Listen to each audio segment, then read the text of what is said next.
Joe Flacco is their starter against the Vikings on Sunday night. This comes 2 days after Richardson requested to come out of their game versus Texas for being tired during a play, but their coach said that was not a factor.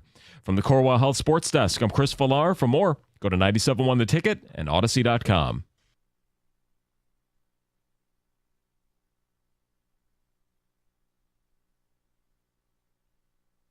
Many of you have seen the story, read the story. We can go over it again, but let's get to the phones. Your reaction to Jameson Williams, not arrested.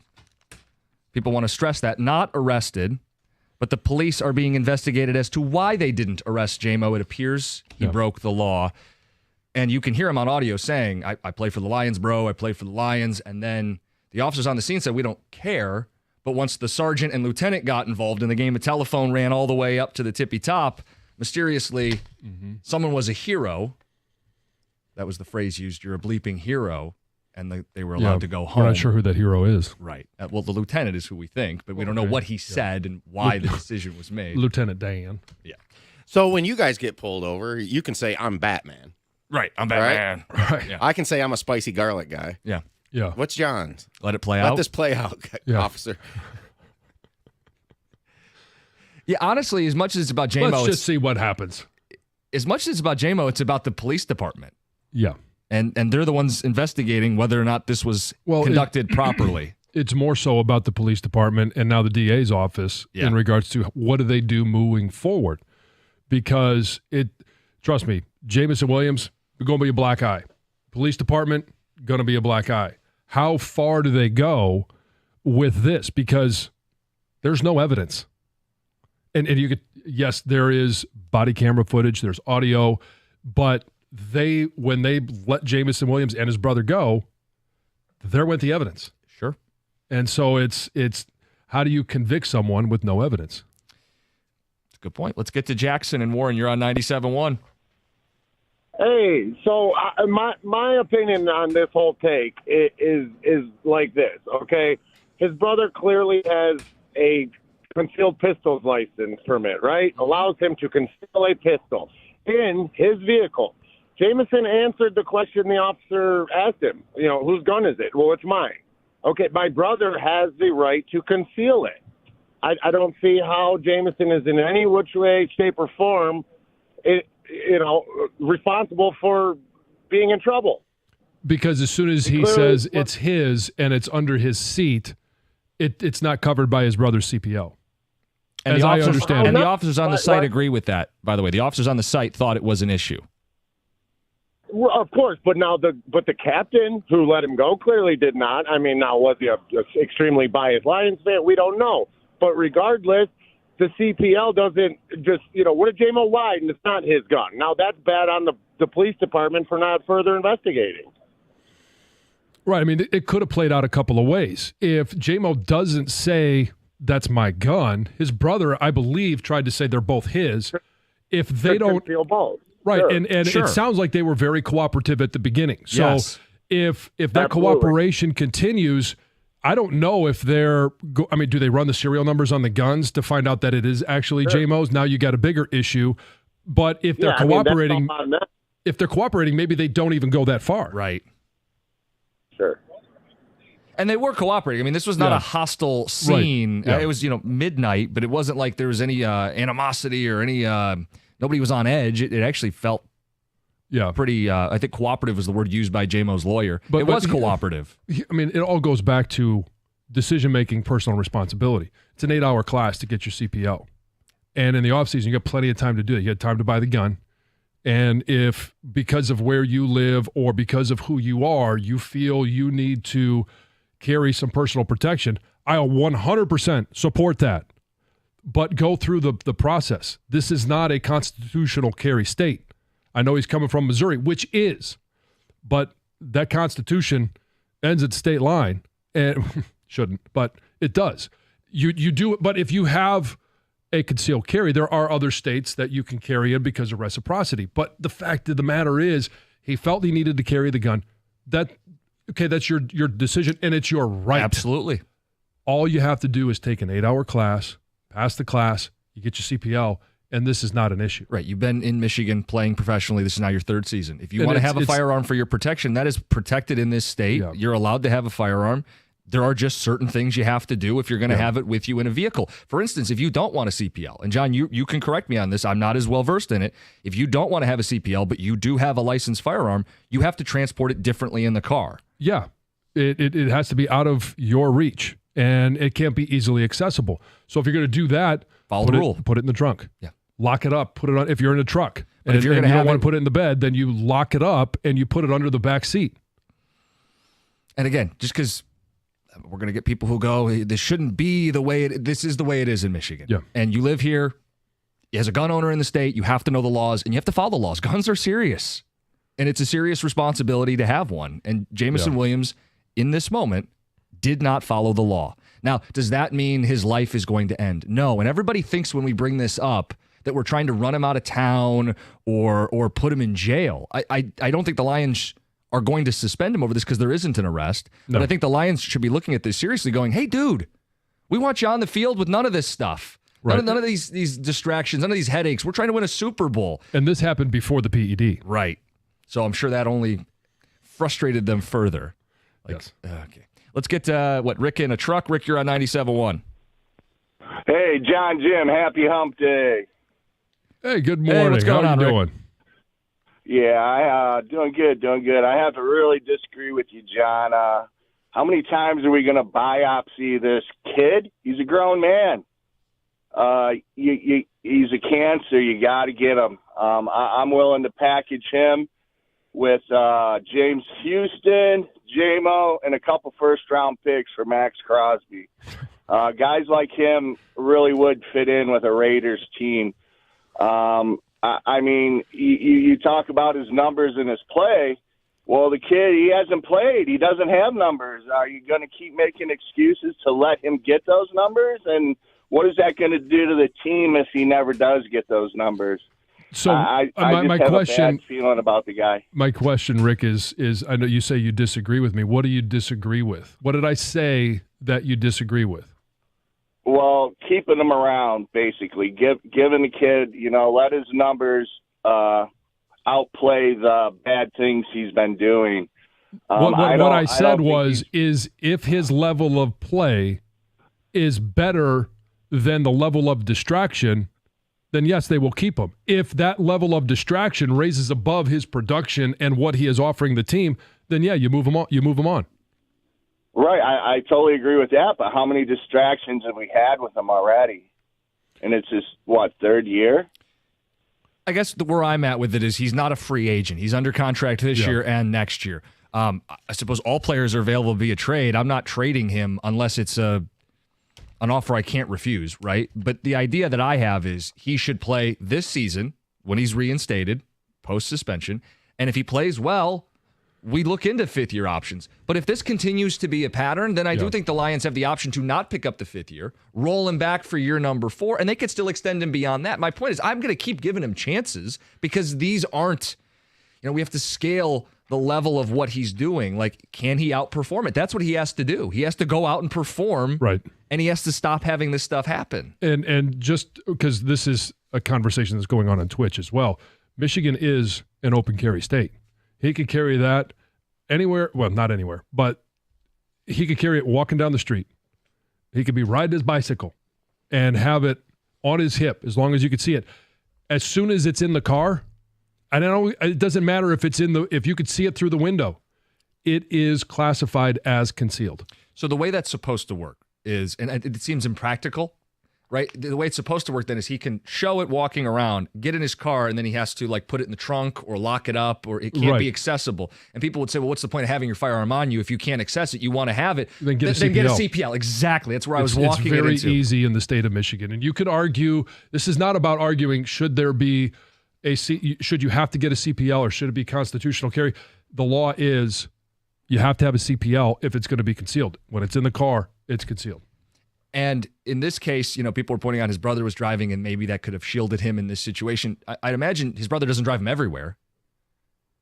So does he always lock up his firearm when he drives in the state of Michigan, or has he gotten away with this for a while? I don't know. I mean, he should just get the CPL so he doesn't have to deal with the headache. I mean, he's got time now. He could do it on Sunday. 248-539-9797. Next up is Keith in Ypsilanti. Keith, you're on 97.1. How you guys doing this morning? Good. All right, so I got a couple comments, man. My first comment is J-Mo didn't do anything wrong, man. We sitting up here talking about him. He's only 23 years old. He's not a child, but he is a young adult, and he lives in the state of Michigan, in the city of Detroit, where things go crazy. But at the end of the day, he didn't do nothing wrong. Didn't get arrested. Not talking about getting penalized by the team or the NFL. So why are we talking about this? Too many positive things about the Lions right now to talk about negative things. We have a lot of negative things to talk about for the last 30 years. It's positive now. Let's talk about nothing. So you think we should just ignore it? Just because the Lions are winning. No, not saying ignore it, but at the end of the day, he didn't do anything wrong by the eyes of the law, by the eyes of the team. Well, that's what's being Keith, in the eyes of the law, that's being investigated because it appears the police did him a solid, right? That would mean they allowed him to. The police are being investigated, not J-Mo. Right, but they're being investigated because it appeared he committed a crime and got away with it. That would mean he committed a crime. Like, let's not gloss over that part of it, right? I mean, is it a crime to have a gun in the state of Michigan? The only thing he didn't do right was get a CPL. Yeah, and I believe it's a felony. Yeah. So, I mean, you could say that's stupid and it would be pled down to a misdemeanor, but, let's not say, is it even a crime? No, it literally is a felony, Keith. I mean, come on. I mean, yes, it is. I understand that. Yes, there is. It is definitely a felony, but he's a professional football player that loves the city of Detroit, and he bees in Detroit. It's not like these other players that play and they live in Royal. They live way out. They don't even see the people. Like Jameson he's a young guy. I think people appreciate that about him. I don't dispute that. I think he has a bond with the city, and people love how much he loves the city. Yeah, he's not neighbors with Jim Costa. Yeah, he's not living in Royal Oak, the hoity-toities. Yeah. No, I get you, Keith. I'm not fighting you on it. I understand that he is beloved and people look out for him and they want what's best for him. I understand that, and I think people get defensive over J-Mo, and I think it's because of those reasons. I understand why they do. But to me, this is the opposite of people out to get J-Mo. This story is literally a story because it feels like people were protecting him. Protected him so much so that he appeared to have committed a felony, and we're just going to... He runs a fast 40. Guys, that... You could like it because you're a Lions fan, but that's not how the police are supposed to operate, and J-Mo needs to avoid that situation to begin with. Yeah, I know. I think as we get into this more throughout the show, we've got to look at the police as much as and how they handle this versus as J-Mo. J-Mo seems to be taking all the strays. And he's the celebrity. But he's the celebrity in a sports station. But this is the Detroit Police Department. Yes. And you know what? Anybody that's trying to say he didn't get preferential treatment, he did. Because the second he let it be known that who he was, because the first two cops didn't know who he was. And when he let it known that he was a celebrity, they brought the sergeant in, and that's what started changing this entire thing. He was going to be taken into custody.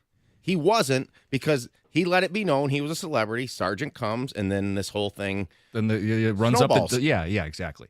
We got a ton of calls to get to. 248-539-9797. For everybody saying, why are you talking about this? You guys want to talk about it too. It's 97.1. Injury attorney David Feminino has had great success. And I've been telling you about him for some time. Just listen to some of the successes and results that David and his team have been able to get for injured clients. $3.5 million for one client, $5 million for another, and it keeps growing. $11.5 million for one single individual client. You need an attorney that will fight relentlessly just like that for you. You can call and speak to David right now by calling 855-65-CRASH. You can always go to his website, getdavidgetpaid.com. That number again, 855-65-CRASH, or on the web at getdavidgetpaid.com.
Talking JMO.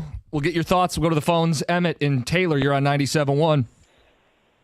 Hey, good morning, gentlemen. Good morning.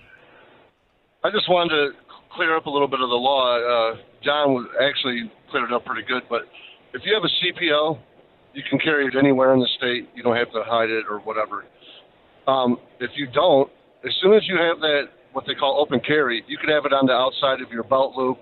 If your shirt covers it up, it is now illegal. If you go in your car, and as soon as you close your door, it is now illegal. And people do not realize that when people say it's an open carry state, as soon as even with your shirt, it is now illegal if your shirt covers it up. I pay $50 a month for an attorney for just in case something ever happens. God hope it never does happen. Right. But if you have a CPL and I'm driving through the country, Illinois does not recognize Michigan's CPL. It's my responsibility to know where and where not am I allowed to have it. And him owning a gun, with a CPL or not, you should know the laws. And, it's just a little bit ridiculous because it's actually, a dangerous thing. And it's nothing to mess around with. And then him being a great player, people want to cover it up and act like he did nothing wrong when he did. It's his responsibility as an adult to know you're carrying a weapon that can kill somebody. You should know everything about it, ins and outs, all the way around. Right. And it's just, and one of the things about crazy. about the CPL classes is, one, they educate you on the gun laws, and they talk. And if you're going to be a gun owner, then you should be responsible and know the laws. And if you don't want to get a CPL, that's fine. But there are ways to transport the gun legally. This was not it. And he's right. As soon as you close the door, it's concealed. Let's get to Frank in Detroit. Frank, you're on 97.1. Yes, good morning, fellas. Hey, what's up? All right, man, I just wanted to say, like the last caller, he hit a couple of good points about about laws and everything. So to me, it's about growing pains. I know he's not a kid, he's a young adult. My thing, I'm worried about this young man because the things he did is I ain't going to say terrible, bad distractions, but very little. He bought the gun, registered in his name. But my thing, if his brother got the license, bro, we don't need to have two guns here. Where we going that we need to carry two guns? I got mine. We okay. Leave yours at home. There's no one helping them out a little bit. But man, you can gamble, but not on your team. No, you can't gamble at all, J-Mo. Let's don't mess with this. Come on. It's only been 3 years. He's still kind of young. So I don't think he's a bad kid or a bad young man. I think it's just really growing pains. It's it's my gun. I bought the papers, but I didn't get my papers. I'm waiting them on in the mail, or I didn't go to the class yet. It's just one step right, he would have been all right, but he took a step left. Yep. So it's just I really believe Detroit is the best thing from him because his players and his team, the coaches we have, I believe if he go to another team, he won't make it in this league another 5 years because I think he just going to go down the wrong path because his life surroundings, his brothers and them, they not come on, man, I know you're grown, but go to the right, not left. You want to do right, but you got too much pressure on you. That's what I'm just trying to say. Yeah, I get what you're saying, Frank. I do. And I want to be careful in this. I don't want to say it's his teammates can help him, but they can't do it for him, right? I think that's the key here. Everybody points to give him a mentor, help him out. The people in his life need to do better. He has to do better. And obviously, I was 23 at one time. It's Same. a lot longer ago than it was for you. And there are a lot of things I wish I had done differently at 23. Not everybody's going to make great decisions. Some bad decisions cost you more than others. And this one is going to cost him, the fact that we're talking about him today. I want to read this ticket text. It says, "You guys are bleeping idiots. Blowing this out of proportion. Other league-wide receivers have done things illegal or suspicious or worse and not been suspended. Rashee Rice, Jordan Addison, etc. Why is this a competition? Well, congrats. He didn't do as bad of things as other receivers did. Why is that the ticket text this morning? And we have at no point said that he's going to be suspended. In fact, I think he won't. I would be shocked if he's suspended. Now, if he was caught carrying the gun in Allen Park, not in Allen Park, but in the facility, now that's an NFL issue. You're not allowed to have any guns, any firearms, even if you have a CPL and you're carrying it legally and it's legally stored in your vehicle. If you're on NFL property, you're not allowed to have that. That's not where this happened. Look, he's going to be given a ton of chances to make this work here in Detroit. He's already had 3, you can call them minor issues. I think he's going to be given even more opportunity still to make it work here, but he needs to do a better job following rules, following laws, and he needs to earn a long-term spot on the team. I don't think it should just be handed to him because he's J-Mo and we like him and he can dazzle. He has to earn it by putting in the work and avoiding all the nonsense. And here's what happens if everything happened the way as we believe it should have, if he was taken into custody. Now at that point, it's a headline temporarily. Sure, it's a headline, and it happens before the PED. It happens all that. It's not great. I don't think he misses any time at that point because again, he didn't break necessarily any NFL rules, and they're going to let the judicial system play itself out. He may have been suspended down the road, but you do have what is called the ability to plead down to a misdemeanor. And that may have happened, and that may have avoided... More likely that would have happened. And you avoid what now looks like a cover-up. Yeah. Well, cover-up may be the wrong word, but a looking of the other way by the police department. They look bad, and then he's on video saying, I'm a lion, I'm J-Mo, I play for the Lions, as though that's going to get him out of it. Right. Well, it did. And it did. It did. So if everybody says that this guy gets a raw deal and no one treats him fairly, he's actually given bonus treatment. Better than you and me treatment. We got Sharon Moore coming up at 7:35. Let's get to Heather with the news. Well, boys, a 47-year-old Detroit police officer has been charged with domestic violence for a second time in Macomb County. Lewis Wilson was arraigned on Wednesday on a charge of misdemeanor domestic violence, second offense, which is punishable by up to 1 year in jail. So police say that this incident happened on October 22nd. Wilson got to his house and told the victim that he was going to execute her. This victim was able to get to the neighbor's house, call police. That's all I know about this incident he's facing now. But back in 2018, he's also accused of domestic violence, actually pleaded guilty to hitting his wife in the face. Now, on top of these charges, he's also faced other charges as well. In 2022, he was charged with operating a vehicle with a blood alcohol content of 0.17 or more. That charge, however, was reduced to operating a vehicle while visibly impaired. So we'll see and wait what comes of this. He did plead not guilty to the second domestic violence charge. The Big Ten Conference says it will not take any further action after a fight took place on the field between Michigan and Michigan State football players at the end of their game last weekend. So basically on Tuesday, the Big Ten said that they thoroughly reviewed all the video evidence that they have of the incident and said there was not enough evidence to determine exactly what happened, and they won't be issuing any suspensions or fines. Yeah, I know Spartan fans aren't going to be happy about it, and I just think unless you had better footage, you were going to have a hard time selling a definite suspension for anybody. And I know Khalil Mullings was at the center of it there, and it kind of looks he may have been stomping. You can't definitively prove it. So I know MSU fans aren't happy about it, and I understand, but I didn't think they were going to suspend him either. Yep. So J.J. McCarthy's return to Ann Arbor seems to have been rescheduled. So earlier in this week, Sharon Moore did say that McCarthy was going to be back inside the big house as an honorary captain for Michigan's game against Oregon. However, McCarthy then went on his social media, posted on Instagram a few hours after that was announced that he would not actually be showing up on Saturday. He said, quote, "Not this weekend, but in due time." Yeah. I mean, Blake Corum was back last weekend. It was great to see him, and we got a big cheer. Would have been nice to see JJ, but it'll happen. Yeah, in due time, yes.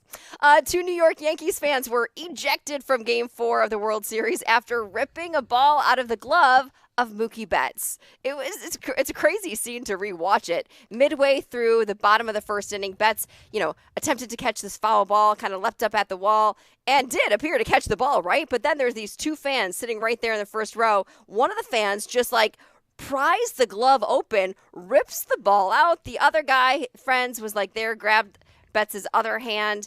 Either way, they were escorted out of the park by security. One of them, a season ticket holder, and apparently they say that they were just kicked out for that game. So they're back? They're welcome back to Game 5.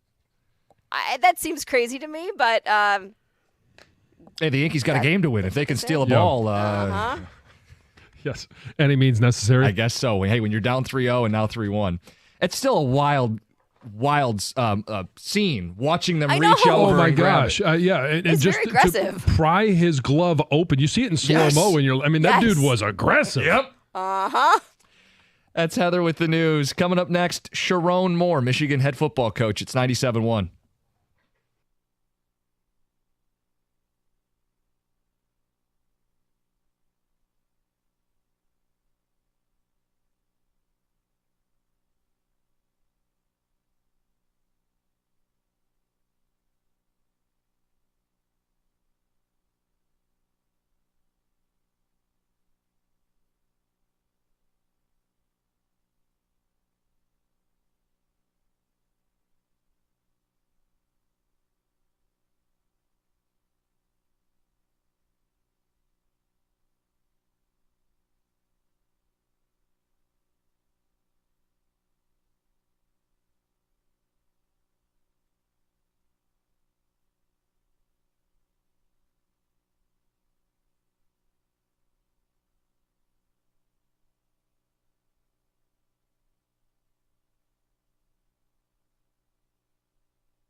I've been talking about Ideal You for a little over 2.5 years now. I'm down 70 pounds from when I started this weight loss journey, and Ideal You has been with me every single step of the way. Why did I do it? Well, I wanted to feel better. I wasn't feeling good about myself then, and I'm much more confident now. I'm excited to be able to basically get a whole new wardrobe and look better in pictures. Being out in public, I just felt better about myself. You want to have those same feelings. You want to look better in pictures. You want to be in the front row instead of the back row. Call Ideal You. You could reach them at idealu.us on the web, find out more information. Because if you want to change your life, go to idealu.us right now and schedule a free consultation. In that free consultation, they're going to tell you what you can eat and drink to lose weight. They're going to give you a stat sheet.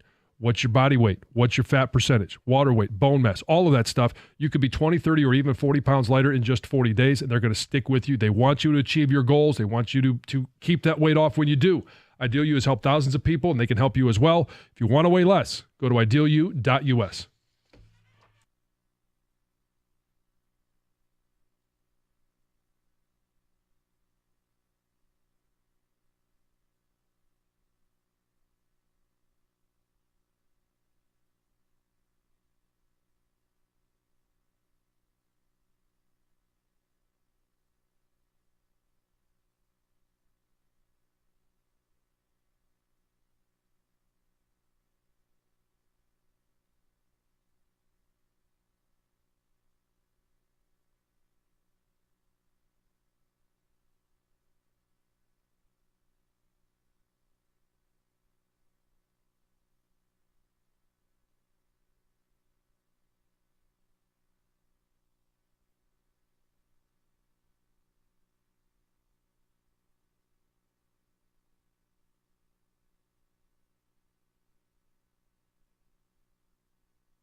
We've been talking about it for a good chunk of the morning. I just want to reset exactly what this story is because we're getting flooded with ticket texts. Some people may have only heard bits and pieces.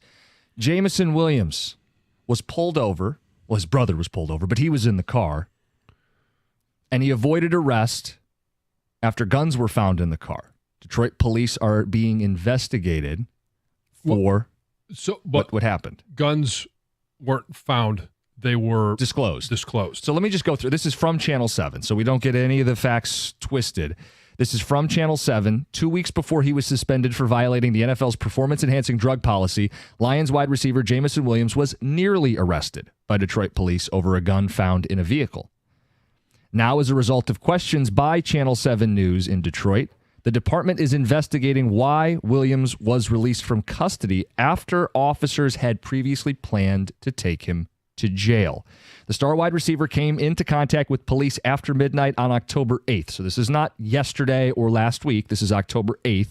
Police pulled over a vehicle being driven by JMO's brother near the corner of Connor and Jefferson Avenue. The vehicle was stopped, police say, for speeding. So speeding after midnight, October 8th. Commander McGinnis reviewed the body cam footage. Oh, no, sorry. I'm out of order here. Am I missing a page here on this story? I am missing a page here on this story. John, if you want to pick up where I left off here. Oh. Page 2. Page 2. Okay. Okay, this here is question by an officer. Here you go. I have a million sheets of paper, okay? Williams' brother disclosed that there were 2 guns in the car, which is what you're supposed to do. It's the right thing to do. Yeah, well, it's the law to do. You got to have to disclose. The first laid in the back seat, while the second, according to police, was under Williams' seat. Officers found that gun in the back seat and was registered to Williams' brother, who had a concealed pistol license, or CPL, while the gun under Williams' seat was registered to him. That's Jameson Williams, not his brother. He did not possess a CPL. The officer concluded that was a problem and told Williams he was going to be taken into custody for carrying a concealed weapon.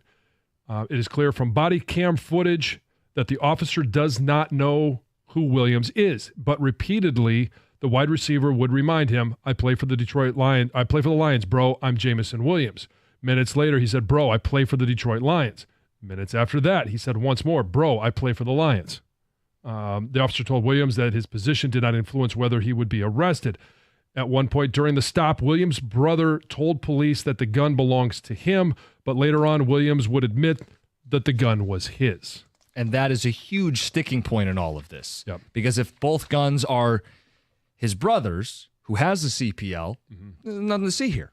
But when JMO fesses up, that's my registered firearm, and it's not properly stored, it's what opened up this can of worms, and the officer said, well, we're gonna have to arrest you.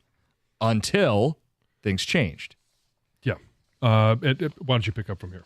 Yeah, I mean, so from there, we're reviewing the body cam foot. No, this is the wrong sheet again. Yep. I got the gun for protection, Williams said. Do you guys know where I live at? Detroit. Williams was handcuffed and placed in the back of the squad car. In an interview on Monday, Detroit Police Commander Michael McGinnis supported the officer's actions. I feel that there was probable cause to arrest, and he was under arrest by the patrol officer. And because of that, he should have been conveyed to the Detroit Detention Center and processed. But Williams wasn't taken to jail. Instead, a supervisor was called to the scene. The department says that's not unusual for a high-profile stop, and is a precaution to make sure that policy is followed in cases that could create media coverage. Within a few minutes, a sergeant arrived on the scene. Unlike the responding officer, the sergeant was a Lions fan and immediately recognizes Williams' name. Body cam footage also showed that the sergeant's cell phone wallpaper was a Lions logo. Over the next 30 minutes, the sergeant would make a series of phone calls to higher-ranking officials, trying to determine if Williams needed to be arrested or if the driver's CPL covered both his and Williams' gun. At one point, the sergeant is seen leaning into one of the arresting officers, whispering, "I'm so mad at you."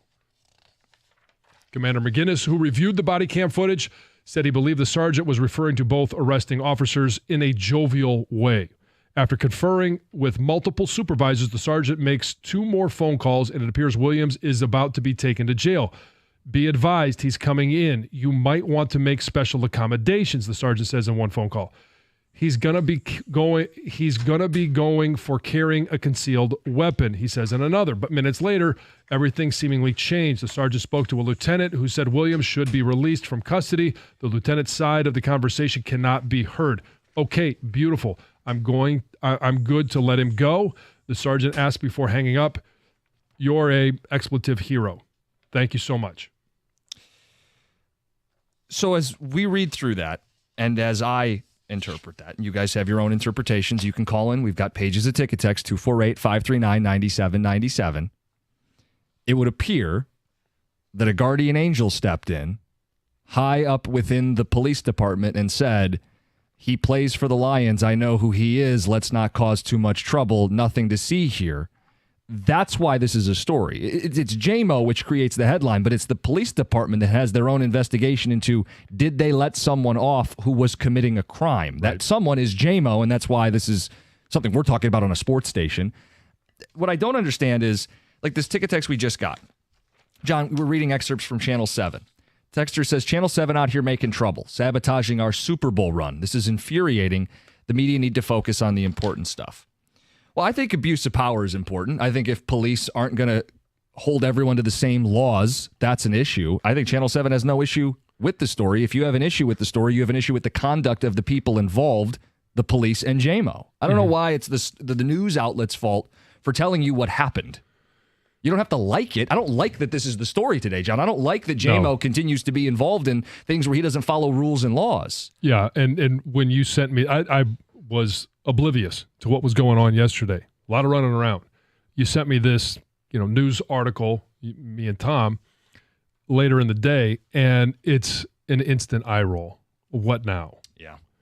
And I think one of the important questions is, outside of what's going on with the police department or the DA's office, if they decide to move forward with the investigation and ultimately charges, for the Detroit Lions, how big of a deal is this? Yeah, they knew about this. Jameson Williams told them immediately when it happened, October the 8th. So they knew about this even before he was suspended for the performance-enhancing substance. So anything Dan Campbell has said, it was with the knowledge that this had already happened. Mm-hmm. So and Dan has come out and said, there's still more rope, right? They still have a level of trust in him. He's going to have to work his way back. Yeah, pay for your sins, I think was a phrase he used. And that's kind of how I view this. I don't think that this should be something where they're freely handing out contract extensions or fifth-year options. I do think he has to go out and earn it. He has the second half of this season where he needs to perform on the field and avoid the nonsense, and then he can continue to be here. But he has to earn being a Lion long-term. This is a concerning pattern where level of focus has hurt Jameson Williams. The level of focus, the attention to detail that's not there. And if you want to talk about sabotaging a Super Bowl run, that to me is a bigger issue than anything a local news station is going to publish. Act right. Follow the laws, follow the rules. Then you're not in this position to begin with. More your thoughts, your phone calls. It's 97.1.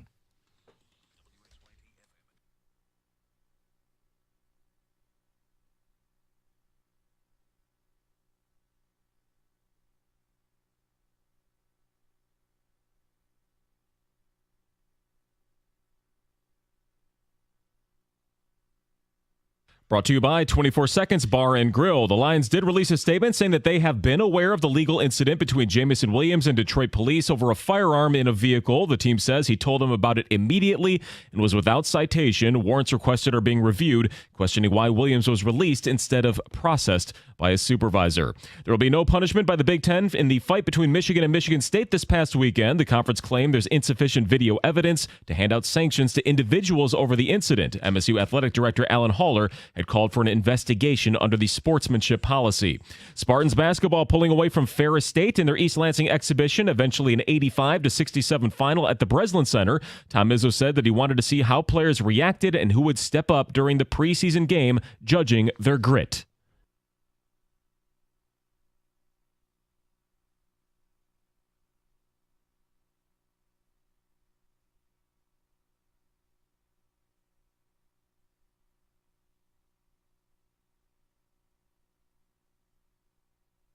So some work to do before Monday. Also, the Yankees stay alive in the World Series, beating the Dodgers 11-4 for their first win against LA. A 5-run 8th inning secured New York's victory. Game 5 tonight in the Bronx, with the Dodgers still up 3-1. From the Corwell Health Sports Desk, I'm Chris Villar. For more, go to 97.1 The Ticket and Odyssey.com.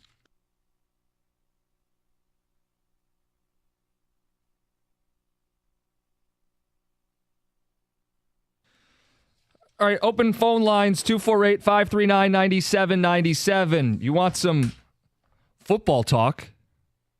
8:35. John Jansen's Power Surge. Is this the week the Lions are the best team in football? We'll see. The JMO stuff. We want to get to your thoughts on the phones, 248-539-9797. There's also a bunch of ticket texts that I'd like to start getting in the mix here. Ticket Texter says, boycott Channel 7 News. Come on, people. But another one says, good for Channel 7 for reporting on something, whether or not it involves their favorite football team. The lieutenant was thinking about a Lions Super Bowl, but the law is the law, reads another unnamed Ticket Texter. This one says, people get off like this all the time, but you want to make it a big deal. Well, it depends why he was let go. Right. Which is what they're investigating. And there are individuals in this same situation that maybe they're able to, justify why they have it, or and the officer or the lieutenant, whoever agrees, and they let them off. I think most people would agree more times than not, in this situation, you're not getting off. He was going to be arrested if he didn't disclose who he was. Yeah, they were set to take him in. That's what triggered this whole cycle of events where the sergeant showed up, and then it appeared that they were still going to arrest him until some phone calls, 30 minutes went by or whatever it was, and somebody between the commander and the sergeant said, don't arrest him. But I just want to point this out for people who think that Jameson Williams is like a target of the media, Channel 7, anybody on this station or anybody on social media. Like, people aren't out to get him. They're going out of their way to give him the benefit of the doubt here. They're going out of their way to allow him to skirt the law in this instance.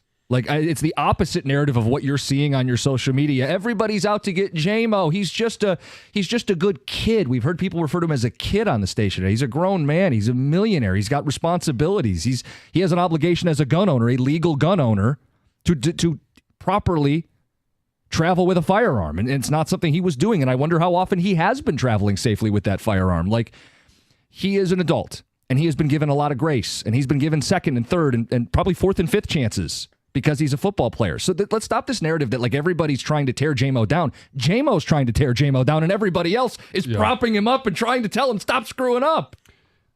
He keeps putting himself in these situations, and say whatever you want about the gambling one. Say whatever you want about the PEDs. Say whatever you want about this one. This is now the third time that there has been an issue that's not on the field. It's not in the locker room. It's not, dropping balls in the game or making big plays in the game. This is off the field distractions. And I think we all agree, as long as his level of performance is above the level of distraction, now hopefully they can, have some corrective behavior, or maybe this finally is the one that opens his eyes and says, I need to stop doing these things. It's as long as his level of performance is above that distraction, he's still going to be with the Detroit Lions. You've talked about, hey, you've had teammates that had to learn their lesson, right? Oh, yeah. And the one that learned it the hardest way was Sean Taylor. When he came into the league, he was acting a lot like Jameson Williams. And then there was an incident. I don't remember what he was arrested for, but he was in court. And it was the one time where I saw when he returned after that, got that situation settled, he was a completely different individual. And what a great team. He was a good teammate before, but no distractions, was a guy that did everything right in his way and was a great leader on the field, in the locker room, and in the community. And you always say teams can get better. People can grow up. Yep. I certainly want him to be a more responsible member of the Lions. I'd like him to be here a very long time. I don't want this to cause his time to be short here. I think we're all very different people at 30 than we were at 23. Sure. I know I'm different at 48 than I was at either of those two different levels. And I made decisions at that young age that maybe didn't show up in the news or wasn't going to cost me as much. But like you have the opportunity to make better decisions. And at some point, you got to wake up and make better decisions. On the subject of learning from it, do you put any stock into his Halloween costume? Dressing up as like an inmate, making light of his issues. Is that a grown-up perspective? I mean, it's Halloween. You're allowed to have fun. Right. But, John, it does feel kind of tone-deaf when that picture circulates. Yes, the perception's not great. It's so funny. I'm suspended and can't play football games. I don't get that joke. That's not a funny joke to me. It's a young person, and in his mind, this is going to be really funny. I'm not gonna stomp or raise any issues with his Halloween costume. I'm not saying he's not allowed to wear it. I just think it speaks to a level of, like, didn't he go to Vegas right after he was suspended for the gambling? Like, yes. J-Mo, you're not making this easy. We don't want to do this. Optics don't look good. J-Mo. Mike and Canton, you're on 97.1. Hey, boys. So first thing is, I want to say I think J-Mo is incredibly immature, but I don't, with all the information we have available, I don't see the crime that was committed. J-Mo's brother, as a CPL holder, can possess anybody's firearm. It does not matter who it's registered to, whose name it's in, does not matter. So I think on the surface, this internal affairs investigation, that might be needed just because of, the officers that showed up, the things that happened, and, they're trying to find out why it happened the way it did. But at the end of the day, this case would have been dropped by even a decent attorney. Well, the issue becomes, and you're right, he can possess multiple firearms by being a CPL holder in that. But when asked, Jameson Williams said, yeah, that's mine. And that admission is what changes it. Right. No, but that doesn't matter. His brother can possess anybody's registered firearm. Yes. It doesn't matter whose it was. Until he says, that's my gun. No, it does not matter. Now, you can say, I agree with you, he probably should have probably kept his mouth shut, but the letter of the law says that it does not matter. You can look up the MCL. I'm not going to give it to you now. You guys got a job to do. But it's 100% legal, and maybe the worst thing J-Mo did was use those words to give the officers anything to look into. But at the end of the day, that case would have been dropped in court. It may have, or it may have been pled down to a misdemeanor. Yeah. We've seen that before. Oh, of course. Yeah, we've seen it, and it's not out of the question. And that would have been a temporary headline, and it would have gone away. Instead, we've got this, and I think the bigger story probably is the police department more than J-Mo, to your point about needing to make sure that they have their P's and Q's and they conduct themselves the proper way no matter who is in the car. But from his standpoint, you're flirting with a line right there when you're talking about it's your registered firearm, right? And you don't have a CPL, and you're telling him it's my gun. You are inviting in that conversation. And the officers on the scene thought it was serious enough for him to be arrested. It didn't end up going that way. And I agree with you guys. It's not a great look. I think, it could have probably been handled a lot better and maybe not smart on his end. But as somebody that has spent, decades researching this and teaching this type of stuff, it would have been eventually handled and taken care of, but Mike, he probably should have handled it different on the surface. I was going to say, and you're a reasonable person. How did you feel about him stressing repeatedly to the officer when he was starting to get a little heat? I play for the Lions. I play for the Detroit Lions. I'm on the Detroit Lions. Does that sit well with you? To me, that's where another thing with the maturity comes in. I think it was pretty silly how he handled that, and, I hope he can learn from it. But that was a actually bigger issue I had. Right. This idea that, like, hey, I'm starting to run into some legal trouble, but did you see this touchdown I caught? J-Mo, that's not a defense. The defense is my brother is legally transporting both firearms. That's the defense, not, hey, come on, do me a solid here. I play for the, he didn't say, don't you know who I am? But when you repeat over and over again, I play for the Detroit Lions, you are doing the, don't you know who I am, which never sets well with people. Do you think a Piston could get away with that? You know who I am? No. Who now? I mean, they look pretty good this year. You'll talk about piling on. All right, 248-539-9797. We got a ton of phone calls to get to. Power surge before the hour's over. It's 97.1. Hey, who doesn't love watching great sporting events poolside? Why not dive into the best pool in history? That's Stadium Swim. Located at Circa Resort and Casino, you can catch all those big Detroit sports moments at a viewing experience that is absolutely built for you, the sports fan. Hang out by one of the 6 pools on 3 different levels for a perfect view of the massive 40-foot-tall high-definition screen. It's America's favorite place to watch every single Detroit moment, whether it's football, basketball, baseball. We've had some great ones. Swim-up bars, Insta-ready selfie walls, and it's one nonstop party. Score your perfect game day spot with cozy day beds, private cabanas, or grab a lounge at the center of the action. You can reserve your place today. It's 365 days of sports poolside, located at Circa Resort and Casino in downtown Las Vegas, and it's right there on Fremont Street. Stadium Swim, all sports, all seasons. Book your spot today at circalasvegas.com.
Ticket text phone calls. Jameson Williams, not arrested. Avoids arrest. October 8th was the passenger of a vehicle driven by his brother. His brother has a CPL. J-Mo does not. J-Mo disclosed one of the guns is his. Officers on the scene wanted to arrest him. Sergeant shows up. Clearly a Lions fan, knows who J-Mo is, makes some calls. The lieutenant fires down. Hey, let him go. The Detroit police are being investigated. They're investigating how that was conducted. We'll get some of your phone calls, 248-539-9797. I do want to read the Lions statement. They released a statement to Channel 7 yesterday. It reads, Jameson made us aware immediately that he was a passenger in a routine traffic stop on October 8th. We discussed the incident with him and have kept the league informed of what we know. We understand he was released without incident or citation. It is now our understanding that the Detroit Police Department is revisiting the matter. Jameson has hired an attorney. We will not be commenting further out of respect for the legal process. It's a good statement. Yep. Let's get to Will. You're on 97.1. Will, good morning. Good morning, gentlemen. How y'all doing? Good. Good. I was just commenting, like, would this really be an issue or a petty situation, seeming that he had the suspension come up a couple days ago? What do you mean? You know, like, will we be really talking about this if he didn't have the suspension? Oh, yeah. If this came out on October 8th before the PEDs, this still would have been a story. Yeah, it would have been picked up by all the major papers. It would have been and my thing is, you know, him being a young kid, you know, 2 years removed from college, millions of dollars in his pocket, and he's still a young kid learning how to live and not knowing he needs the right people around him to make better decisions. We've all done that. Well, I know what you mean. Not a kid, though. Young man. He's a young man. I know it sounds nitpicky, and it really, I know what you mean when you say it, but so many people have called him a kid today, and it almost, like, not saying you're excusing him, but I think people use it to try to, like, excuse what he's doing.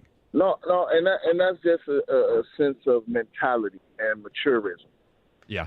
No, I get what you're saying. He's immature. At the end of the day. Yeah. You know what I'm saying? And it took us all some time to grow up and learn the do's and don'ts and rights from wrong. Mm-hmm. You know what I'm saying? And the other thing about, you know, even with the police interaction, you know, we've had judges, attorneys, prosecutors, doctors, dentists, all do the same thing, and it's been swept up under the rug. So, I mean, you know, are we going to hold him to the same? Are we going to hold him to a higher standard? Or are we going to, you know, say, okay, it was a mistake that happened. Yeah, they brushed it under the rug. But the good part, he was transparent enough to speak on it, to tell, you know, the higher-ups that, you know, I was in a situation, I was wrong, this, that, to the third. Because most people be like, I don't know what you're talking about. Right. Well, I don't think J-Mo's a bad guy. I don't think he's a bad person. No. I don't. I feel like even when he got suspended, he said, I got to take it on the chin. When he was involved in this, he told the Lions immediately. I just hate that he keeps putting himself in this position. Yeah, it's just another distraction. And do I think he eventually gets, you know, or spends time in jail? No. Do I even think that there's going to be charges pressed? Probably not. There's no evidence anymore. The evidence left with J-Mo and his brother. Yeah, and on some level, it almost looks worse if they add it to after the fact, right? Like, I think for both parties, they're going to want this to go away, which isn't great either, to be clear, because then it's going to look like it got kind of buried. Well, it got mishandled, and you know, so they got to, you know, all parties got to find a happy medium. Let's get to E in Southfield. E, you're on 97.1. Hey, how you doing, fellas? Good. Just wanted to kind of call and say, one, that there was no probable cause for the police to search the vehicle in order to find the second gun. E, hold on. There was no search. It was disclosed. They asked his brother, are there any firearms? And he said, yes, there are two. So it wasn't a search. And as a CPL holder, he knew in the state of Michigan, you have a responsibility to disclose that you are carrying at the time. Absolutely, that's the first thing you have to do when you're pulled over when you have a police encounter. I'm saying that there was no reason to believe that that gun didn't belong to the brother. The Fourth Amendment says you are secure within your your personal property. And so what reason was there for them to believe or even check the guns to see that, oh, this is J-Mo's gun and not the brother's gun? Well, hold on. They asked J-Mo, and he said, that's my gun. Okay. That came after the fact that that all that was going on, though, right? That they had already decided, had in their mind that, okay, we're going to be arresting you, or you're going into custody or whatever like that. But the other thing, I think a couple callers ago, the guy said, if you are a CPL holder, you have the legal right to be in possession of another person's gun, regardless of whether they have a CPL or not. So if I'm riding with my wife in the car and she does not have a CPL, but she has a legal registered handgun, then I can be as a CPL holder, I'm allowed to be in possession of her firearm. So, and the Second Amendment, who cares if it's 2 guns, if it's 12 guns, 100 guns? I can have it in my car if I'm a registered CPL holder, and they can all be from 100 different people as long as I have permission and they're registered firearms. So I think that's where the police officer kind of got that, the sergeant or lieutenant or whoever it was got that information to say, hey, you know what, let's let this go, because on any of these accounts, the CPL holder, who was his brother, the gun was allowed to be in the car. Where it was in the car, I could tape it to the roof of my car if I wanted to. It doesn't matter once I have my CPL. So the location of the gun doesn't matter. Yeah, it was under J-Mo's seat. It doesn't matter. You could say, hey, I put it on the floor in the back seat and it slid under his seat. So, all of that doesn't matter. And I think that's what it's ultimately going to come down to with this case. Like, that's what happened. So just wanted to provide that insight, fellas. Have an amazing day, and I love the show, guys. Hey, thanks, E. We appreciate the phone call. John, it's one of the first questions I asked you is, like, where is the law at on this? And my understanding is, and again, I am not a lawyer. John, you've explained it. If you have a registered firearm, but you are in the vehicle, you don't have the CPL, it needs to be stored differently. Yes, and, I mean, that last caller was right. Yeah, if I'm driving a car and I've got my CPL, I can have as many guns in there as I want. But your passenger has certain responsibilities if it's their gun, right? That's as I understand it, and as it's been explained to me by people that know more about it than I do. And now that's where lawyering becomes super important. Super important. And he has a lawyer, he has an attorney. Right. I had no belief that this would be. And that's one of the things in the article that they were trying to decipher is because his brother has a CPL, was it illegal for Jameson Williams to have his in the car? Like, that's what they were trying to determine, I believe, in the initial phone calls. John, we could go any different direction here. Is there a call that you particularly want to get out here? Throw a dart. They're all going to be good calls. Right, great. We'll just go who's been waiting the longest. Quick scan. That's Matt in Hazel Park. Matt, you're on 97.1. Hey, what's up, guys? First, I want to say, Jansen, we're going duck hunting this Saturday, man. Oh, where are you going? Put those Oregon ducks down. No, we're going to put the Oregon duck down. We're gonna go duck hunting. Okay, right over your head. Yeah. Sorry, we're talking guns here. Yeah, I'm with you. Let's go. We're going duck hunting. And second, so I'm not a lawyer. I used to work for DPD. So as a CPL holder, yes, you can carry someone else's gun with their permission, but you have to disclose it. But as J-Mo, you got millions of dollars. It costs $100 to get a CPL license. Like, Go get your license. Yeah, it's super easy. Not even sports people, rappers, movie stars. So many people get caught up by not having a CPL. So the law, if you have your gun and it's in the car, it has to be unloaded, stored in the trunk, and the clip or the magazine has to be stored in the glove box.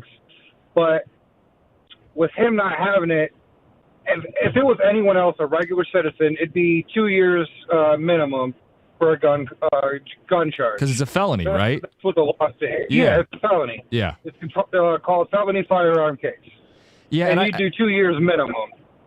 which is no joke. And I know that's why people are going, well, why is this a story? I mean, he avoided a felony, Right. it seems, because the police did him a solid. Now, it may have been pled down to a misdemeanor anyway because of Right. some of the devils of the details of this case. But the other point I would stress, and he pointed it out, like if you don't have the CPL, but you are a legal gun owner, you have to, as he put it in the trunk or, lock it up. It has to be locked up. Yeah. Is J-Mo's brother always driving him around? You know what I'm saying? I don't know the answer to that question. For J-Mo's sake, it would His make personal chauffeur? Maybe he is, but it would make sense to avoid needing like this. You would think about this. If I was a gun owner who didn't have a CPL, I wouldn't want this potential hole in protection to cause a felony for me. I would get the CPL. You know what I'm saying? Like, don't put yourself in this position ever, because what if he wants to drive somewhere with his firearm and he doesn't unload it? Right. Well, or he doesn't store it, then he's putting himself putting himself at liability. Don't do that to yourself. Not every gun owner owns guns for personal protection. Right. And so if you're carrying it for personal protection, then yes, get your CPL. It's an 8-hour class. In that class, they're going to talk to you about how the different ways and the different laws in different states, so that you don't get caught in a different state because the laws are different. It is your responsibility to know the laws if you're going to travel to a different state with your gun, what those laws are, and what safe traveling with a firearm is. And as J-Mo told the police, he does have the gun for protection, which is his right. My point would be, if you're going to have a gun on you for protection and you're going to drive around places, rather than have to jump through hoops every time to avoid a felony, the CPL is there. Take the 8-hour class. Take the 8-hour class. And I would hope if he is someone who is serious about carrying a firearm to protect himself, that he takes that step now, because the last thing you want is to find yourself back in trouble again. All right, we've got the Power Surge coming up next. It's 97.1. The NBA is back, and FanDuel, America's #1 sportsbook, wants you to catch all the action, because right now, FanDuel is giving all users 3 months of NBA League Pass. All you have to do to catch every tip-off or buzzer beater is place any $5 bet on the NBA. And whether it's, Lakers are coming to town. You want to see LeBron and Bronny? Or maybe if they're not in town. Victor Wembanyama in San Antonio. Love to watch him in his second year, watch his development. Maybe you want to just see if the Celtics can repeat. Whatever your reason, it's there. New to FanDuel.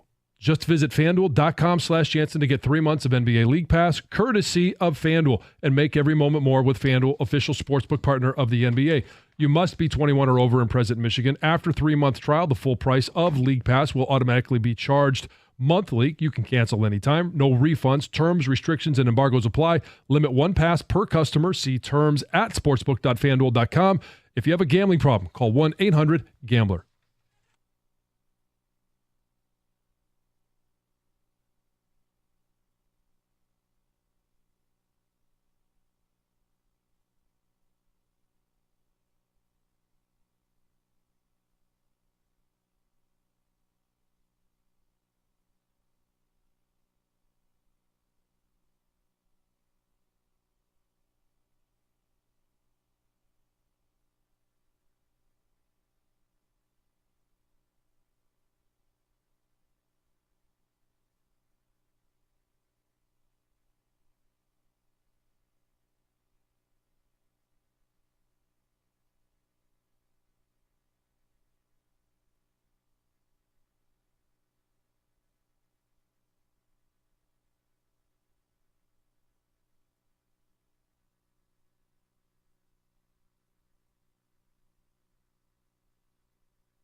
Fall is here. Don't be one of the millions of Americans that let their dental benefits go to waste. We still have 2 months left this year. Give Brightside Dental a call and get in for an exam or a cleaning. Appointments available both November and December, 8 Metro Detroit locations, and 1 new one coming, Trenton, opening next week. Give them a call, 1-800-PAINLESS. Visit BrightsideDental.com. If you're someone who's subconscious about that smile, let's take care of it. Brightside Dental and Orthodontics means they can offer braces or Invisalign. Right now, special offer, $1,500 off braces for new patients, and get Invisalign for as low as $59 a month for 60 months. It's Brightside Dental. No judgment, just care.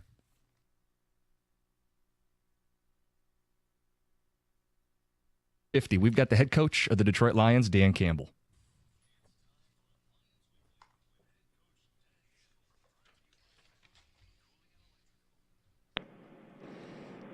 Dan, that was a unique football game on Sunday. All those possessions inside enemy territory. How are you feeling about it after the win?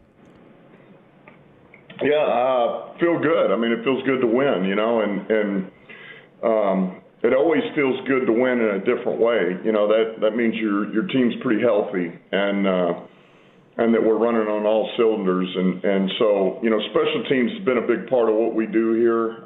They always have, but, you know, man, when you talk about maximizing what you can get out of that unit, they really did it that day. So that was, you know, it's credit to Dave Phipp and those guys on that crew, man, put in the hard work because that's a lot of dirty work. And then Khalif coming to life. Dorsey had a hell of a return. Anyway, it was a good win. Was there any surprise when they kept kicking to Leaf? Like at some point, I would think that they just kicked the ball out of bounds. Yeah, I think the hard thing with that is if that's not what you do, and you say, hey, just kick it out of bounds, you'll start shanking them. That's where you got to be careful, I think. And so what you noticed is late they started trying to kick. They tried to kick him sideline-ish corners, and they couldn't quite get it there. And so I think they were trying to keep it away, but they just I don't think they could quite get it there. But that is what happens. You got to be careful saying, hey, just kick it out of bounds, because then you'll end up with a 20-yard net, which maybe it is just as good after what Khalif was doing. Yeah. So I got to be honest and ask this question, because you've always been a straight shooter with us. I think everybody sees you as a guy that's cuts through all the BS and just shoots us straight. Yesterday in the press conference, you were asked about an imminent trade, and you start jumping around. Was that genuine excitement, or were you just trolling all of us?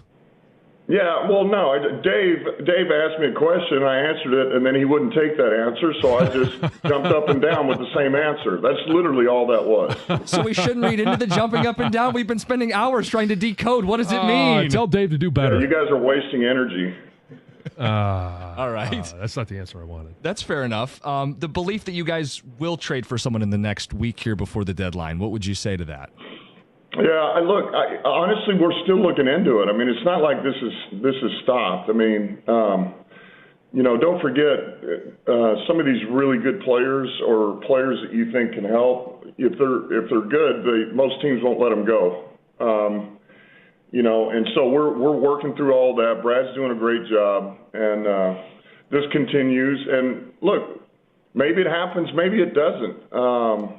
I don't know. I honestly don't know. I mean, I feel like it changes every day, and so we'll just take it as it comes. And like I say, this is the squad, and this is the squad we're going to get ready to play every week.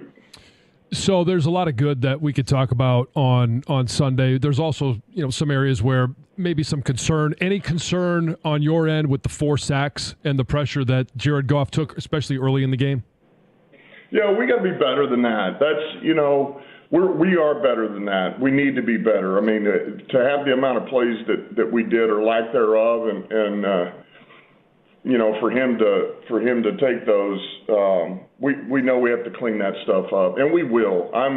It's interesting. You see those, and you know, you take it for what it is, and it's the fact he's on the ground. But then when you really digest it, look at it, focus on it, you're like, oh man, we're so close to cleaning that up. That's one little thing away. That's 1 foot here.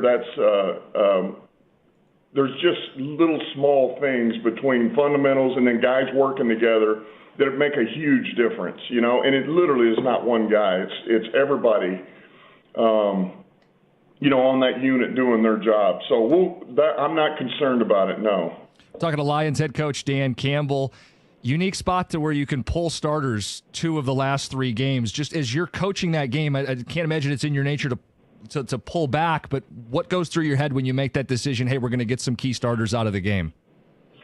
Yeah, I mean, it is. It's rare. That's a rare thing. I mean, it's rare. And so, you're sitting there, and I think the hard thing was, as well as we did offensively, for example, in red zone, we were on it and we were productive in that manner. We felt like we never got in a true rhythm out in the field, where we got a conversion and continued on. Because even the one we got backed up, Gibbs, first play out of the gate, he just took off. And that's awesome. We'll take those all day long. It was well blocked and then Gibbs takes off and scores 70 yards, but it's, you just never felt like you even really used much of your game plan. I mean, we didn't use much of the third down, the first and second out in the field, all that. And so what's hard is you want to feel like, all right, let's see if we can kind of get a little rhythm going here, but you're up the way we were. And then it's, all right, do you feel good about this team not making a comeback or something freakish happening and all that? You say, yeah, I think I do. Then that's when you start pulling guys. But so it just felt like the right thing to do for that game, that situation. And it's a chance for some of these other guys to get reps. I mean, that's what I said offensively. I wish we'd have gotten more than 6 reps. I mean, that's all we got, 2 series and 3 and outs. There's a chance to get Hooker on the field and some of our other young guys and backups. So on the edge, going back to the defense, with obviously Marcus Davenport, Hutch, Kaminsky, and now obviously Pascal missed last week. The guys that stepped in, Houston and Isaiah Thomas, Ikwu, what have you seen from those guys that make you believe, if you don't add to the edge, that they can get the job done? Yeah, well, look, I thought Houston was better this game. I thought he was better. I thought Muhammad, did exactly what we thought he would do and what we wanted him to do. Man, bring your lunch pail and go to work and just be disruptive, play violent, play physical, finish on the plays, and I thought he did that. And so that was good, and he's experienced. I mean, he's played in this league, and so he's got some awareness about him at that position. And then look, Isaiah did a few things too. He's young, he's young and he's a little bit raw. He hadn't played a lot, and so this is a chance to get him in there and get him some work too. But there's going to be growing pains when you're a guy who hadn't played in this league very much. So, but I was, look, I was encouraged by all of them, and I did think they all got a little bit better or did things we thought they would do or hoped that they would do. So, look, that's always going to give me hope. On top of the fact that we still have the guys we do on the back end, the way Branch is playing and Kirby and, CD, I thought TA did some good things. Meek was big in that game, and then, certainly our linebackers. So, we play as a team. We play as a whole defense. We play with all 3 phases, and that's why, because you use it at your disposal when you need it on Sundays. We learned that David Montgomery playing high school quarterback wasn't just him bragging. That was a hell of a spiral on the touchdown throw. Ben Johnson says the well is deep. What's behind this? It feels like an increase in the number of trick plays that you guys have been running this season. Well, we got more guys.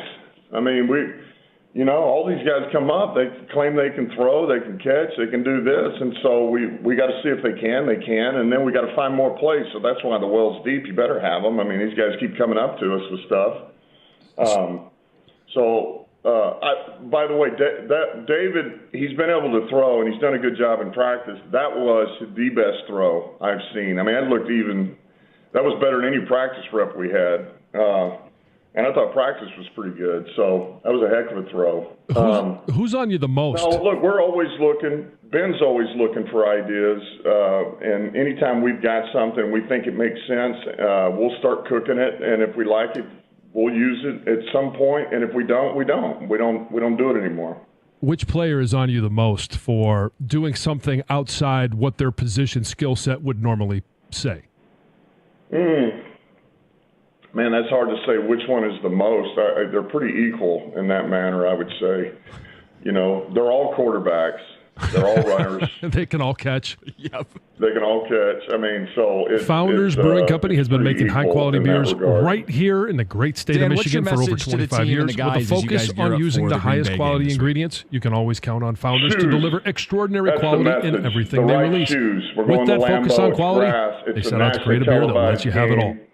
325 Central for the division, second divisional game. It just doesn't get any better than this. So what else do I need to say? I feel like you cut the promo for the TV networks already. That's great. Yeah. All right, Dan, we appreciate some of your time. We'll talk next week. Okay, sounds good. Jared, as always, thanks for being with us. Let's talk about your Halloween costume, the Ricky Bobby outfit. Where did this idea come from? And I'm starting to sense a theme with you guys. You got play.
time that he's missed details which have led to rule violations, and in this case, a law that may have been violated.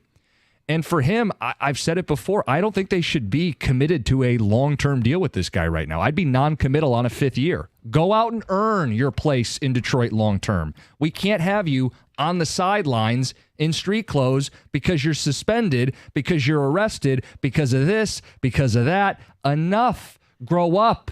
Be a part of this. No one's tearing J-Mo down besides J-Mo. Like, I hate that people say it's the media, it's Channel 7's fault. No, if anything, he's been given extra benefits of the doubt. He's been given, in this case, perks and privilege. It's the opposite of what so many people are arguing on social media, that everybody's out to get J-Mo. No, if anything, the powers that be are giving him special preferential treatment. It's the opposite. But the thing is, they don't have to be committal on him. They can let him go out and play. They can let him go out and show that he can make better decisions. Can he stay out of any of these issues, whether they're legal with the police department, whether they are issues with, following rules with gambling or performance enhancing, drugs, or substances, sorry, not drugs, substances. Yeah. Like, you have the luxury of time. He's still only in his 3rd year. Now, in the off season, they're going to have to decide, do we want to pick up the 5th year option or not? That's a decision, I believe, that happens in March. Yeah, springtime, I think. March, April, May, somewhere in there. I think it's before the draft. There's plenty of time for him to still make good decisions, still go out there and be the teammate while they're at practice, while they are playing games that we've seen him be. That's not been the issue. Correct. The issue is everything off the field, outside of the building, other than gambling inside the building. Which is, anyway, 248-539-9797. Let's get some of your thoughts on this. Let's get to John in Fenton. You're on 97.1, John. Hey, guys. How are you? Good. I just want to comment real quick on kind of the legality of the situation. A couple callers made some comments about that they were accurate. His brother can possess multiple firearms with a CPL. However, it's going to be a little bit of a trick bag for Williams, I think, because there's a couple factors to consider. Of course, one, he said it was his, and I believe it was registered to him. Yes. And it's all about the articulation of possession. It was under his seat. And, I'm a police officer myself. I don't work for Detroit, but we encounter this kind of thing all the time, where you have 4 guys in a car, 4 have guns, and the one guy with the CPL tries to claim all 4. And you really have to sift through, the factors involved in each situation to determine how you can articulate possession or how you cannot. And in this case, I think he's given a lot of evidence against him to kind of show that he was in possession of that firearm, which without a permit, he would be committing a felony. So I can kind of understand maybe why they didn't arrest him, as far as maybe they didn't feel like they had enough probable cause and they wanted to submit it to the prosecutor for review. However, they could have. And possibly the average person probably would have been. And I think you guys are kind of right. I do think some higher powers got involved and didn't want the high-profile, media coverage on this, so they erred on the side of caution. But now isn't it twice as bad now? Like, isn't it like, it's the whole idea of the cover-up is worse than the crime. Like, isn't it better to just do it right the first time and instead of like pretending it's going to go away, then someone digs into it and you say, oh, oops, we didn't follow the protocol. I mean, that's much worse. Yeah, I totally agree. And, unfortunately, and with body cams, which really are a great thing because they show both sides of the interaction, this comes up now and it makes them look bad. And again, I wasn't there and I didn't hear every word in that conversation, so I can't say they were wrong or right. But I do think they could articulate possession. Just because his brother possesses a CPL does not mean he's in possession of both of those firearms. And being under his seat, I think, is going to be the factor that gets them if they decide to issue. And I do think they will decide to issue because it's become so high profile now. So whether he gets convicted, that's another story. Sure. But John, let me ask you this, and I don't know the answer to this question because it wasn't in the article one way or the other. Should they have taken the gun into evidence? I would have only taken the gun into evidence if I had charges, because if you're depriving somebody of their firearm, you have to have a legal reason to do it. So if you're not going to make that arrest on the spot, I don't see any reason to take the gun because you're kind of you're kind of saying in an unspoken way, well, we believe this gun does belong to your Right. brother, so we're going to let you keep it. You'd be kind of half wet in that scenario, right? Where you're like, well, is it or isn't it? If it is, then it is. If it isn't, then you let him go, and then he gets to keep the firearm. But then you lose that piece of evidence for now, if you go back. If they do issue, they have no evidence to go back on. Yeah. Which is why I don't know how this is going to end, right? All we can do is talk about what we've seen, what's been reported, what's been discussed. Let's get to Andrew in Tecumseh. Andrew, you're on 97.1. Hey, how you guys doing? Good. Good. Yeah, I'm just gonna, I guess, agree with the last caller. Like, you can't just have,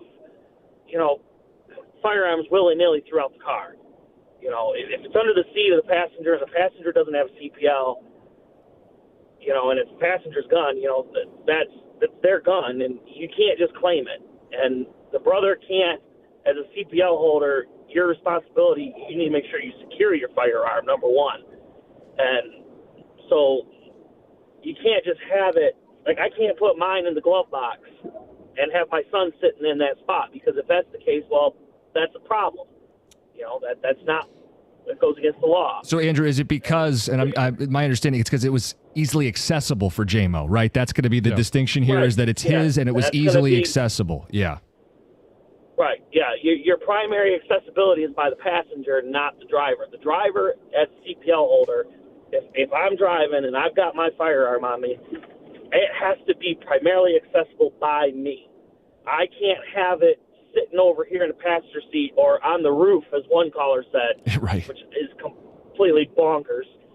But because, it can't be accessible by somebody who doesn't have a CPL. That makes sense to me. If his brother was going to claim both firearms, then his brother should have had both firearms in his possession.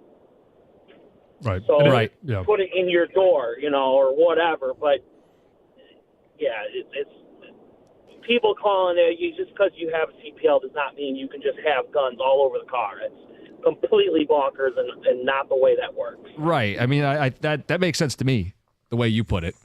248-539-9797. Ticket texts have been coming in. We'll reset the story with the details, exactly how it was reported from Channel 7. We'll get deeper into that after the update. It's 97.1.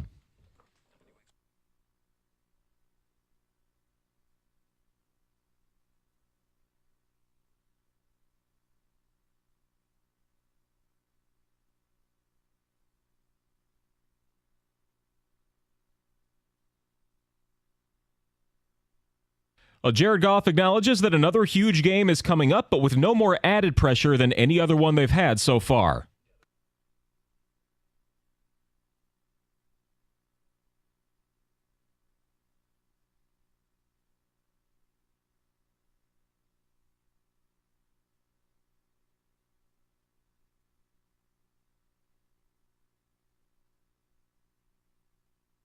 On with Doug and Gator yesterday. Goff also said he had no concerns about the early sacks from the Titans game. The Lions will be back at practice in Allen Park today, prepping for the 6-2 Packers on Sunday. More questions about Jameson Williams likely incoming after the WXYZ TV reported traffic stop with detainment over a firearm in a vehicle. There will be a World Series Game 5. The Yankees finally beat the Dodgers last night 11-4. They still sit in a 1-3 hole in the series. They get ready to play in New York again tonight. Defenseman Oli Mata traded from the Red Wings to the Utah Hockey Club last night. A third-round pick in the 2025 draft was sent to Detroit in the exchange. Mata had appeared in 7 games this season for the Wings with 3 shots and no goals or assists.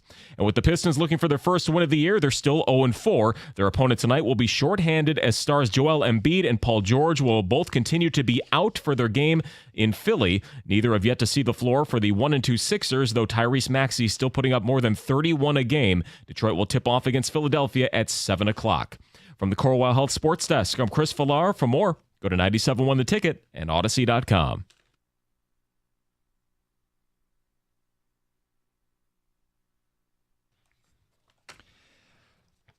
All right, a lot's been said. Let's give you exactly what we're talking about.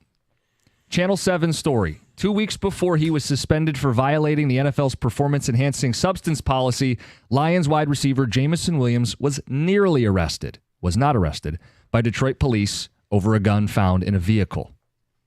Now, as a result of questions by Channel 7, wondering, hey, what actually took place here, the department is investigating why J-Mo was released from custody after officers had planned to take him to jail.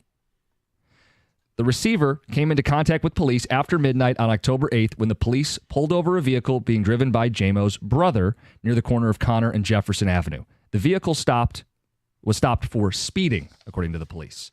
When questioned by the officer, J-Mo's brother disclosed that there were 2 guns in the car, which is his obligation, and he did that properly. The first laid in the back seat, while the second, according to police, was under J-Mo's seat.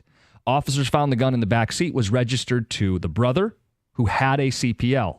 The gun under J-Mo's seat was properly registered to J-Mo, but he did not possess a CPL. The officer on site concluded this was a problem and told Williams, J-Mo, that he was going to be taken into custody for carrying a concealed weapon. It's clear from the body cam footage the officer doesn't know who he is. But repeatedly, J-Mo would remind him, quote, "I play for the Lions, bro. I'm Jameson Williams." Minutes later, "Bro, I play for the Detroit Lions." Minutes later, once more, "Bro, I play for the Lions." The officer told Williams his position did not influence whether or not he'd be arrested. So good for this officer. Seems like he wants to carry out the law. At one point during the stop, Williams' brother told police the gun belongs to him, but later on, J-Mo would admit that the gun is his. Quote, "I got the gun for protection. Don't you guys know where I live? Detroit." Williams was handcuffed at the and placed in the back of the squad car. In an interview on Monday, Detroit Police Commander Michael McGinnis supported the officers on scene. "I feel like there was probable cause to arrest. He was under arrest by the patrol officer, and because of that, he should have been conveyed to the Detroit Detention Center and processed.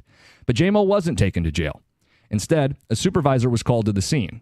The department says that's not unusual for a high-profile stop, and the precaution was made to make sure policy is followed in cases that could create media coverage." So by J-Mo saying who he was, it did invite a more delayed process and more, supervision.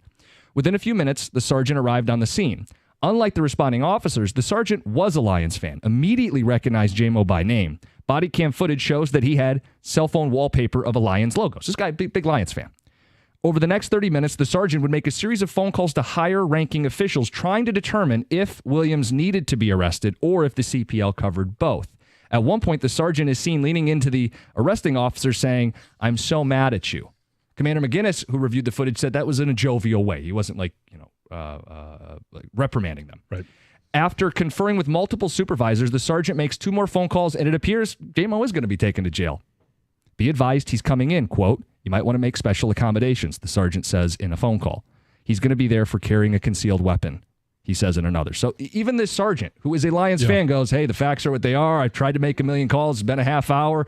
Hey, ready the facility. He's going to jail."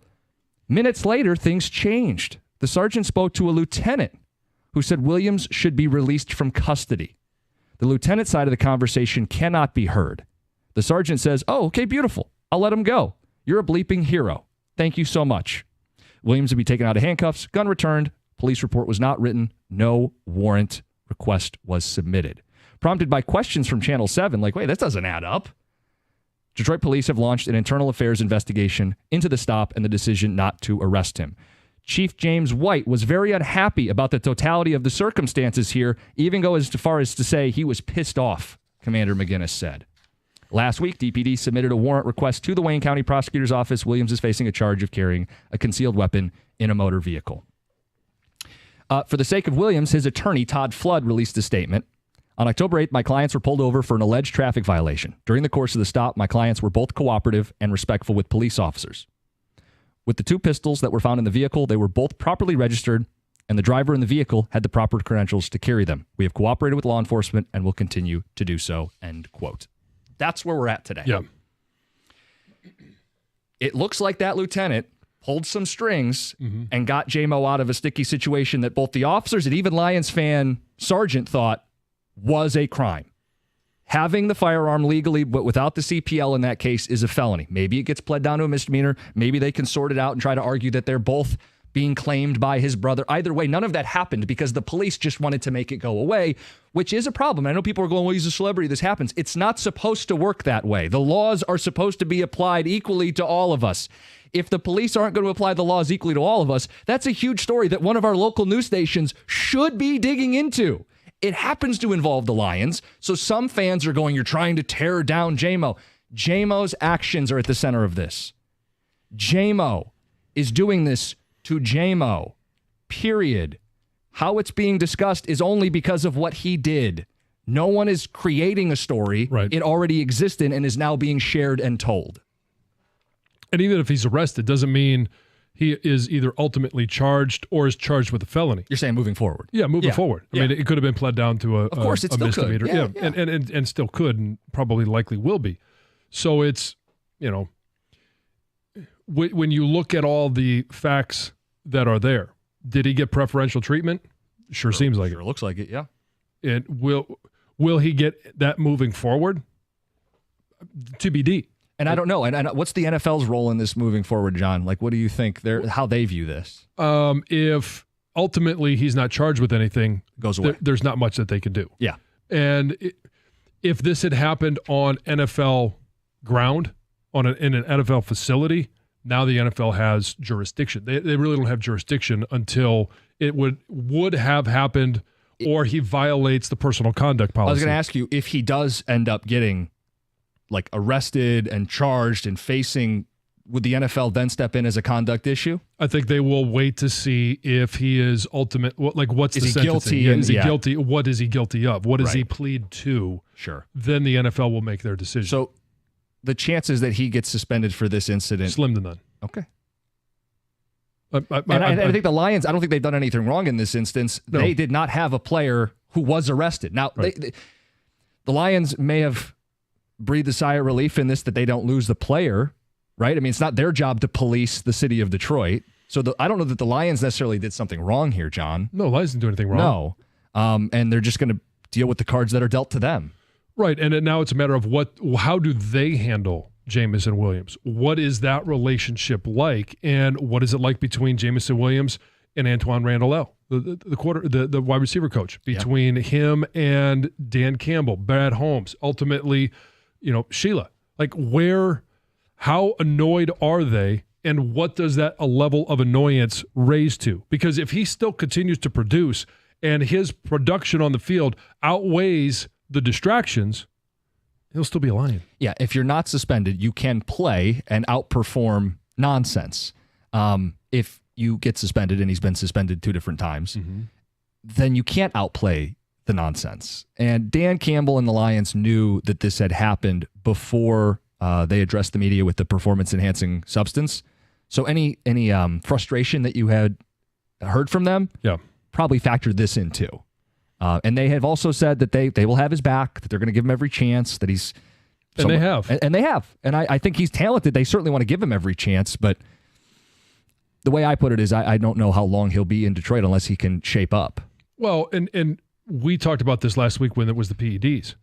All of these moments will play a factor into how much a team is willing to pay you, if they're willing to keep you. And as we've all come to realize, there are a lot of good dudes on this team that are playing high-level football, and they're getting paid for it. At some point, you're going to have to make some tough decisions on who you're going to keep, who you're going to pay. And if you have a guy like Jameson Williams that if this keeps happening and it's a repeated distraction, it makes their decision a little bit easier. As I say, it's already a tough decision. But if you want to pay Aiden, and they will, you want to pay Kirby Joseph, Brian Branch, Sam Laporta, like you start looking around going, if I got to squeeze somebody out, maybe it's the guy who gets suspended every season. He still, and I want to stress this, still has the opportunity still in front of him to play good football, to avoid nonsense, to secure a spot here long-term and be a Lion for life. But it's got to be better than this. Yeah. Mozzie Smith has come up a lot on the ticket text. So let's just hit this real quick. Mozzie Smith was arrested. Similar in the sense that they both had a firearm without having an active CPL. But Mozzie did not get the treatment from the officers that J-Mo did. He was arrested. In this case, J-Mo didn't even have that happen. Right. So that's kind of where the similarities end. Ticket texters, it would be irritating being J-Mo's teammate, working hard every day to have this negative shadow over the team. That's from Mason at work. This one says, for J-Mo to be legal, his gun needed to be all the way in the back and unloaded. Yeah. I don't believe we've received confirmation if it was loaded or not, but I would... I'm not sure why you would say you need it for security. If it was unloaded. Yeah, I assume it was. This says, If the cop goes hard on the guy, he's a jerk. If the guy gives him a break, nobody hurt, he's a jerk. Can't win either way, Matt in Grand Blanc. I think you're always going to be on the right side if you're following the law. I mean, part of that comes with the territory of being a police officer. Not everybody's going to like you. Right. But it also comes with the territory of being a professional athlete. A lot of eyeballs, a lot of responsibility. And I know we bring this up all the time. Charles Barkley said, I don't want to be a role model. Well, you know what? There are a lot of kids that look up to you. There's a lot of people that look up to you because of what you do. Says, you guys are going to make this national news. Quit trying to torpedo JMO. Find something else to talk about. Did we try and torpedo JMO? We're just talking about an event that happened. And I don't think anybody has said cut him, trade him. Cut him, suspend him, trade him, at least not on this kick him show. Off the team. Not for us. This will make national news whether I don't want to. No, whether we talk about it or not. It's a good NFL player that has an issue with a gun. I don't want to flatter myself. Schefter's already talked about it. Like, this is a national NFL story, whether we brought it up this morning or not. As far as torpedoing JMO, he's doing that better than anybody else could. 248-539-9797. We'll get your phone calls. I see full bank. Go in order next, 97.1. I'm down 70 pounds in the last 2.5 years, and it's all because of Ideal You. They helped me on my journey of weight loss. And when I started because I wanted to change where I was going. I wanted to change my trajectory. I wanted to feel better, wanted to be healthier. I wanted to make sure that I give myself the best chance to be around for my kids. So I contacted Ideal You, and in 40 days, first 10 days, I lost 10 pounds. 40 days, I lost 50, and I'm down 70. And it's because of the program. They teach you what to eat and drink to lose weight. It's also the support. The weight loss coach that was assigned to me helped me in those first 40 days to achieve my goal. And once you achieve your goal, they want to help you keep it off. If you want to change your life as well, go to idealu.us right now and schedule a free consultation. You could be 20, 30, or even 40 pounds lighter in just 40 days. Ideal You has helped thousands of people, and they can help you as well. If you want to weigh less, go to idealu.us.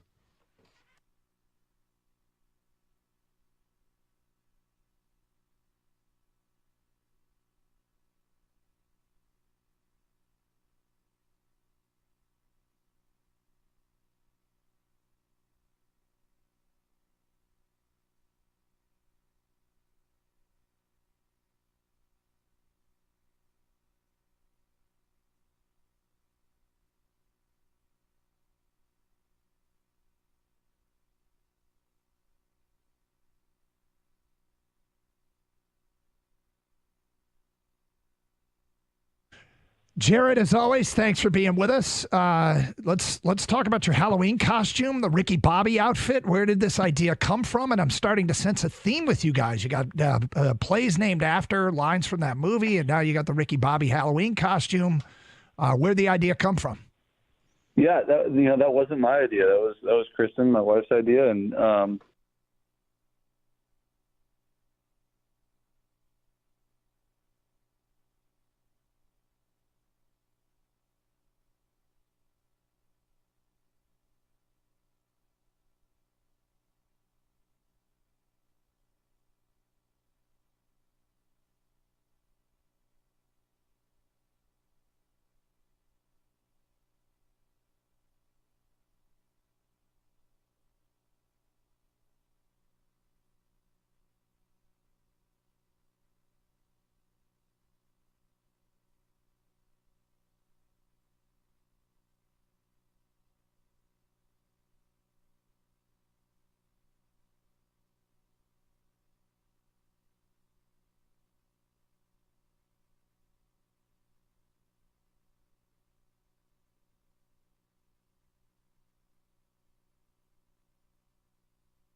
Hey, fall into family fun this season with the YMCA of Metro Detroit. From youth basketball to gymnastics and swimming, the Y's fall programs are perfect for keeping kids active, building skills, and making friends. And for the adults, there's group exercise classes, less meals, and free child watch while you work out. And if you join by October 31st, you're going to get 75% off your first month. Don't miss out. Visit ymcadetroit.org or your nearest Y to learn more and join for 75% off your first month. Fall into family fun today at the Y.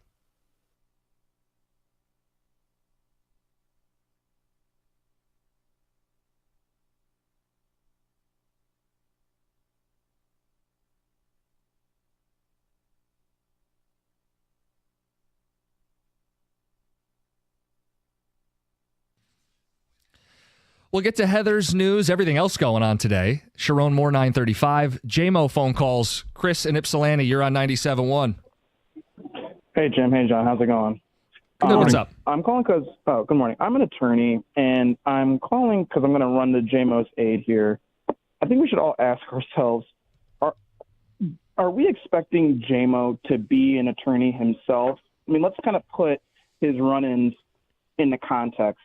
The gambling suspension, he places a bet at a team facility, but it turns out that team facility was a hotel in another state, right? On the performance-enhancing substances, the rumor is that his Adderall got switched to a generic brand, and he didn't inform the NFL. I can't speak on that. I don't know that that's true. But yeah, okay. I know it's a rumor. And here, he's carrying a lawfully registered firearm, but without a CPL in a car with the CPL driver. And I think you guys had a cop call in a few minutes ago who explained that this is actually pretty detailed. It's pretty fact-specific analysis here. I'm an attorney. I went to school for 7 years to get my JD, and I can tell you how quickly these things can end up in the thicket. And, John, you said you have a CPL, and you didn't immediately know how or why what JMO did was against the law. JMO was a 23-year-old kid. He grew up in St. Louis. He went to school in Alabama. He now lives in Michigan. All three of those states have very different gun laws. Those gun laws are very complicated. The running theme here that I see for JMO is that he's not making boneheaded decisions. He's getting tripped up on the details that I wouldn't expect a 23-year-old guy to understand or know. When I was 23 and I was in law school, Chris, I would not have caught these details. If he's going to be a gun owner and make that decision to carry a gun, it is his responsibility while in the state of Michigan to know the laws. Absolutely. Yeah, absolutely. And all it would take is an 8-hour course. Told us. I'm sorry, go ahead. No, absolutely. I think what that officer taught us, though, is that reasonable people get caught up on this mistake all the time. Now, for JMO, should he have been charged? Yeah, maybe, right?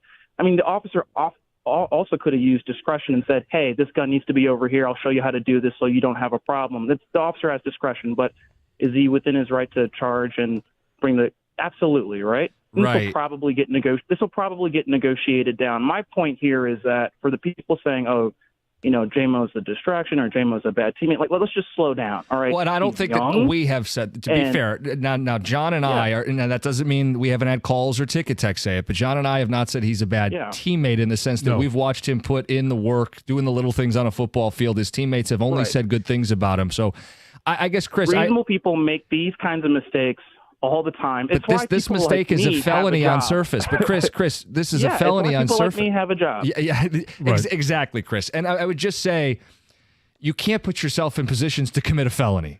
Right. I mean, that's not good. I don't know why people think the reaction has been over the top when we have not said any. To me, of course, I think my reaction is appropriate. But John, I really do feel like we've tried to be fair here. Well, and I do like the way that he stated it. Reasonable people make mistakes all the time. That's true. That's why you go through the process, and reasonable attorneys will come to the agreement. That's why you see things pled down all the time, because people are being reasonable. This isn't something that I think he deserved. What is the track record for JMO in a legal sense? Is he a former felon? Not that I know of. Has he ever been arrested for anything else? Again, not that I am aware of. So if this is a first offense, and, it was a quote-unquote reasonable mistake by a reasonable person, you still have to pay for your crime. It just might not be raised to the level of you got to spend 2 years in prison. It might be, hey, we need a little community service. And whatever it would be. These are just examples. The only thing, I thought he made great points, and I agree. These are technicalities, they're details. It's JMO every time, though, because this could be, we're not talking about Jahmyr Gibbs. We're not talking about Brian Branch. We're not talking about Sam Laporta. We're not talking about Jack Campbell. All similar age range, all different backgrounds. We're in one state for college, came to a different state for the NFL. Heck, Jahmyr Gibbs was in Georgia at Georgia Tech, and then he went to Alabama in college. You know, Well, so why not throw in the excuse that he was also in Ohio and as a Buckeye before he went to Alabama? I mean, to me, it's excuse making for JMO because JMO's the one doing it every time. I'm not trying to look. This is a technicality. I don't believe he should be suspended by the league. I think the DPD looks worse in this than he does, but the one common theme is JMO. Well, and just going to the whole, 4 states, 5, it doesn't matter how many states. You're in Michigan. When I was in Virginia, I lived in Virginia, played in Washington, or played the games in Maryland, and also had to pass through D.C. I'm surprised they let you into the district. And West Virginia is right there. Now, there are 4 different states or the District of Columbia that all have different laws in regards to how you possess, or even if you can, and you're expected as a responsible gun owner to know the laws for where you are. I don't want to squeeze too much into news. We've been doing it a lot today. Let's get to Heather. Yes, there are other news stories that are going on Yes. in the Metro Detroit area, so I'm going to fill you in on some of those. Police are actually searching for a group of men posing as salesmen going door to door at homes in Taylor after one of them actually broke into a house, assaulted someone, and then stole their belongings. Happened on Tuesday. A victim found this unknown man in their basement. The suspect claimed that he was a salesman for something called Flex Seal, was trying to offer services to seal the cracks in the concrete of the basement floor. Oh, yeah. I mean, I don't know Flex the Seal's a details great product. of who let him in or how he ended up in this person's basement. But either way, he was actually not a salesman for Flex Seal, just worked his way into the house. The suspect who assaulted the victim is described to be a younger man in his 20s or 30s, about 5'11", wearing a dark blue Tigers baseball hat. Also has a tattoo on the side of his neck. Other men were also posing as salesmen going door to door at neighboring homes. So, I mean, it's really scary, especially because of what happened in Rochester Hills recently, right? Like that these people are posing as salesmen or utility workers and getting into people's homes. So you just need to be very vigilant about who you answer the door for, who you're letting into your house, right? It's very scary. The Big Ten will not punish players involved in the fight that took place on field between Michigan and Michigan State football players at the end of their game last weekend. You know the story. Final seconds were ticking off the clock. Michigan tight end Colston Loveland and MSU defensive lineman Anthony Jones got into this fight, quickly escalated. Players from both sidelines were coming onto the field. Well, on Tuesday, the Big Ten said that they thoroughly reviewed video of the incident and could not find evidence to support any disciplinary action. Yeah, when I first saw the clip on Saturday night, I thought, boy, is that Mullings? People were saying he's stomping. I could kind of see it. But then I got to be fair. The video is like, it's panning and there's a logo and it's not conclusive. So I understand why the Big Ten said, hey, I can't definitively say that he was doing something wrong. I'm not going to suspend him for it. And I understand that. Yeah. And if they have extra, footage, and when we had Sharon Moore on, he said they looked at it and it did not indicate that he was stomping on anybody. So I understand it. The holiday season, it's here, right? Like I say now, it's Halloween, basically. The Halloween season is here. And after Halloween, we've got Thanksgiving, we've got Christmas, all sorts of holidays. Well, I've never done this, but I do think it could be cool. The Canadian Pacific Holiday Train is going to be passing through the Metro Detroit area once again. So that's pretty sweet. You can check it out. It runs in Canada and the U.S. It does not have any stops in Metro Detroit, but it's going to pass through the area on its way from Canada to the U.S. What is it? Have you ever seen? It's like a really it's covered in lights. Now it's cooler when it makes a stop. Yeah, it looks because you could. But it's still kind of neat to see it as it passes. The thing is that they're not sure if they're going to be able to have the lights on or not as it's moving through. boo. So it's like, are you going to actually be able to see it or not? But and they're not telling you exactly when they're going to be there because there's no stop, so they haven't like detailed timing on the route. But anyway, if you do want to go see it, all they say is you have to stay off like the railroad property, which is like 50 feet from the side of the tracks. But could be cool to check out if that's something you're into. Let's see what else I got. There's a man has filed a $10 million lawsuit against state police for what he claimed was a conspiracy to plant drugs on him during a traffic stop. Traffic stop took place on April 10th. The man was pulled over in Benton Harbor, and during the stop, the man says that the trooper basically immediately started accusing him, said he smelled of something fruity, gave him 30 minutes, did a 30-minute sobriety test, even though he said he was sober, passed that. Then he was immediately taken to a medical clinic, tested negative for all alcohol, still went to jail, and then while he was in jail, he says police went even further, claiming that he was hiding a bag of drugs somewhere in his body. So he had to go through all these body scans. He says he had to publicly use the bathroom to prove that he had no drugs in his body. And then eventually, once he was released from custody, the charges were dropped. He says he discovered footage of this conspiracy for these troopers to plant drugs on him. There was also posts on social media by one of the troopers as well. So he has filed this huge lawsuit. Michigan State Police have responded saying that at no time did troopers attempt to actually plant narcotics on this man. And they said that the actual traffic stop was handled properly. They did an investigation, but they said they are still investigating some of the remarks that were found online. Crazy. There's a new lawsuit against Subway. This lawsuit is accusing the restaurant of grossly misleading customers by advertising sandwiches that contain at least 3 times more meat than it actually delivers. We've heard of these lawsuits before, right? That you use these beautiful ads, right? Right. That show like a ton of, whether in this case, a Subway sandwich with a tons of meat and filling, right? And it looks amazing. Then you get one and it doesn't deliver. It's underwhelmed. I mean, it's the case for most things, right? You're going to put an amazing photo out. Every restaurant does it, and your meal never looks exactly like that photo. Anyway, there is a new class action lawsuit that's been filed seeking unspecified damages for New Yorkers who bought the sandwiches in the last 3 years. Like I said, there's been similar lawsuits, and most of them have been dismissed. So, it's Heather with the news.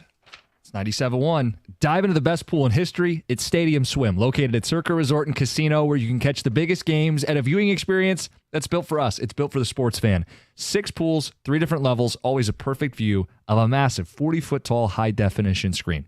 What more could you want? It's Stadium Swim, America's favorite place to watch football, with the swim-up bars, instant-ready selfie walls, and a non-stop party. Score your perfect game day spot. You got cozy day beds, private cabanas. You can lounge at the center of the action, but reserve your place today. Plan that trip. It's 365 days of sports poolside, located at Circa Resort and Casino, downtown Las Vegas on Fremont Street. Stadium Swim, all sports, all seasons. Book your spot today. CircaLasVegas.com.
Jared, as always, thanks for being with us. Let's talk about your Halloween costume, the Ricky Bobby outfit. Where did this idea come from? And I'm starting to sense a theme with you guys. You got plays named after lines from that movie, and now you got the Ricky Bobby Halloween costume.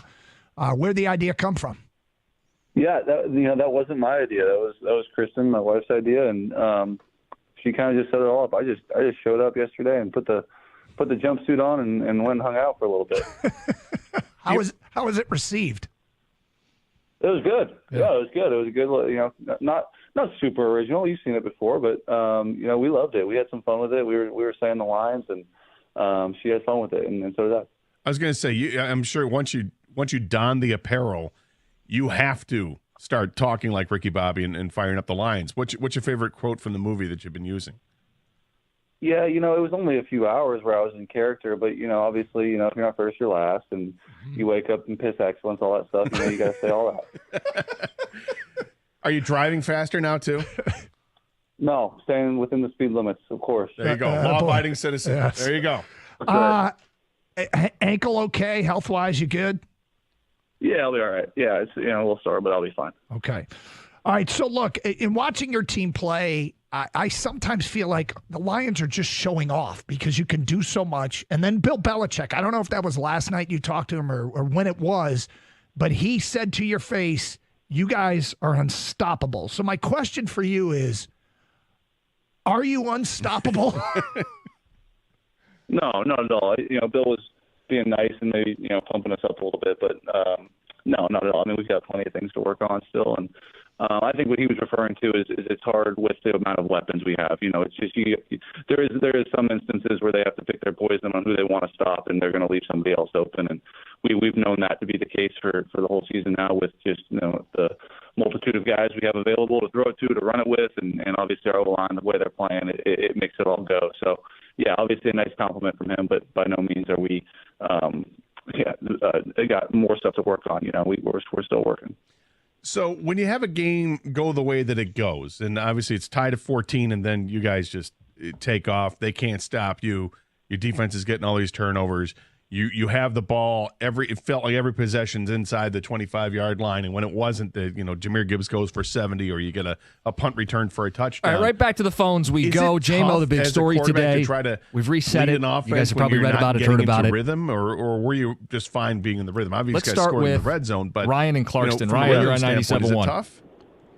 What's going on, guys? No, it was. I think so. The My rhythm biggest thing, issue with this like whole to put thing together a 10-play drive, an 8-play we're going drive. to probably get a police completions officer down the fired field. over this Some because different a types of journalist runs, wanted to, he needed to meet some quota on a headline for the day. They want to play, and if they would have the arrested game, it's hard to do that. The matter is, we knew it's not even a big deal at all We had a good because it's going to idea about a be second or third some drive fine that he's going to pay, and it won't even make a difference because he has more money we than got down there. So we did our job. But yeah, now that they used discretion and said, you know what, it's probably not a big crime here. It's kind of an iffy situation because does the other guy's CPL cover it? The next man up mentality that a lot of teams talk about. I think everybody says let's go ahead and let this guy go. He when seems you have like a a guy nice like kid, Khalif Raymond, but who now some makes plays on Channel offense for 7 you and then makes plays on is special get teams, you're without police Jameson officer Williams. fired because we does always he kind want of to try to get everybody embody in that trouble next now. I man feel up like all mentality? are just a bunch of little tattletales. Yeah, sure. I mean, him and a bunch of guys. My neighborhood Facebook group, it's constantly just everybody tattling on everybody about anything they possibly can. He hasn't really even been next man up. And I feel like it's a big problem. For a lot of times. I'm just more concerned about there's going to be a guy getting fired right before Christmas for really no reason at all. Well, Ryan, it wouldn't be for no reason. It wouldn't be for no reason. I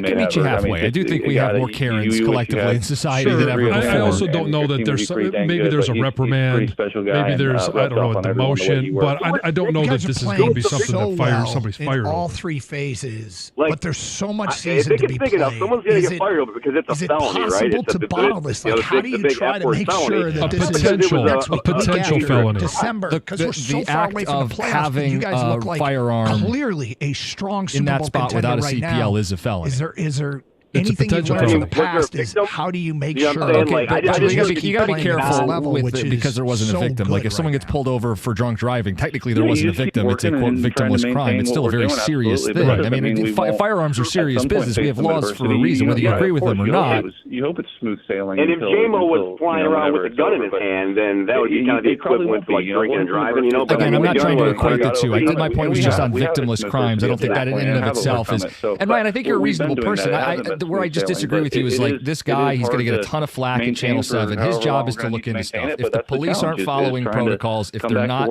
if they're giving athletes special treatment, preferential treatment, if the law is not applied equally, that's a policing problem. This is a bigger police story than it is a JMO story. And that's why a local TV station should be looking into, are our officers looking the other way? Do we have any dirty cops? And the cops on the police officer on the scene did this right.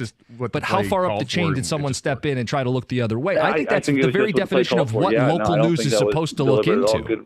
Now, it intersects with a sports team that's very good, so you're going to get irrational people yelling at this guy over it. But at the center of it is the actions of the officers and the actions of JMO. Channel 7 is just telling you the story. You don't have to like the story. We don't like the story.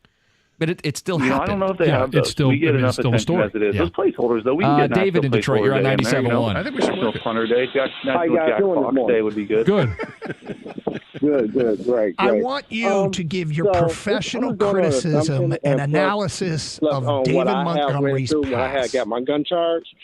Yeah, there's not much criticism going to be had there. That was a start. I said it after the game. I had a pretty good view of it on the field there. But Sam was open, but he wasn't like that open. The ball still had to be a good ball, and he delivered it right on him and spun it and had a nice little dance after. And we've been practicing that one for it seems like David, your phone is it's not sounding great, buddy. I can put you on hold. I think we're getting the gist of what he was saying. Right, this idea that it's not going to be either, or David Montgomery's probation and a misdemeanor is how he thinks it'll end up. Right. Do we even see it progress from here? I don't really know what the next step is, John. I'm going to plead the fifth there. They're both great. I don't either. But at the same time, I'm no lawyer. Sometimes it's better to admit when you're out of your depth. I'm the way in terms of how this proceeds from here. We'd heard that Ben Tyler Johnson on a was cell. talking You're on about the prowess 97.1. of Panay Sewell throwing Hey the ball guys, before how's it going? practices and stuff like that.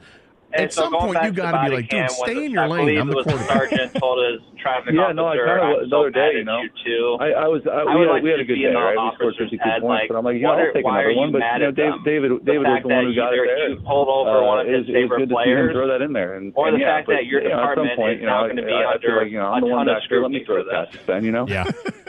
I imagine watching game film, particularly after a game like that, is pretty awesome. I want to say it's going to be more of the what's police your department, favorite play to but watch given the fact back his phone was during a background team Lions, film and session? how he knew J-Mo's name right there and this that. past week, but I don't know, is there it could go one play either that way, but stands out that it's like just you a couldn't bad wait look to for watch in overall. front of the entire and it's team interesting you guys because again, celebrate just from together? what I've read and what we've talked about, it seems like that Sergeant had the Lions case, is a Lions fan, knew J-Mo's name, but was going to go along with the fact that they needed to arrest him and take him back to the station. So I think it was one of those where maybe he didn't want to, but he realized, hey, it's my job to uphold the law, and I even though I like J-Mo, I have to do what's right. Only then, though, it seemed like he was trying to find a way out of it. Only did he get the lifeline from the lieutenant. Did it go away? Jared, obviously, you guys are one game I don't at a know time. the context in the of moment, but we all know the next couple of weeks are against true contenders. I'm mad at you guys. I'm so mad at you guys. Houston, the way it was reported was that it was in jest. Jovial, I think was the word. Yeah. Right now. Next up, what do we got? We got Tony and Novi. You're on 97.1. I mean, I'm not being cliche. Morning, guys. I think that he's actually going to face a league suspension over this thing because there's a precedent for that. Marshawn Lynch and Frank Clark. If you do a quick Google search, they very similar situations carrying a weapon. So I hate that, but I think a lot of people aren't considering that. It'll be fun. But that's going to happen. But if I don't know the Marshawn Lynch case. I don't know the details of that one. Was he arrested at the time? And the same thing with, I know that Frank Clark was originally arrested at the time, and he also had other weepons drop involved back and throw it all that weren't, I believe, registered to him. About moving forward? Yeah, No, I think the Marshawn Lynch one was a similar thing. They wasn't carrying the. I don't know all the details, honestly, about all the details. Right. But even if they retroactively arrest him, then or charge him, I think that then he is going to face the suspension. Maybe a lesser, maybe a one game. I don't know, but I don't think they've got some high sack totals. They're second in the NFL in interceptions. Yeah, if he ends up getting charged, which I think is what we're kind of waiting to see, that next step and where this all goes. Like, coach athlete, it's in the hands of the DA coming right in now. there and doing it. I feel like we're learning so much more on the fly. Done a great job. You can see why they laws and legality and lawyers and precedents, and like I'm willing to admit, like I didn't know the details of the Marshawn Lynch case off the top of my head. Like I'm willing to listen to this if there's more information that paints a different picture. But once you get into the legal process, that's where you do need to hire a good lawyer, because good lawyering at the end of the season when it's the could save you ultimately a suspension, because if you're not charged, or if there is some type of negotiation, or if you are charged with something much less, like a misdemeanor versus a felony, then I think the league will view it Dan very Campbell on our morning differently. show today said it was Rick about in shoes. Berkeley, you're on 97.1. Having the right shoes. Hey, so here's I'll have do you you a guys real tried quick anything prime. I out? work in the legal system. The attorneys either, if there's a charge, they're going to challenge the stop. If the stop doesn't work, there'll be a misdemeanor on this case for sure. Wayne County will do something if they have gun programs. You'll likely get a misdemeanor, probably have to do a gun safety course, and then it will probably be resolved. So, but that's not why I called. John, it's sort of a question of you. And I work in the system, and I do work with a lot of young people. And what we see, there's usually three reasons why people get in trouble. One, just because they're troublemakers, bad people. That's clearly not Jameson's thing. Two, they may be immature, and then they can grow up. And then three, sometimes people have minor but measurable cognitive impairments, which is harder to work with. So when a team makes a first-round investment in somebody, they also hope they're going to make a second investment with a contract. Yes. And this is kind of where the Lions are now, is are they going to win investment? One, he's not a bad guy. But two, he might be immature. Is he going to grow up? And three, if he has some kind of cognitive impairment, what can they do about it? So the question is, to the extent you've been in the league, what are the options that a team has to prevent a kid who's not a bad kid to continue making these kind of decisions or behaviors? Because John can speak to this better than I can, but they do the rookie symposium. There's a rookie symposium. There's different things you go through if you're a drafted player, if you're going to be a rookie, and no, I mean specifically to Jameson, because whatever they've done up to this point has not sunk in one bit. Well, at some point, it's on him. Like, I don't think the team is. You're not blaming the team, but I don't know what the team is supposed to do, because these are all different issues. What are they supposed to do? Like, crash course on life? Like, well, I mean, they're can trying. Offer counseling. They can offer resources. There's things that they can offer. And teams, like, for, if you're going to go out and have a good time at night, right? Teams and the NFL offer numbers that you can call for a free ride home. But once you're off of out of the facilities and you're off a property, I understand wanting to protect your investment, but you can't hire a babysitter to hold his hand everywhere he goes. It has to come from him first and foremost, and he has to make an effort to be better focused, to not let some of these details drag him down. Still has every opportunity to make it work here. Yeah, I don't know when he acquired his firearm.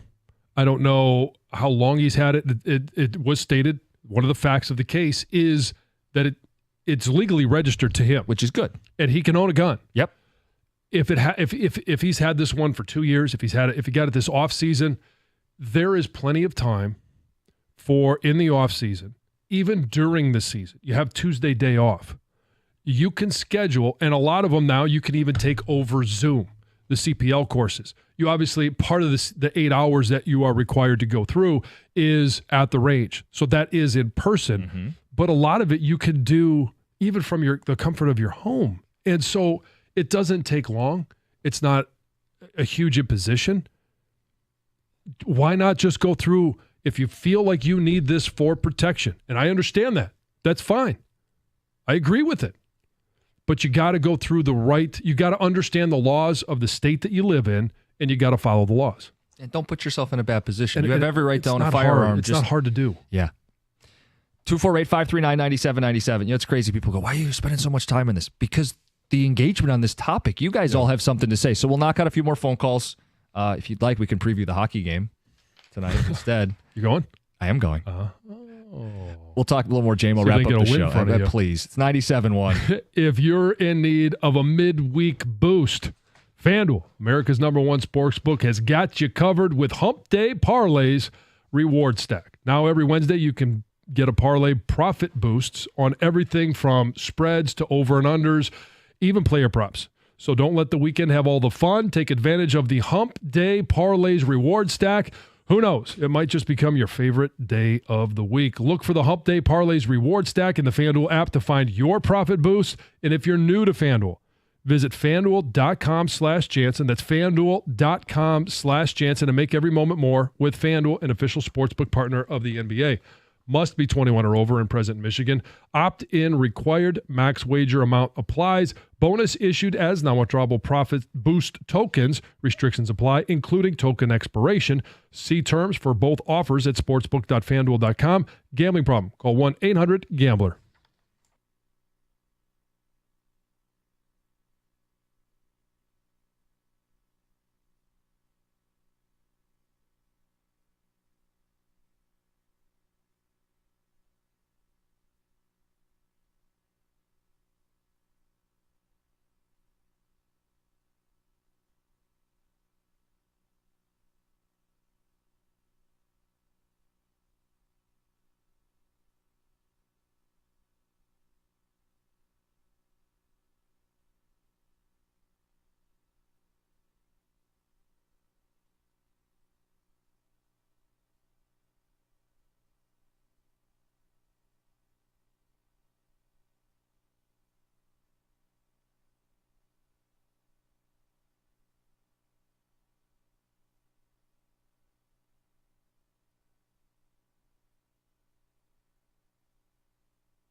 I joked. Do you want us to preview the hockey game instead? John, there is one.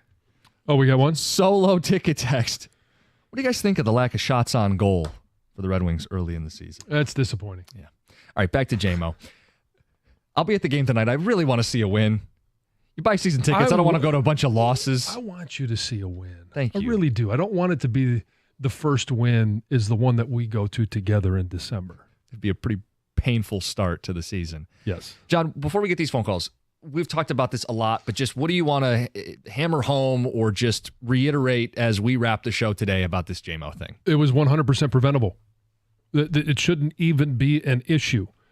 If you're going, and if your reasoning for owning a firearm is because of where you live and you're going to carry it with you, in the state of Michigan, you need a CPL. Spend the 8 hours, the $100, go through the process and do it. It's that simple. Okay, he lives in the same, I live in Wayne County. He lives in Wayne County. I know what the process is. There is a time delay in how many that they have been receiving and being able to process those. So there is a wait to get your CPL, longer than I think a lot of people think there should be, but that's beside the point. The point is, that you should have a CPL and you don't have to go through this. If he just had a CPL, maybe they get a ticket. For speeding his brother. Yeah, maybe they get off because, hey, I'm. Do you know who I am? Maybe that's enough. Yeah. His brother has the CPL. His brother knows the law. His brother seemed to know what he was doing. Like, help your brother out.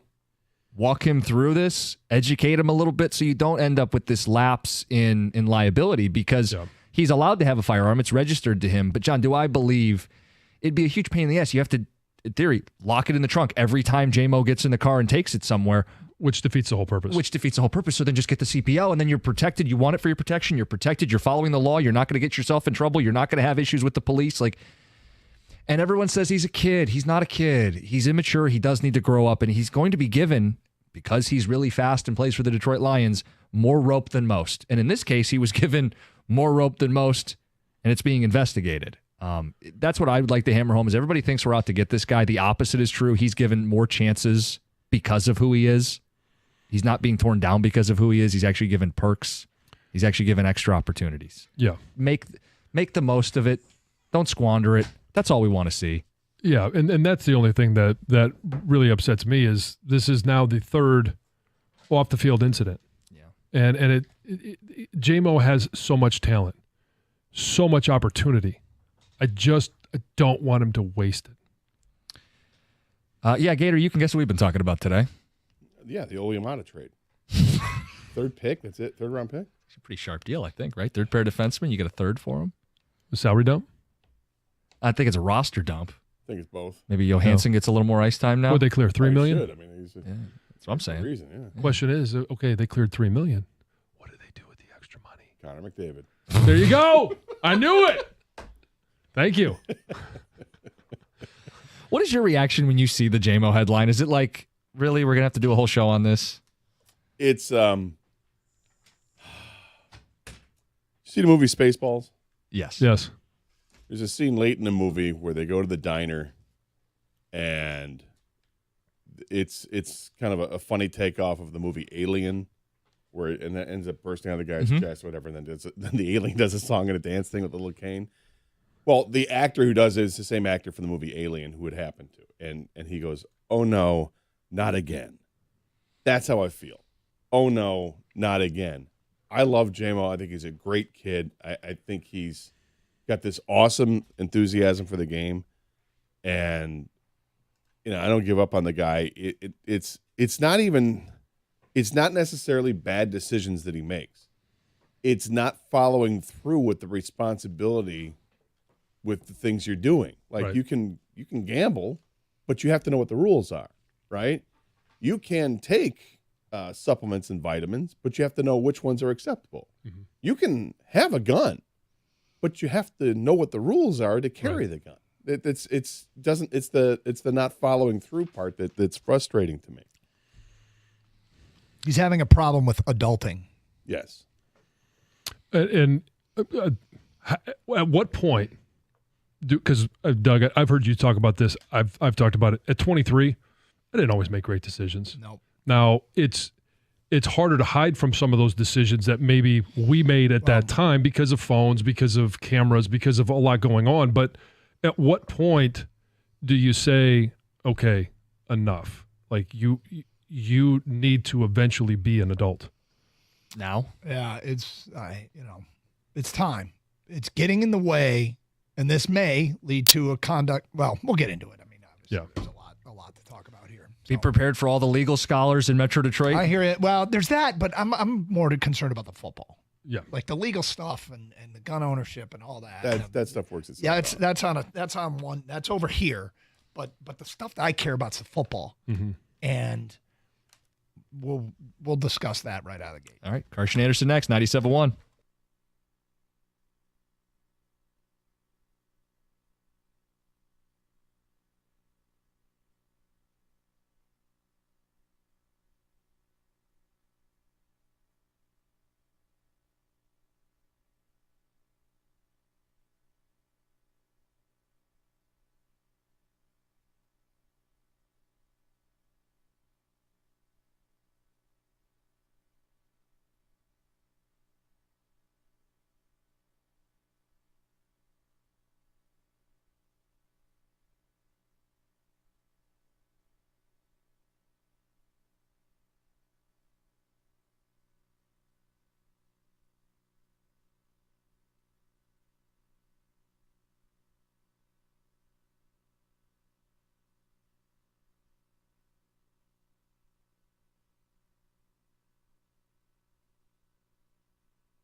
Okay, so look, one of the things I love about our Detroit Lions, this incarnation of the Detroit Lions, this era of Lions football, is they've actually done something that I think everybody called for forever, and that was change the culture.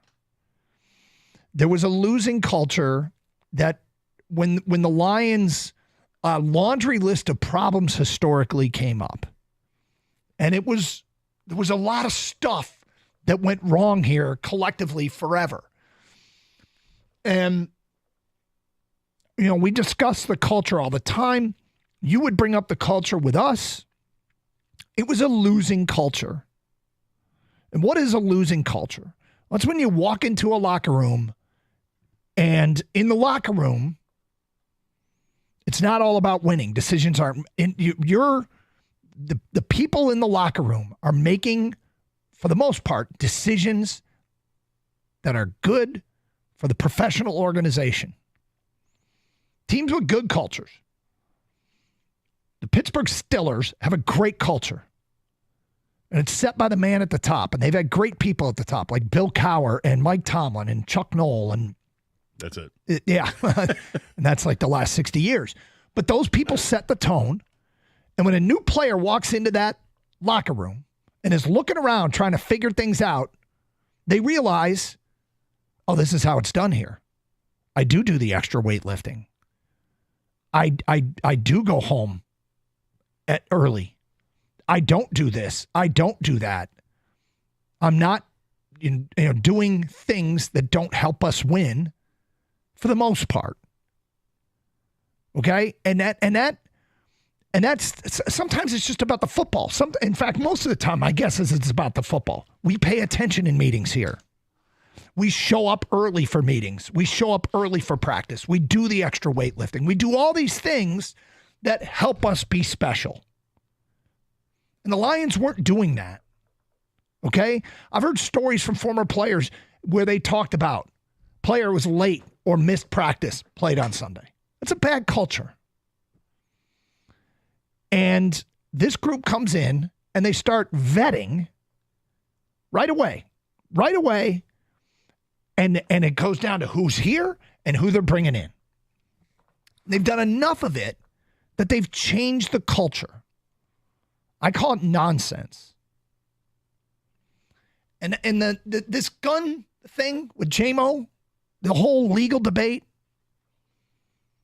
that's over. That's a different conversation. Not even going to get into that. No, I mean, we can, and I'm sure people will want to. Yeah, I mean, you're probably right. I don't. That's not the issue here. But what is at issue is that he didn't have the proper paperwork. There it is. He didn't fill it out. Okay? I mean, it's registered. Yes. But if you're going to carry it with you, you need the license to carry it with you. Okay, so, and that alone, doesn't get in the way of winning. But the gambling suspension, plus a performance-enhancing substance suspension, plus this now, which may fall under the NFL's conduct policy, this is getting in the way of winning. And I don't know how serious, if the NFL is going to do anything about it. I'm not sure that they will. But this is one of the most talented players on the team who's got a wonderful opportunity here. And I think it's fair to call into question whether or not he is going to continue, if this pattern is going to stop, because it's keeping him off the field. This issue alone may not, but if you line up these things that keep happening, how can we predict that he's not going to do something else to keep him off the field? From a human standpoint, you want him to understand that there are consequences to doing things that he has done. And like I said in the crosstalk, it's not necessarily a decision-making thing. It's a not thinking things all the way through, which I suppose is the genesis of a decision-making process. It's not that you had a gun. You can have a gun, and your reasoning is fine. Okay, you feel like you need protection because of where you live. Okay, I'm buying that. And you can take that story to the proper, authorities that you need to get your license. But you didn't do that. That's the last step of the in the process that you needed to do that you haven't done. You can take vitamins and supplements, and this is a gray area because we still have no idea what he tested positive for, what he popped for with the banned substance list, right? We don't know what it was, but it was a minor suspension. It was only 2 games. Nonetheless, it violated their policy. So again, you can take stuff, but you need to know what stuff you can't take. Like that's in bold letters. You can't.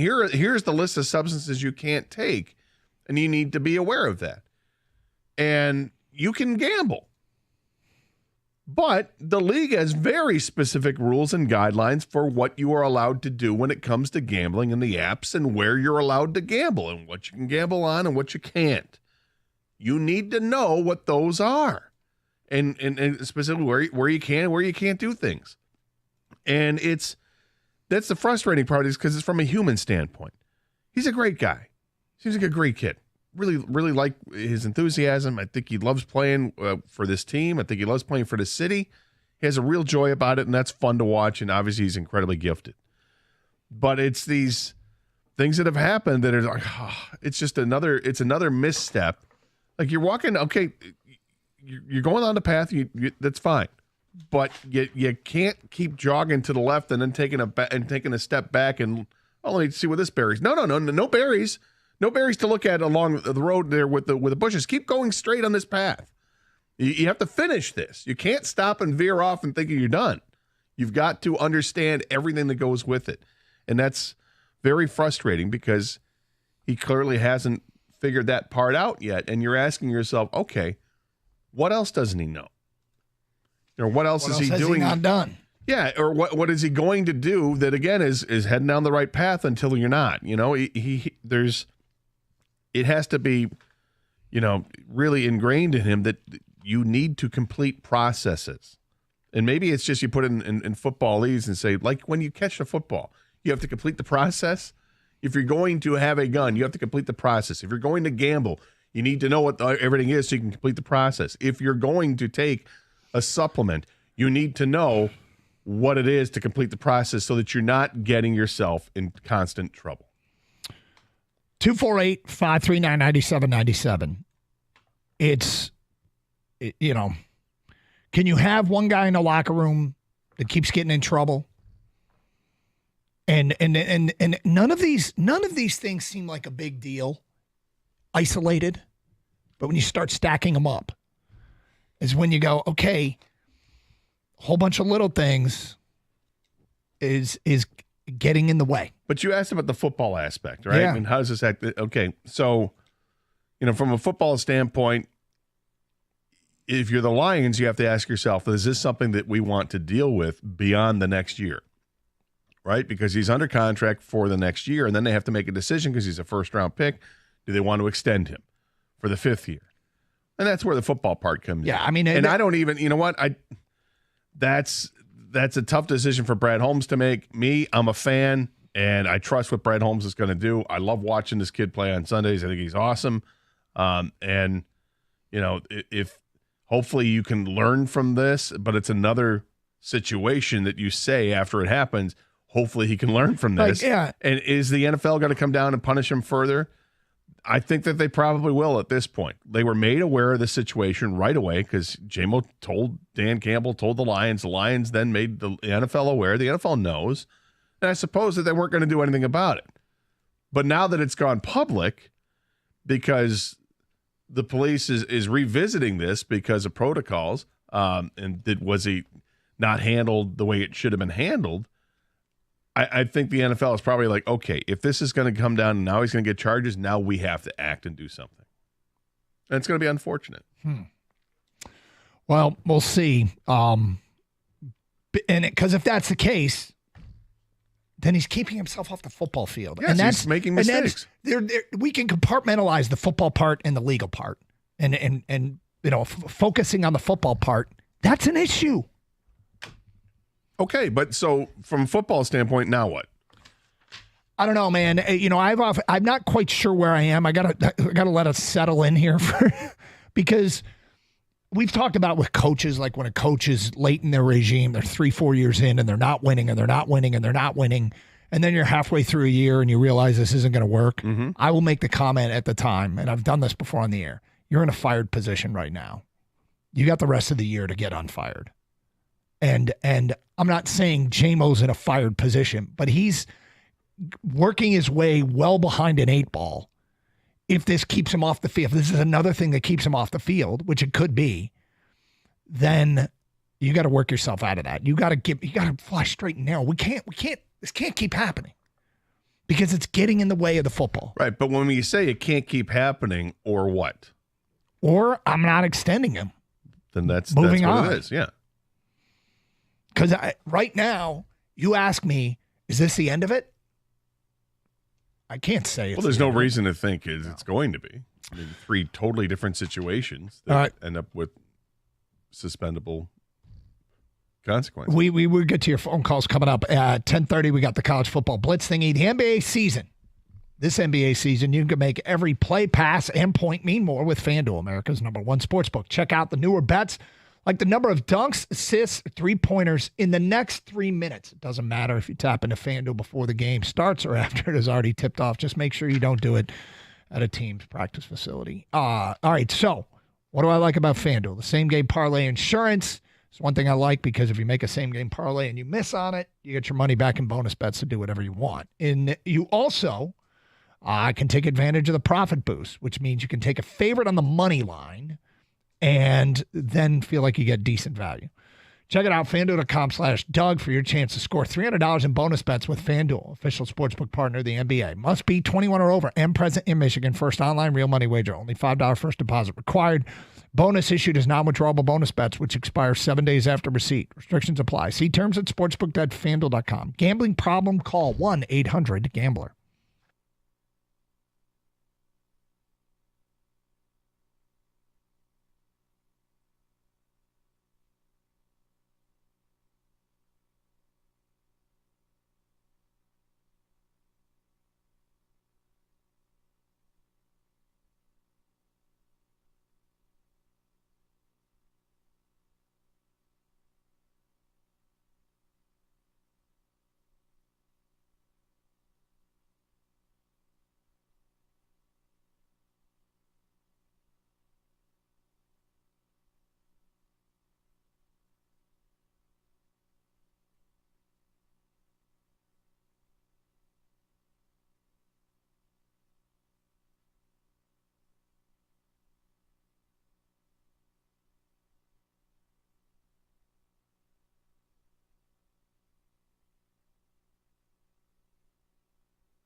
All right. Let's talk to the people. 248-539-9797. Ivan in Detroit, you're on 97 a ticket. What's up, Ivan? Hey there. What up, though? Hey. Can you hear me? Yep, we got you. Go ahead. I was saying part of the benefit, and this is on the JMO situation, Detroit police officers, part of the benefit of remaining in the city is the Detroit Police Department in their discretion to look the one way or look the other way. They got bigger fish to fry. I'll tell this story, probably not the best story to tell. Our friends, they was like, man, why are you still in the hood? Why are you still in the city? We going back and forth, having some beers and stuff. And I go, well, all y'all that moved out got a DUI. Everybody got quiet. I said, nah, it's a possibility when you drive home, you going to jail tonight. Not be a possibility, and when I drive home, that's okay, man. Police be like, well, you a couple of houses down, go home, and if I see you again, you're going to jail. So part of it is the discretion of the Detroit Police Department to be able to look the other way because they do have bigger fish to fry. You don't have to agree with it, but it is what it is. Well, look, I mean, that's sort of a yes. There are other issues here than football, and that you might be speaking your experiences, Ivan, and I think one of the great things about a format like this is everybody can bring their own perspective to the table. Like, I know that if I had done a bunch of things and I made some bad decisions, I'm not perfect now. I make bad decisions now. I had a lesser percentage of bad decisions, but when I was in my early 20s, I made some bad decisions, and I had a really, really good support system that would counsel me and talk to me about the consequences of my decisions, and I came to understand them. But I wonder a little bit about JMO's background, like who are the people that he is leaning on and are helping him, and your Ivan's experience is kind of a different topic than what we brought up. It is. But it's germane to the story in general. Yeah, it's a whole other part of the story that I'm not football. sure I want to get into. Yeah, we don't know everyone's discretions, but we know this one, right? Mm-hmm. Like, I don't know what everyone else has been let off for. We only can comment on the stuff that we know about, and we know what happened with Jameson Williams. Right, and there's no question that athletes have received preferential treatment in the past. I mean, I remember reading in the newspaper when I was much younger with the whole Bob Probert situation, and they had a laundry list of incidents where he had been pulled over by the police and let go, and for things like drunk driving and all that. And some of them he was arrested for, but there were like far outweighed. Is that it was right? like 5 to 1 the number of instances that he was let go. Well, that's dangerous for all of us. It is, and it's happened in the past, and it continues to happen. And again, it's to the discretion of officers. And I don't want to get into it because I think there's good and bad with that. I think there's good with giving people a second chance and not busting them completely. But then there's also a whole other side of that, about recurring offenses. And we can stick with football. Sean, you're next. What's up, Sean? Hey, what's going on? Grew up in Ypsilanti, Michigan, moved south here in Atlanta, but I listened to 97.1 The Ticket. Thank you. Listen, this is what I want to say. As a black man, I'm 56 years old, so I understand certain things that some people may go through that others may not. First of all, the fact that he's young and he's in his 20s. Look, I'm sorry. You're in the NFL. There is a litany of examples before you. You got to have the right people around giving you the right, helping you make the right choices. If you want to carry a gun, find out what the law is and make sure that you are meeting it. Because guess what? There's going to be somebody that doesn't recognize who you are. Unfortunately, there's people out there that's going to look at you because of your skin color. So make sure you have every I dotted and every T crossed. Now, I'm going to give you an example, and I just heard him say this on a podcast recently. Travis Hunter said this. He said, look, I know the potential that I might be able to go to the NFL. What I've been doing is I go to class, I go home, I don't even go out anymore. Now, with that type of thing, granted, he has Deion in his backyard and everything, but that's the mindset you have to have. I don't want to hear, well, the law says this. Yes, the law says if the person has a permit, he can claim every gun. But he went to talking. See, he don't even know the law. He shouldn't have said anything. When the officer asked him, now the guy who had the permit, he said, yes, he has to disclose that he has a weapon because he knows the law. But then in that case, you should just be quiet. So anyway, I just say, I'm getting tired of my young brothers making these simple same mistakes year in and year out. You know what? Hey, can we trade him or something? Maybe we can get maybe we can. Oh, you're done. Yeah, I'm sorry. Okay. Well, So look, that's all I gotta say. thank you for the phone call. Look, it's I'm not at trade him.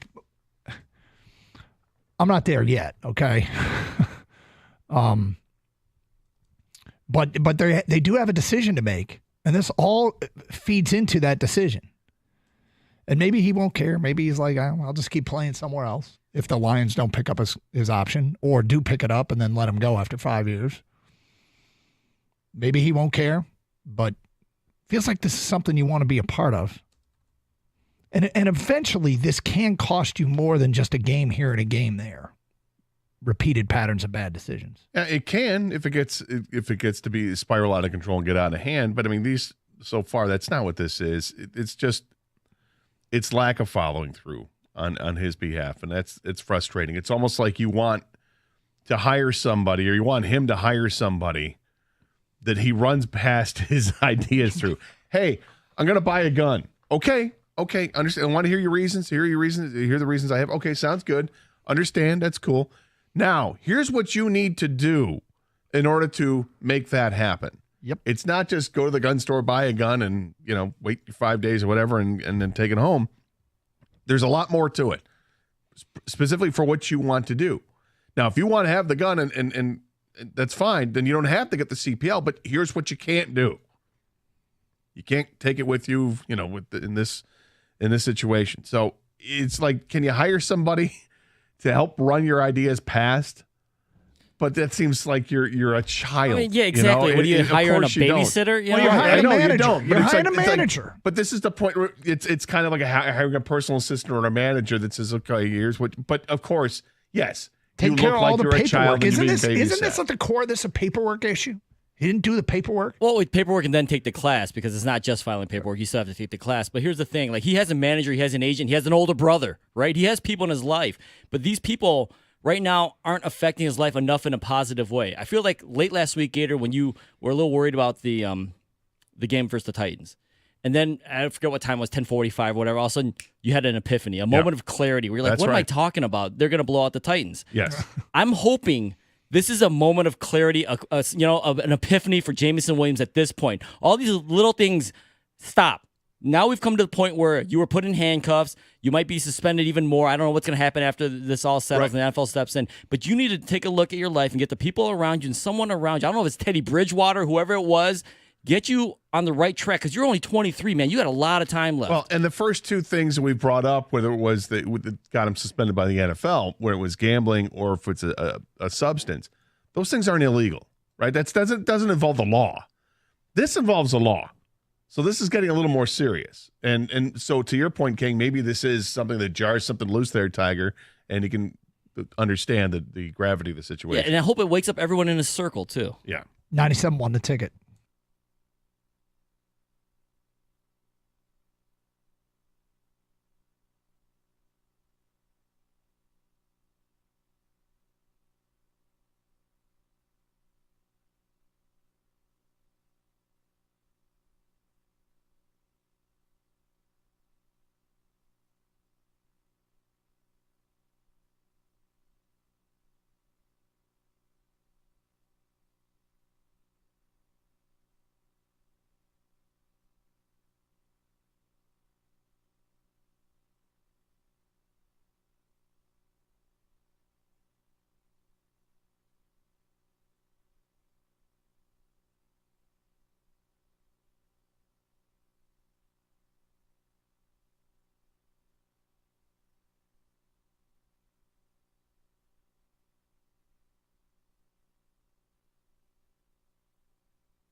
Doug Carr, Scott Anderson, 97 won a ticket. Man,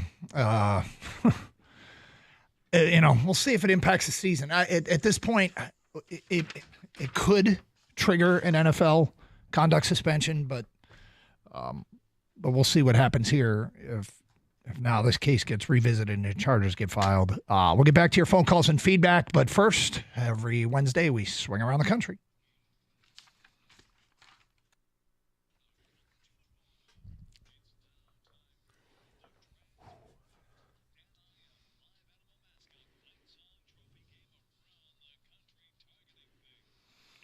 All right, Gator, heads or tails? Tails. He calls tails, and it is a tail. Would you like to receive or defer? I would like to receive. All right, Gator's going first. All right, here we go. Gator, question number 1. Which coach will catch more crap if they lose Saturday? Ryan Day at Ohio State or James Franklin at Penn State? It's a great question. I think it's a great question, but I think it might be an easy answer. To me, it's Ryan Day. The fans are just ridiculous at Ohio State. They're unbelievable. They're unhinged and every adjective you want to throw at them.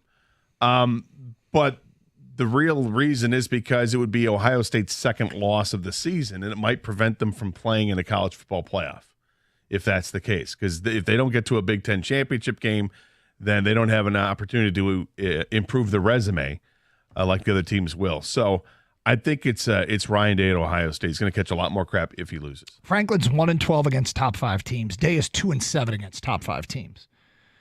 But you bring up something that I think is, I just feel like I sense the entire state of Ohio mean mugging him every time his defense gives up a 3rd and 5. And with Day, the expectation is to win the national championship. If they lose this game, they might not get in the dance. They are in jeopardy of missing the 12-team field. With Franklin, the expectation is to make the 12-team field. So I agree with you. I think it's Ryan Day.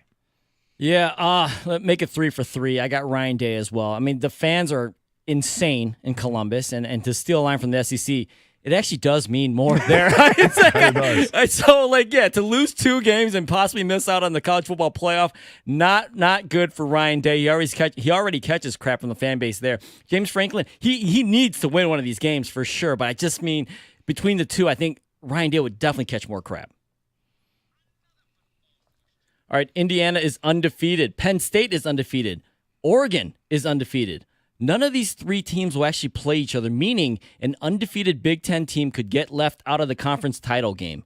Is it possible Oregon could get left out due to their opponent's win percentage? Is this the dumbest thing ever? They might be number 1, and they could get left out of the Big Ten title game. And this was going to happen eventually with too many teams in the conference. It's funny that it may happen in year 1. I don't suspect it's going to happen, but it could.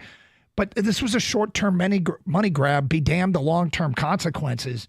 The most irrelevant thing in the world is the conference championship game in football now. And I wonder which conference will be the first to recognize it and say, okay, we're going to give up the one-day money grab because this doesn't make sense when a number 1 ranked team is running the risk of not playing in your conference title game. But it makes too much money. I understand what you're saying, but it's going to be hard to pass that up. But yes, I think eventually you're going to do away with the conference championship games, which is actually too bad because I love having a conference championship game. I think it's great the way it used to be set up when you had divisions and you match them up. I think it seems pretty dumb the way this is, but understand it's an anomaly with the schedule. That's all it is. They still have to play some tough games. I don't think this is going to work out that way where you're going to have the 3 undefeated teams by any stretch, but we'll let the season play out before we get upset by it.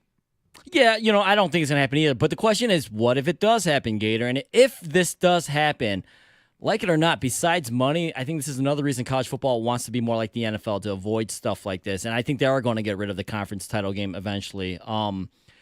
It might be a blessing in disguise, too. If you're Oregon, you don't have to play that extra game and cost yourself a loss because they'll still be, I would imagine they'd still be ranked number 1, but who knows? To truly determine a champion, they're going to go through the whole playoff system. So, I mean, I wouldn't underestimate, by the way, too, guys, the publicity this generates with debates like this, at the end of the year. Put a pin in this. We'll get to it later.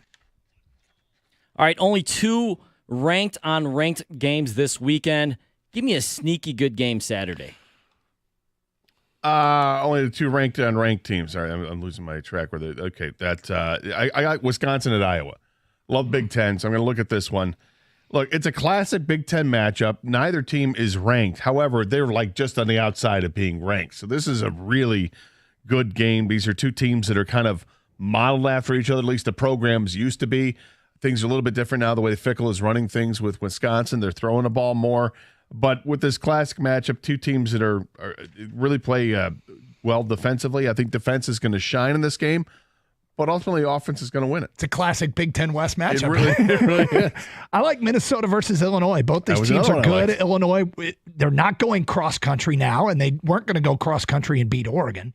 But Minnesota, they are missed chip shot field goal from an all Big Ten kicker against North Carolina. And, I mean, it was a short field goal he missed away from being ranked. I think this is going to be a good football game, Minnesota versus Illinois. Do you guys ever leave the Big Ten? No. You two ever leave the Big Ten? No, All right, really I'm going. I'm going to go with Duke playing Miami. Now, Duke is I saw that one too. I saw that one too. Sneaky. I considered it. So Duke's a big underdog. I get it, but they are 6-2. Miami 8-0. But Manny Diaz at Duke, I think that brings something extra into this game. That's my sneaky game. I'd like to watch this weekend. I like it. Yeah. All right. Do you have an upset pick for this weekend? Okay, I'll leave the Big Ten here. I'm going to take Arkansas to upset Ole Miss. Arkansas has a good offense. They're kind of the Indiana of the Southeastern Conference. They've had problems with turnovers. Just cut down the turnovers. They got good quarterback, good running back. They saved Sam Pittman's job this weekend. Arkansas upsets Ole Miss. You did the same thing, didn't you? Unranked Arkansas will beat 19. Hey, did we just become best friends? Yep. They're going to beat them. They're at home. Arkansas has played well. They've knocked off Tennessee and Mississippi State. They narrowly lost to Texas A&M. It's a good football team they have down there. And Ole Miss seems to get distracted sometimes. And I want to believe that team is better than what they are, but they're not. I think Ole Miss is what they are. They're like a top 25 team, but they're not a top 10 team despite flirting with it every once in a while. But I like Arkansas winning this one. All right, so apparently when you guys leave the Big Ten, you go to the same place. Okay, so True. And speaking of going to the same place, I'm going back to the same place. I got Duke over Miami. They're a huge underdog. Wow. Don't get me wrong, but upsets happen more often now than they did before. But if you're going to bet, do take the points just in case. All right, what is the biggest surprise of this college football season so far? I mean, it's got to be Indiana. I understand their schedule is crap, right? They haven't played anybody yet. They'll still play. I mean, now they got Michigan State. They play Michigan. They play Ohio State. And so if they play out of those three teams, Ohio State's really good. The other two are average. So they're going to do fine with record-wise. But it's Indiana. Nobody expects Indiana to win 8 games, let alone start the season 8-0, which is the first time they've done that since like 1967. Like, it's unbelievable. They have a new coach, brand new coach. Kurt Cignetti steps in there, and this is what he's done from year one. I mean, come on, man. You got to worry about an exodus of players leaving the program. You're trying to work on the fly. I think it's amazing what Indiana's done. It's a great story. I'll give you one from the Big 12. This is the Big 12. Their top 5 preseason teams and their current record in conference, okay? The favorite was Utah, currently 1-4 in the Big 12. Kansas State was picked number 2. They're 4-1. Utah lost their quarterback, sure. At number 3, Oklahoma State was picked 3rd. They're 0-5 in the Big 12. Kansas was picked 4th. They're 1-4 in the Big 12. And Arizona was picked 5th. They're 1-4 in the Big 12. I'll call that a surprise.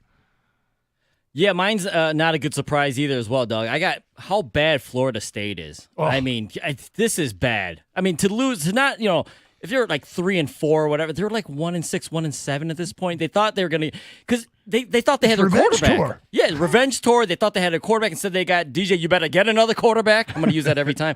But yeah, it just didn't. It just has not worked out. Florida State. And I talked about this a couple weeks ago, or maybe it was last week. They're kind of my under the radar. I root for it because the whole tomahawk chop thing. But this is not the Florida State I knew when I was growing up. You got that right. Or the Florida State of last year, for that matter. Number 22, Washington State is 7-1. They play Utah State, New Mexico, Oregon State, and Wyoming to finish the season. None of those teams have a winning record. If they do run the table, though, they go 11-1. Should they make the college football playoff? Okay, I feel horrible for them. And quite frankly, the Beavers, for that matter, as well, the teams that got left behind by the Pac-12, left out in the cold, no conference. I would love to make way for Wazoo, even though their schedule stinks. But I just can't leapfrog them over a team that might be more deserving or have a stronger resume. But if it makes them feel any better, the 4 Pac-12 teams that joined the Big Ten, only one has a winning record, Oregon. But I can't carve out a spot for them with that resume. Look, I want to help out the Cougars as much as possible. You love Cougars. I love Cougars. But their schedule is just dog crap. It's awful, and it's not necessarily their fault because of what happened with the Pac-10, with the Pac-12 exodus to the Big Ten. But their only loss is the only quality game they had on their schedule was Boise State, and they got hammered by Boise State. Now, Boise State's good, but if that's all you have on your resume is a loss to Boise State and the rest of these are just meh, it's going to be really tough for them to make the college football playoff unless you got a bunch of teams in front of you that end up with 3 losses. Yeah, I mean, you love Cougars and you love the Pac-2, so I understand it hurts to keep them out. Love but, the Beavers too. Yeah, you do love the Beavers too. Yes, this is going to be easy. It takes care of itself. I mean, if they have the same record as someone in the college football playoff, you go to strength of schedule. They don't have a good strength of schedule. They're out. It's simple as that. And that concludes the college football blitz thingy. Hey, Leather and Lace is back at Twin Peaks through Halloween, making tonight's bourbon and brews even better. Every Wednesday, your favorite Twin Peaks girls dressed to impress in their finest black lingerie, serving up samples of special bourbons and beers. They have a special event planned for you tonight, too, as they're partnering with Bullet to give you some of their awesome craft cocktails. Be sure to get in between 5 and 7 to sample their new bourbons, as well as along with their beer of the month, New Belgium Voodoo Ranger Juicy Haze. What's better than the Twin Peaks girls and the awesome drinks? How about pairing that with scratch-made food? As far as restaurants go, their food can compete with just about anybody. Hand-cut New York strips, house-smoked ribs, and brisket, and the best wings in the state. If you have their wings, they're hand-cut and battered to order. All their boneless wings, smoked wings, and their naked and breaded wings are enough to tackle any appetite. Biggest ones you'll see. Pair that with football and postseason baseball. Twin Peaks should be your destination for sports all season long. They deliver the best game day atmosphere apart from being at the game. Game audio, 50-plus TVs, food, drink, Twin Peaks girls. It's awesome. Specials during games. Twin Peaks, to find a location nearest you, go to twinpeaksrestaurant.com. Eats, drinks, scenic views. Thank you for getting that.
So, circling back to something from the Blitz thing before we get to your phone calls, the possibility of Indiana, Penn State, and Oregon and Oregon all going undefeated, and Oregon being left out of the Big Ten title game. Remember, and the same thing could happen in the ACC, by the way. There's starting to be some rumblings about that because SMU, Miami, and Clemson, yeah, could all finish 8-0 in the league, and they get to a tiebreaker. If the tiebreaker excludes Oregon, no, they don't have to play in the Big Ten title game, but then they don't get a first-round bye in the playoffs because those go to conference champions, and that's where you could have the number 1 ranked team, undefeated in the country, playing a first-round game. So this is why this whole conference expansion thing, they're too big to plug into the system that we have. It's ridiculous. It's all a money grab that's led to a nonsensical potential outcome here. And it's going to happen eventually. It may not happen this year, but. I was going to ask you that question, Doug. Yeah. I didn't remember. So it prevents them from getting a bye, but it doesn't prevent them from being ranked number 1 in the country? Yeah. Yep. I mean, maybe it won't play itself out. But yeah, of course. You work your way down the tiebreakers. I think one of the later tiebreakers is result. It might be, well, I need to go through and be sure of this, but let's suffice it to say that the Indiana and Penn State both have to beat Ohio State for this to even possibly be in play. Yeah, but just because it seems like way unlikely, you still have to have rules for this stuff in case things happen, right? Yep. So a number 1 ranked team playing a first-round game. At least they get to play it on campus. All right, look, we got a huge story with the JMO thing, and there's a whole bunch of different aspects of the story. I know we could talk about the ramifications for the Detroit Police Department for letting him go. And we can talk about, the gun laws. Neither of these things really particularly interest Gator or I. It doesn't mean they don't interest you. But what does interest me is the football. If the NFL rules in their conduct policy at all with this, and it costs them more time on the field, even now, between the gambling and the performance-enhancing substance, I think we've shown a lot of grace to a young person making bad decisions, at least 10-2. Like I don't speak for every show, and nor would I want to, and whatever takes they've had is fine. But I think we've been patient, young person. A part of this is I'm very sympathetic because, like, I have a 22-year-old who came home this weekend and a couple of times said some things where I'm like, oh my God. But then again, I made bad decisions back then. I make bad decisions now. I took Purdue in the points against Oregon. Like, I still make bad decisions. And so bottom line is I have grace for bad decisions, but a repeated pattern, right? Repeated pattern, keeping them off the football field potentially here, and you're introducing more nonsense into a locker room that has a great culture. I really have to consider whether or not this guy is going to long-term be good or bad for this team. And I'm not talking about trading him now. I'm just talking about they have an option to pick up at the end of this year, and they have a decision to make. Yeah, I'm not worried about it affecting the culture in the locker room. Those guys are fine. I think it's unfortunate because all these things piling up. Jameson Williams will have a job in the NFL. Okay, there's no question about that. He will have a job in the NFL. The question is, do the Lions want to extend him? When the time is right. Do they feel like they can put up with stuff like this, or that he'll be mature enough to move past this and not let these kinds of things slip through the cracks again for him, that they can invest in him in the future? But I'm not worried about Jameson Williams in terms of being the football player. He'll have a career. But how does it affect this team? Well, whether or not it's going, yeah, and I do think that, and when all is said and done, he could definitely get suspended again by the NFL for this, because the NFL doesn't like the gun stuff. They really don't. They want to distance themselves as far away from it as they can. They're already made aware of this prior to it re-breaking yesterday. But the NFL also has a history of going back. You look at the Ray Rice situation. They handed out their suspension knowing what the police report said, And then the video came out, and they're like, oh, look at all the backlash we're getting from the video, even though the video displayed exactly what happened because you saw the police report. The police report and the video are the same. They say exactly what happened, and then now you see it. Now you're like, oh, now we got to really suspend him. Well, why? But so they've gone back before. Whereas before, this was not going to be a suspendable offense. Now, maybe they will. And maybe the reason they do is because if charges are brought up to Jameson Williams for this, as the Detroit Police Department is revisiting this. Now, there's no guarantee that they will. And maybe things get pled down where it's just a misdemeanor and it's kind of a nothing burger in the legal system. Well, the NFL can still step in and say, this young man needs to learn a lesson because he's already been suspended twice for different incidents. And here is something else we could get him for. Maybe that the NFL feels like this is the tough love he needs. I don't know. I hope it gets worked out. I hope he's remorseful for not following through. Again, what he did isn't. It's not necessarily it's not a terrible thing. It's a violation. I don't think any of these things. No, there's not. three. There's three, right? Yeah. There's three. It's the accumulation. It's this plus this. A plus B plus C equals pattern. And I don't know that we can safely say that this won't continue. Let's go to Dan, who's next on 97.1 The Ticket. Hello, Dan. Hey, how you doing? I agree with you 100%, and I think Roger Goodell has a great opportunity here. It's positive, it's proactive to create a one-infraction system of the NFL policy where if you have any infraction, whether it's gambling, whether it's guns, whatever, there has to be some sort of basic education system put in place for that player that was failed by the college system that passed him through and didn't teach this guy how to conduct himself. I mean, all these colleges want to exploit, and if he wants to get in the way of, any claims of exploitation, Goodell, if he wants to do that, then he will do something to take care of these players. And you can tell when you talk to Jameson Williams, he's a good-hearted kid. He just maybe was from a family that didn't necessarily have education as maybe the highest priority. Maybe it was survival. And so now you've got an opportunity. You've made it into the NFL. If you mess up, they're there to catch you rather than just to play you on the field until you can't play anymore. The idea of trading him is silly. This is like the slave trade. When you've outlived your usefulness, you get traded? No. Okay, hold on. That's sports. It's not like the slave trade at all. People when you outlive your usefulness, that's not. I hate that analogy, okay? In sports, when you outlive your usefulness, it's not offensive to move on from that player. And I'm not even in favor of getting rid of J-Mo over this, but I can't stand that analogy. I don't buy that at all. And I don't know it's the college system necessarily that let him down. Somewhere along the line. I have no idea what his family like. Yeah, I don't either, and I don't like the implication. But there's still stuff that I'm like, oh, crap, we got to do that. Like I'm a grown man with kids, and there are things I'm like, oh God, we got to get insurance for that, don't we? Right? I mean, there's paperwork things that you have to take care of. 248-539-9797. Given when I mess those up, it doesn't end up on the front page, but I haven't been suspended from work for any of it yet, right? Jerry, you're next. Hi, Jerry. You did miss Monday. Morning, guys. Okay, dude, hold on for a sec. You're going to have to take us off Bluetooth or roll up your windows or whatever the situation is, because it is a beautiful day. It is a beautiful day, but that is super loud background noise. So if you could take us off Bluetooth, Jerry, that would be great, okay? Or just roll them up. Is that better? That's much better. Thank you, go. sir. All righty. Morning, guys.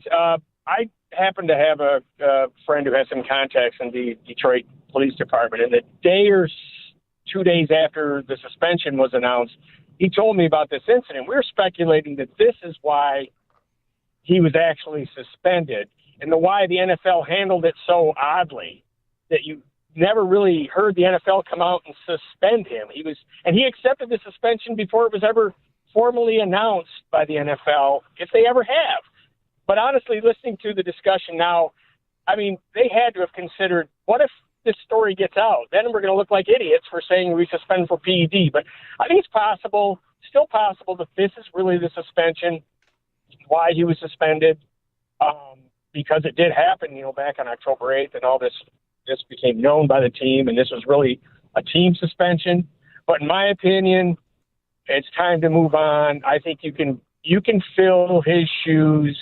He's not going to be, in my opinion, 100 reception guy. All right, so are you saying move on from him now, or are you saying just let his contract play out? I think it's time to move on. You give, there's only so many chances you can give a guy. You've reached your breaking point. Yes, and I think in part because he has some trade value. It's declining with this stuff, and there is a bigger hole to fill. I do think again that his role can be filled easier than a big time edge rusher can be filled. And the simple fact that this has gone a few times for me is he's never. I don't think he's ever going to quite be what we hope he's going to be. Well, it's a damn shame if bad off the field decisions impact him on the field. A damn shame. 248-539-9797. And I'm not there yet. Like he is, I'm not there yet. Got to move on from him. No, I'm not there yet. Carson Anderson, 97.1 The Ticket.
Brought to you by Wendy's. Dan Campbell set to address the media this afternoon. No guarantee he'll be able to say much about the Jameson Williams controversy that's come to light in the past 24 hours, but the team's statement said there'd be no further comment in respect to the legal process. A Wayne County prosecutor, Kim Worthy, was asked about the charges against Williams about 30 minutes ago.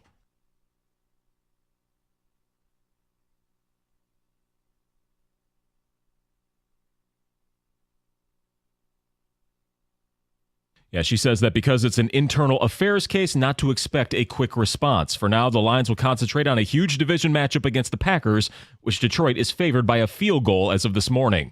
The Sixers have already been fined $100,000 for inconsistent public statements about injuries. The Pistons going to try to win their first game of the year at 7 o'clock over on WWJ. I'll have your pregame show at 6:35. No Joel Embiid and no Paul George for this one tonight. Also, the Red Wings will host the Jets at 7:30 right here on 97.1. Their first game without Oli Mata, who was traded to Utah for a third-rounder last night.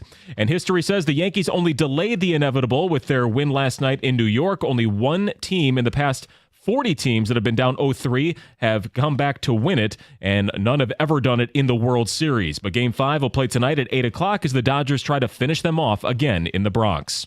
From the Corewell Health Sports Desk, I'm Chris Villar. For more, go to 97.1 The Ticket and Odyssey.com.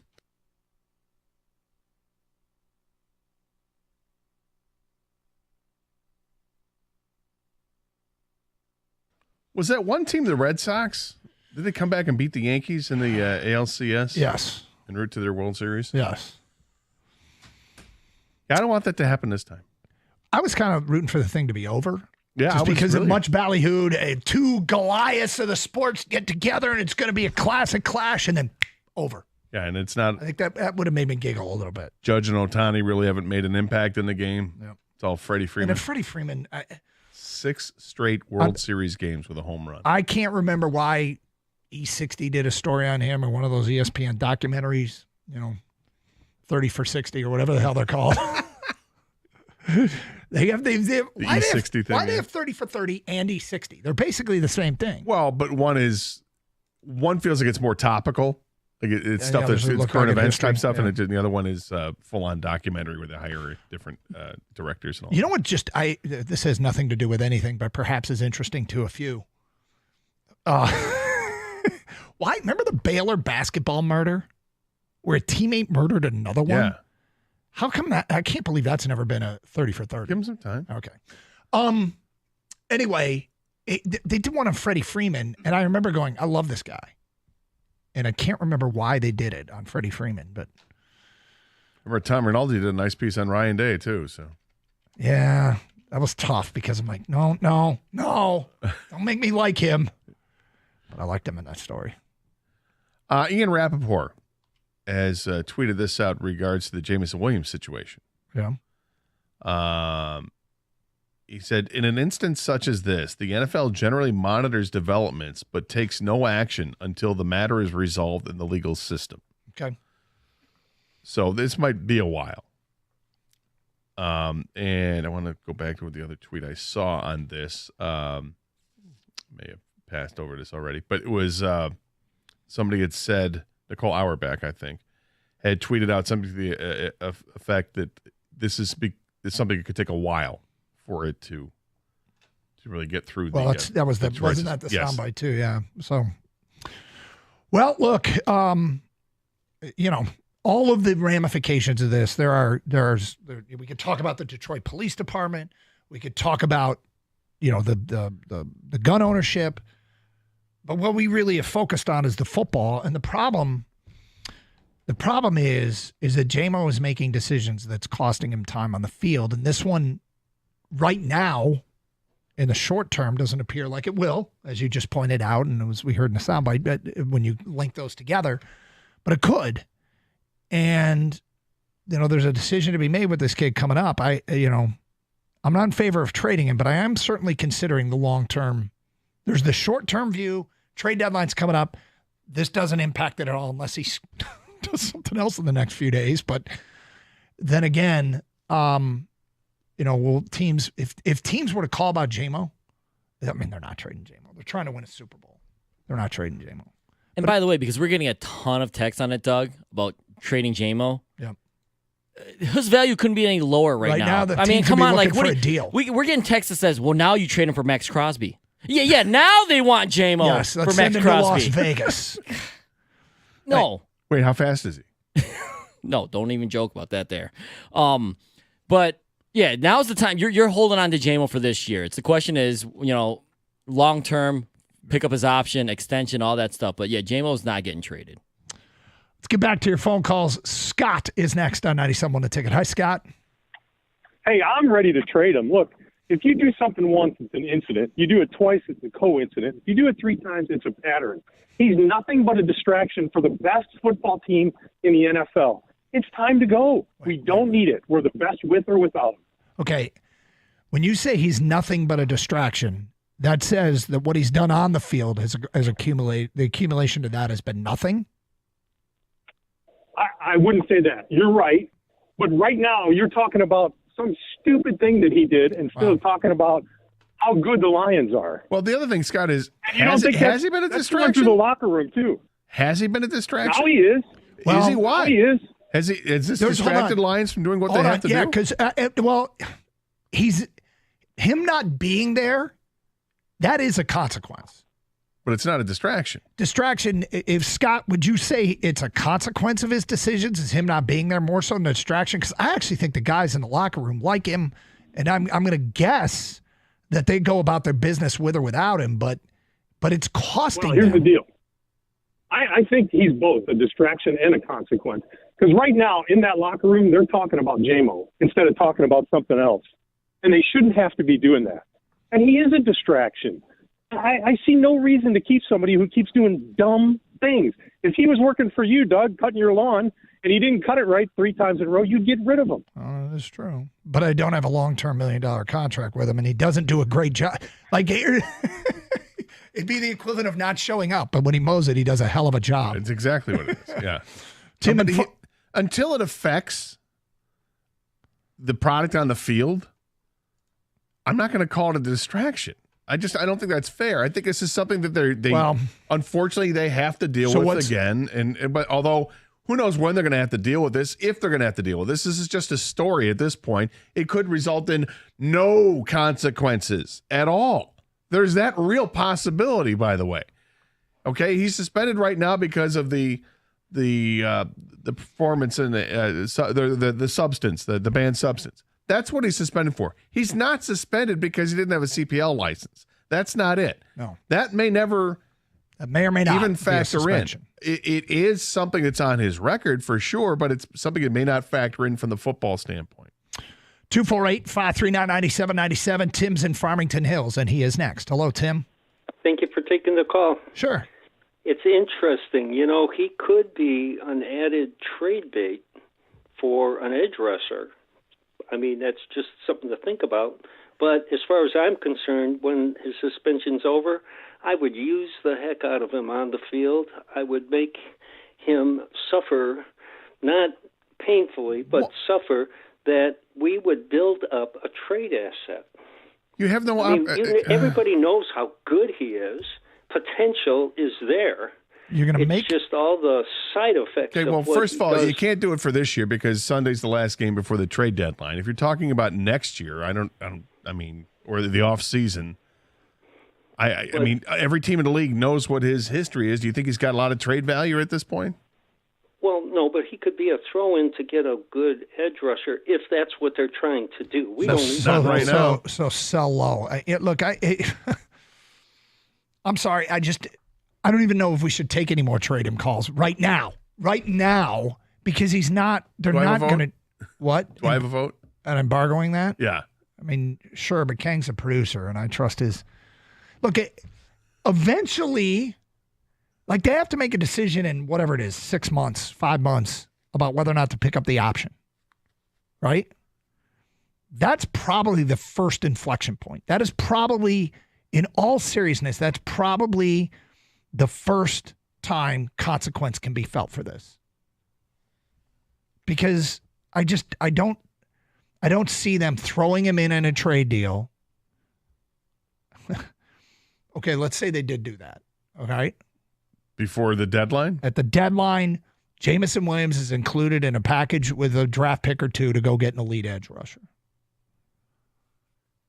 That would be such a ballsy move by the Lions, and I'm not sure a smart one, but I just don't see it happening. It would be a message-sending move. I mean, Jameson Williams right now is playing on one of the best offenses in the league with a quarterback that's had the best 4-game stretch in the history of the NFL. Well, at least as far as there's some metrics, it's been the best 4-game stretch. And if he gets sent to some football outpost that's a mess, like Cleveland, a Myles Garrett trade, he might not love that. Probably rather be here, right? I don't think he wants to be anywhere but here. Yeah. So the consequence can be threatened. Dude, do we need to trade you? But I just don't think it's realistic talk. I think we just have two topics that ran into each other, like the Lions needing to make a trade and J-Mo getting in trouble again, right? And then they hit each other head on. So it's like, okay, we need to make a trade. J-Mo's in trouble. We're Let's mashing them trade. together, Yeah, exactly. Yeah. 248-539-9797. More of your phone calls and feedback coming up. In the noon hour, we're going to have a little fun with the big old tub of pretzels. Also, today is one of my favorite national days of the year. But it's not for everybody. We'll get to that before the show is done. Here on Carson Anderson on 97.1 The Ticket. Michigan Auto Law, auto accident attorneys. Because they specialize, Michigan Auto Law has recovered more million-dollar auto accident results than any lawyer or law firm in Michigan. If you do your research, you'll see it's the truth about Michigan Auto Law over any other law firm in the state. Many people call Michigan Auto Law because they can't get a call back from their current law firm. Proactive communication is super important to them. Michigan Auto Law returns all phone calls within 24 hours. You will get a call back from them. They care more, so you win more. Michigan Auto Law, auto accident attorneys. Visit autolaw.com. That's autolaw.com.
All right, look, maybe we should recap what has kind of been a topic that's taken over the show, and that is Jameson Williams. Story that came out, he and his brother were pulled over for speeding. They each had a gun. His brother's was registered and had a CPL. Jamo's was registered, but he did not have a CPL, and which resulted in him being placed in handcuffs at the scene. He was eventually let go. This case is getting revisited as to why he was let go. He did play the "Do You Know Who I Am" card, and none of that stuff is really relevant to what we're talking about, but it's bringing you up to speed. And this happened at the beginning of October. Shortly thereafter, he got suspended and missed 2 games for performance-enhancing substance. He dropped dirty. And so now this story comes out that also happened roughly the same time. He had the dirty test. And you know, we're kind of getting into the place when we just discussed the football, this case, what he is doing off the field is impacting on the field. Now, this case might get dropped and it might not result in any more suspension time, but it might result in more suspension time. And some people are ready to pull the trigger now, and I don't think it's particularly realistic. Teams trying to win a Super Bowl. Jameson Williams isn't even facing another suspension yet. He's got one more game to sit out, and then he's back. Long term, I really think the first decision that the Lions will actually make is this offseason. I don't know what the date is, but sometime in the spring, they have to decide if they're picking up the 5th year of his contract. And I really think that's the first real decision. Because remember, they can say, no, we're not picking up the 5th year and still bring him back. They still could do that. Yeah, they could. And the no might be, look, dude, we want you to be here.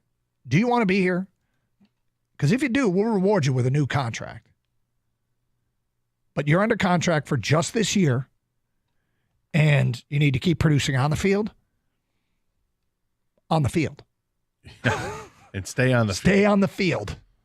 Injuries are part of the game, I get that, but self-inflicted wounds like what we've seen. Making decisions away from football that cost you playing time, this is up to you. Do you want this contract or not? And then, maybe part of that, too, is do you even trust him with a contract? Because if he gets the contract, he might say, okay, I'll do it for now. Right. And again. But I don't think he's malicious. Like, I think he's careless. Yeah, exactly. And with this situation, this may not even result in any kind of suspension of the league, right? This may be, the league already knew about it because when JMO got in trouble back in early October, or October 8th or 9th, whatever it was, he told the Lions, and the Lions informed the league. That everybody knows. They already know about this. So it's not going to come as any kind of surprise here. He may not be suspended for what happened here. You know who I feel bad for in this is the police. The police have the toughest job out there. They have an incredibly difficult Incredibly tough job. And to be a Detroit cop, my God, is that tough. And, you know, here they are, and they see something happen to pull somebody over for a traffic violation, find out there's guns in the car. They assess the situation. You know, they end up talking to different people in the department, and then they come up collectively and decide, we're going to let him go. We're going to cut him a break. Going to let he can go. And then they get in trouble for it. Maybe get in trouble for it. You know, it gets reported out there that, hey, they may have shown preferential treatment to an athlete, and, you know, hey, this cop had a Lions motif on his phone and all this, and it's I feel bad for these guys. Because how many times do they have to go through something like this where it's not a Jameson Williams, and they do the same thing? Where they're like, okay, we've checked your record out. You got a clean record. You're making a mistake, but here's what you go do what you got to do. Let's get back to your open line calls. John, you're on 97.1. What's up, John? What's going on, fellas? Hey. Thank you all so much for taking the call. Sure. Listen, to my Lions fans, okay? I'm a Lions fan. We all go hard for the Lions. I need y'all to chill and get off this boy just a little bit. Now, let me start by saying he does have to grow up. He has to do better. That's true, no doubt. But I'm listening to the radio. Y'all acting like he done beat a pregnant girlfriend, strangled his girlfriend, or he whooped his child to where the child is in some type of damage, or he's beating people, shooting people. Look, the boy has made some careless errors, no doubt. He has to pay better attention. He has to grow up a little bit. Nobody's arguing that. But are we really going to sit here and say a weapon as dynamic as this kid is y'all willing to just trade right now, let him go. I'm done with him over a ridiculous gambling violation that even the NFL said is crazy. Changing a prescription that even the NFL low-key is saying, yeah, that's kind of crazy, but we got to do what we got to do. And the boy at least had to go register, all right? He got to do what he got to do. He got to get a CPL. All that is true. But we're acting like this kid is this nefarious, ridiculous deviant when it's like he's made some errors, no doubt. But let's calm down, pump the brakes a little bit, and then we got to be consistent. Didn't we just have a Michigan player with some ammo like he was Scarface get on the plane and play football the same day? So, guys, let's calm down. Let's relax a little bit. And last thing I'll say, and thank y'all for the time, last thing I'll say, he has shown the ability to grow up. When he got off injury and started playing, the whole thing, he got to grow up. He got to get better. He got to grow up. And what did he do? All we heard this summer, hey, J-Mo is a man on a mission. J-Mo doing what he got to do. J-Mo. He's doing what he's grown up. He's doing his thing. So if history is an indicator, we've seen the kid, he'll take his lumps, he'll learn what he has to learn, and he'll keep it pushing. Lee, I'm not sure that that's true. That if history is an indicator? Because if history is an indicator and he was careless about the gambling thing, would there be a performance-enhancing suspension? Would there be this case if history were an indicator? That's a good point. That's a good point. So then I would say the history is at least is inconsistent. But in this moment, he hasn't done enough to where I'm willing to say, yeah, I'm done with him right now. Trade him for an edge rusher. And then, come on, y'all. Y'all got to know football. Okay. Ain't nobody taking him right now. John, just to be, you've used y'all a couple times here. You were not referring to. Oh, I'm sorry, not you guys. Okay. No, I'm talking about callers. I'm with John 100% of what he's had to say here. Yes, he does. I hope he's not talking about us. Thank you for the phone call, John. 248-539-9797. Like, this isn't about this individual incident. Let's keep that in mind. This isn't the reason this is an issue is not because it's a one-off. It's not. It's A plus B plus C.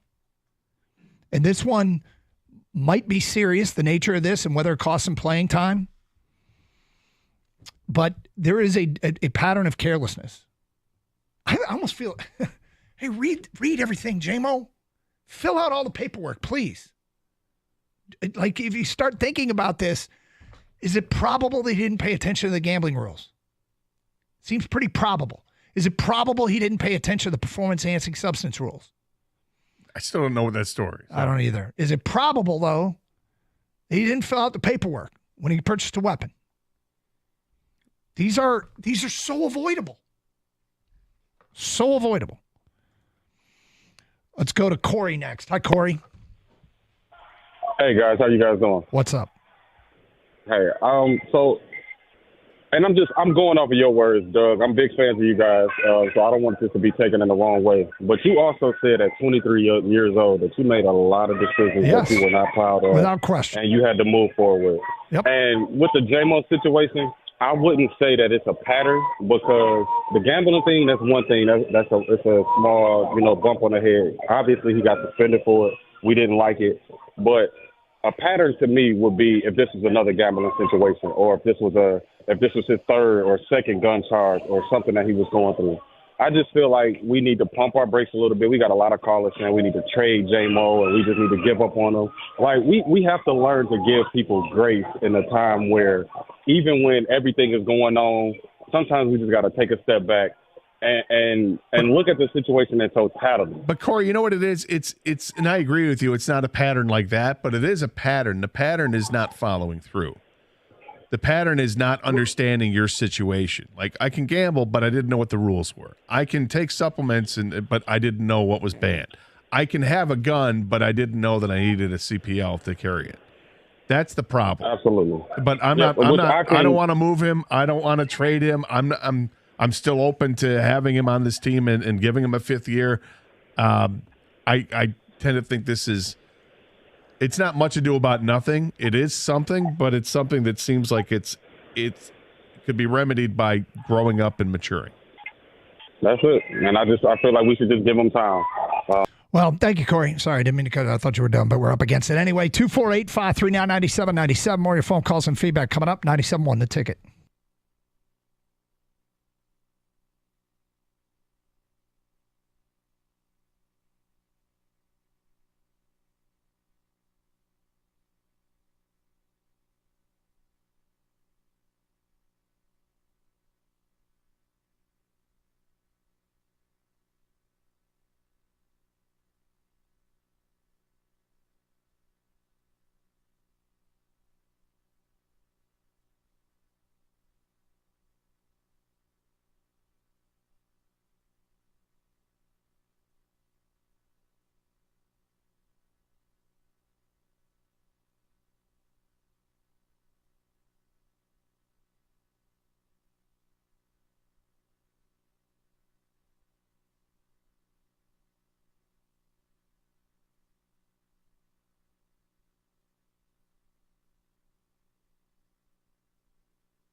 No, we had the other highlight before of him scoring, and then he dunked the football and then gets penalized for it. Yep.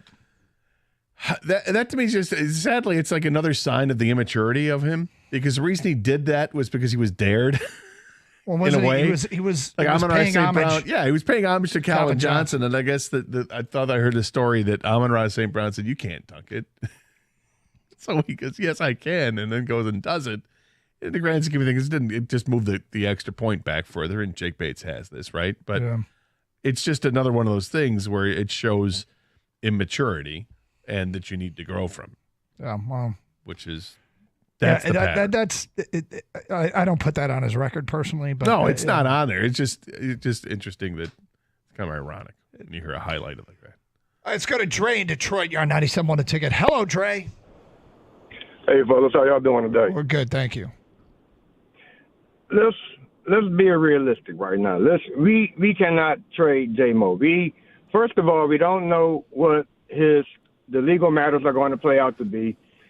And second of all, if we try to trade him now, the lawyers of other teams are going to say, yo, this dude's going to have to be going back and forth to court. He's going to be probably missing games and missing times in practice. We don't want that, especially if they're trying to, contend for a championship. I hate to do this. I will give you your time, Dre. I don't even imagine it'll get this far, but when Dan Campbell meets with the media, and I think he does today, if one of the beat reporters just says, what are the odds you're trading Jameson Williams? It's almost like take a bullet for the rest of us so we can hear the head coach say that's not happening and probably get upset with the reporter for even suggesting it, because I just can't even imagine that this is really in play. It shouldn't even be talked about. We still got to replace a defensive edge. We still have to replace Aiden Hutchinson, and the trade deadline is next week. Now, that's one thing. But back to J-Mo. My father used to say, I play baseball. 3 strikes, you're out.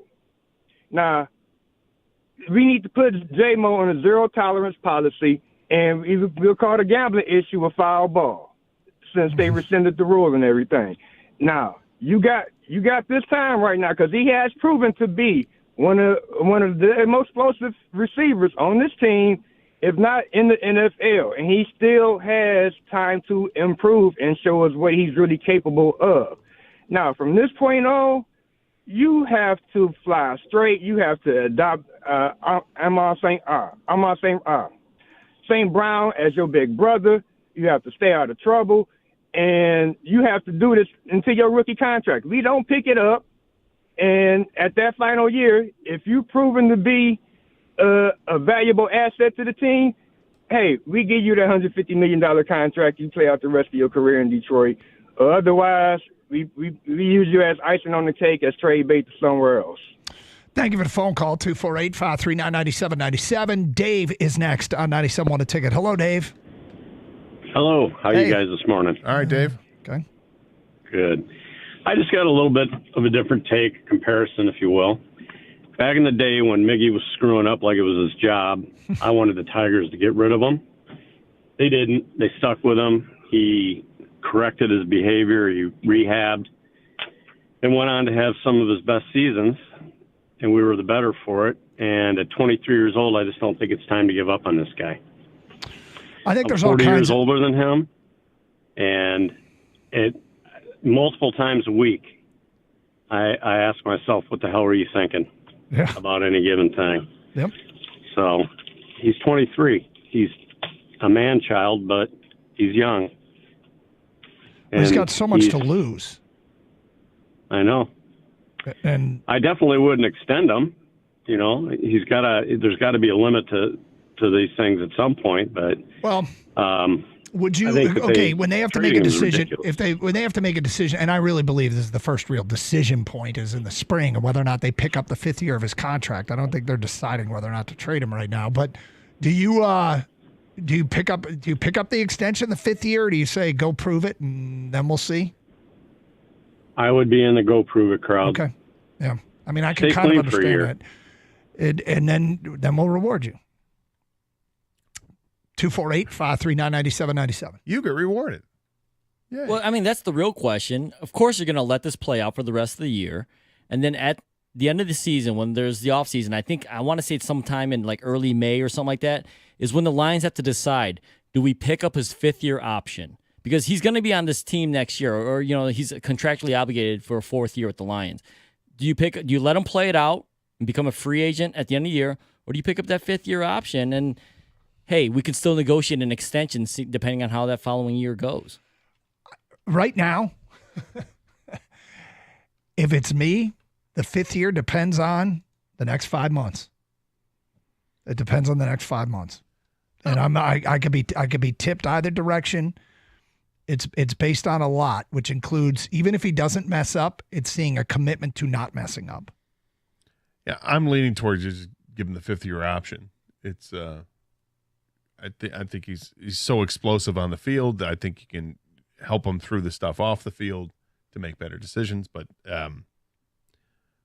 let it play out, Doug. As everybody says, we all say it. It's, I tend to agree with you with a lot. We'll know more in the next 4 months. The Lions will move. Maybe let play. There's a lot of circumstances where waiting for more information or belief that what we've seen is going to change is why let it play out makes some sense. And I am waiting. In the meantime, get your CPL. Right. How's that? Well, I don't think at this point, though, he should have it already. Yeah, well, this happened October 8th. Anyway, sorry, go ahead. No, but at this point, I don't think anyone's going to say extend him. I think we've already passed that exit, right? Now it's, do we pick up the 5th-year option? Because the Lions have thrown out early extensions. J-Mo ain't getting one. He's going to have to play this thing out to the end of the year, and I think the next step is, do you pick up the 5th year? The thing about the 5th year is the cap hit goes from 4.76 to 5.55. So the extension saves you money if you're able to work things out. Right? Picking up the extension is probably going to save you money long term. But does anyone feel good about working an extension with him right now? No. Work an extension or give him the 5th year? No, that's two different things. Extension. Yeah, I know they are. Extension, no, I don't feel good about no one it. Because does. That's what I'm saying. If you're going to give a guy an extension, you're talking, the extension ends up being a big old contract that he hasn't earned. My apologies. The next year he's already under contract. That's not part of the 5th year. That's where that's what I'm saying. That's 4th year. That's my bad. The Lions have him for next year, people. The question is, do they pick him up for the following year? Which is a decision. When your rookie contract, that 5th year is one that a team gets to decide. And for first-round picks, and they will decide on J-Mo this spring. 248-539-9797. Mike is in Plymouth and next. Hello, Mike. Hi, thanks for the time, guys. Sure. So I look at this from two perspectives. First of all, professionally, there is zero theory by which you trade this guy. That would be, and it's in the words of one caller, you don't trade him because you don't need him. He's a luxury. Sit down, get your life figured out. We'll keep on winning ball games. Okay, you've got him right where you want him. Okay, you want him on the field, but his actions are the ones that are taking him away from being able to play. I also look at it from a fan's perspective.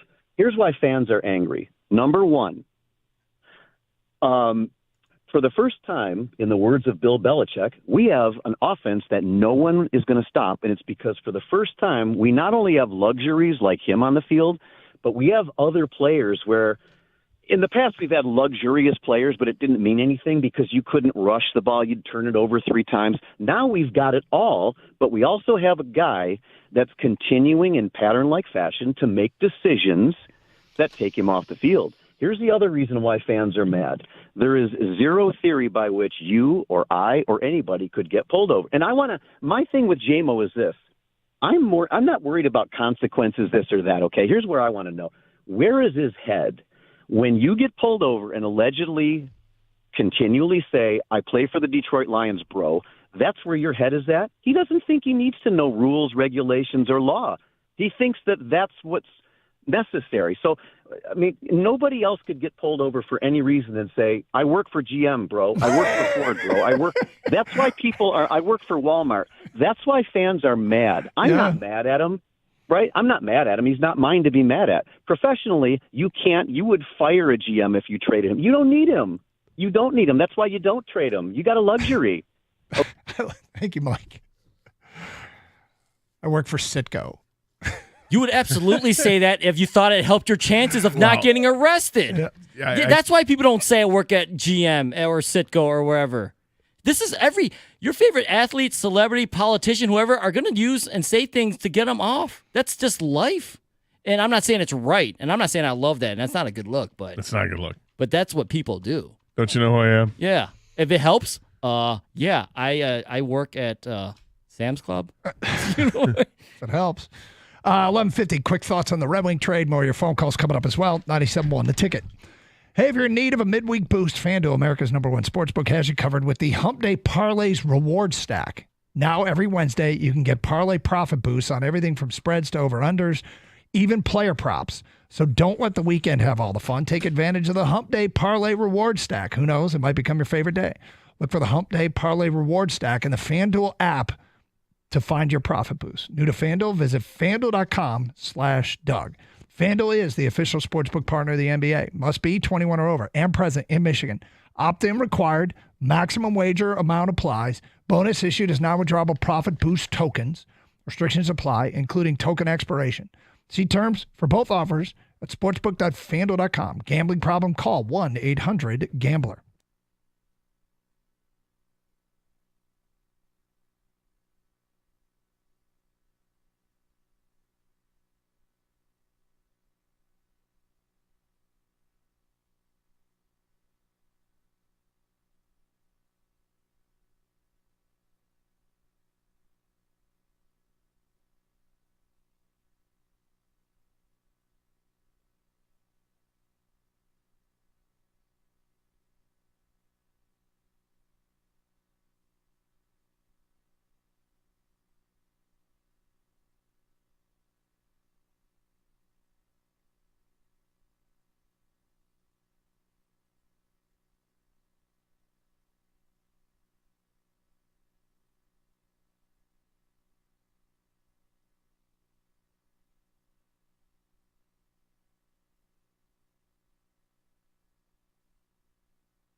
All right, back to your phone calls in a moment. Red Wings deal Oli Mata for a third-round pick.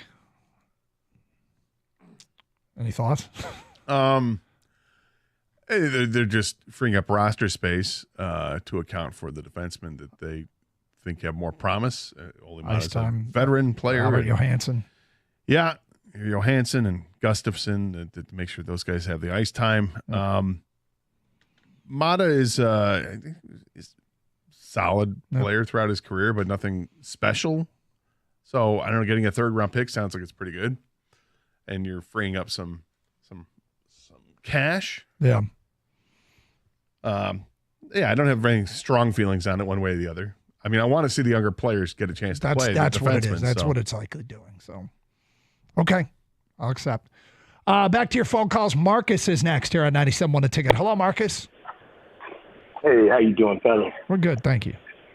Yes, I was just thinking with I think the Detroit police is in hot water.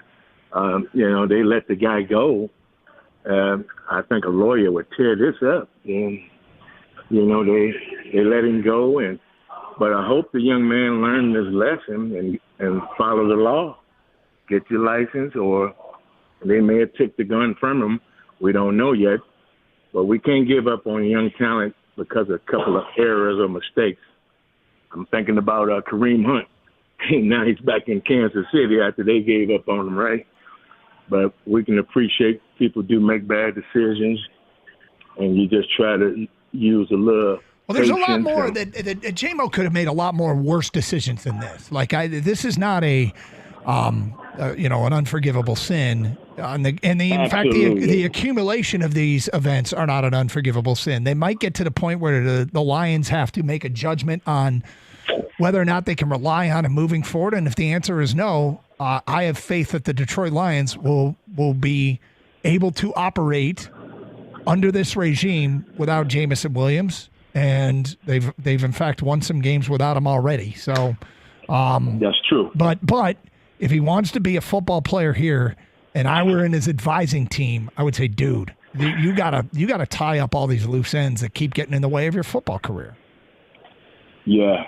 Somebody's gonna have to be a good mentor to him, get in his head and try to reason with him, and hopefully he get good sense of what making good decisions mean. This is your life here, and you can make the best out of it, or your future can be bright. But I look at most of us, we can't make millions of dollars like that, and here you are making some bad decisions. But like you said, this is not an unforgivable matter.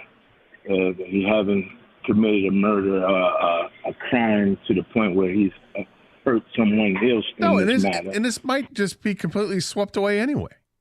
Yeah, my mom. Like after the reinvestigation by the police department, they may just say, you know what, they handle it fine. We're moving on. So the thing is, I always said this to my kids have made mistakes, right? And when I talk to them about it, I say the same thing. Okay, you messed up. If you don't learn from this mistake, you really messed up. Yeah. And then I'm mad. You have to learn from your mistakes. And the thing is, this isn't the same mistake over and over, but it is all speak to a degree of carelessness and immaturity. This is the grow up message, man. This is the grow up message. 248-539-9797. Bill's in Shelby. Hi, Bill. How you doing, gentlemen? Okay. I don't think Jameson is as goody two-shoes as everybody thinks. I think he's got a blatant disregard for the law. And let me explain real quick. He was the gambling issue. Okay, he might not have known the rules. We'll give him that. We'll let him go on that one. But okay, let's watch yourself. Let's cross our T's and dot our I's. Well, here comes the drugs, the PDs, whatever. Well, the NFL thought it was enough. They were going to suspend him again. Now he's got 2 suspensions under him. Brings us to October 8th.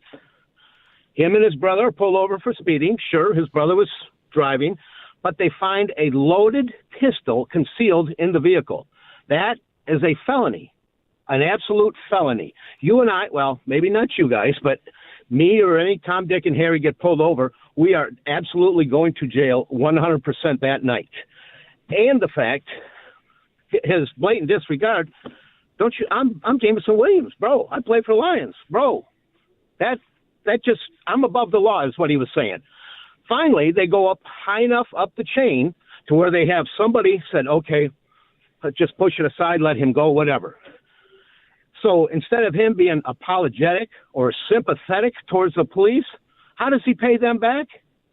And this is the part that takes me off. How come nobody's talking about this part of his character? He attended a Halloween party wearing a Department of Corrections jumpsuit with a little plaque on around his neck stating whatever he did that night, just putting it in the face of the DPD. This is definitely a character issue. Just not he forgot to cross a couple of T's and dot a couple I's. But Bill, I think whatever you want to characterize it as, and I don't really take issue with anything you said, other than he can grow up, he can learn, he can change, he can be humbled. Agreed. But he's not. Let's not. John, the one caller stated it very nicely. But John earlier, said, "Hey, why are we going to get rid of this guy? Because look what he can do." That should have nothing to do with what he can do. Obviously, that's the reason he got let off, for what he can do. But still, somebody's got to grab him by the hair and say, "Come on, get your act together." This is, like I said, this is just a pattern, and it's repeated, and it'd be nice. It'd be nice if he figured it out himself. If somebody else needs to do it, then I'm not sure he's really learned. You'd think that he would do it himself and then say, "All right, had I read all the rules on the game or paid attention during the gambling when that was being presented to us, had I really paid attention to what I was ingesting that's led to a performance-enhancing substance positive, had I filled out the paperwork and gone to the class to get my CPL, none of this would have happened. None of it. These are loose ends that get tied up. And like I said earlier, there are things now as an adult that I go, oh my God, we didn't do that. We got to do that. We got to get that insured right away. We got to make sure that account's closed right now. We got all these things that you should have done. You realize you didn't, but none of them have gotten me suspended from work. Although, as Gator pointed out, I wasn't here on Monday. That's true. Yeah, that was a sore throat issue. Yeah. Why was it sore? What were you doing the night before? Wait, was the air on too high on the plane that you took back that's from Istanbul? That's a real thing. That happened to me. Yeah, we know. Yeah, it had nothing to do with the people who were with that were sick to begin with, but it's okay. They would not turn on. By the way, some guy named Steve said, will Doug Karsh of Doug and Gator with Kang be posting similar monthly photos of his progress? Linked to this story about a clinic that shows how the hair grows back. I'm not going to be posting monthly photos. Did other people have sore throats in the waiting room as well, Doug? I did not get hair plugs. I did not go to Istanbul for hair plugs. Now, what's funny is if my wife said, well, "Yeah, go do plugs. it," It's a whatever it is, transplant, different, totally different. I didn't go to Istanbul. Your wife said she find somewhere like local. Yeah, I didn't. You will notice if you pay attention over the next few months, you will see no change in the hairline. Well, you're not letting us see because you got the hat on today. I understand. Oh, still got the isthmus. it's coming in a little bit. It's because I need to cut it. Well, it's coming in stronger than other places. That's right. That's expected. Yeah. It's Carson Anderson, 97.1 The Ticket.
was a good visit from Station Doofus, Evan Jenkins, who joined us in studio during the commercial break.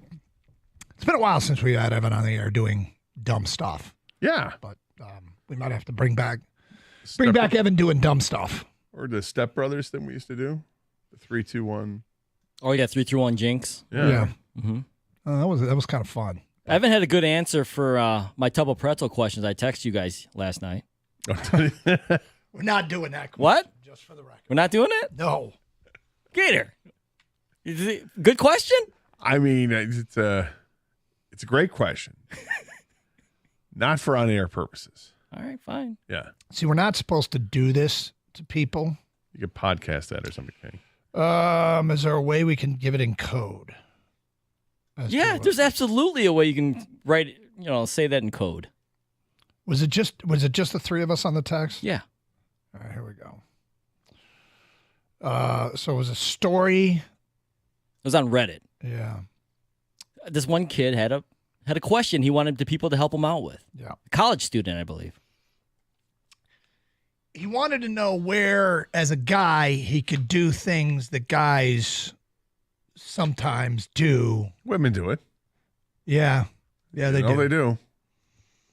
That they're alone. Simulates an act with another person, but you don't have the other person, so you simulate the act by yourself.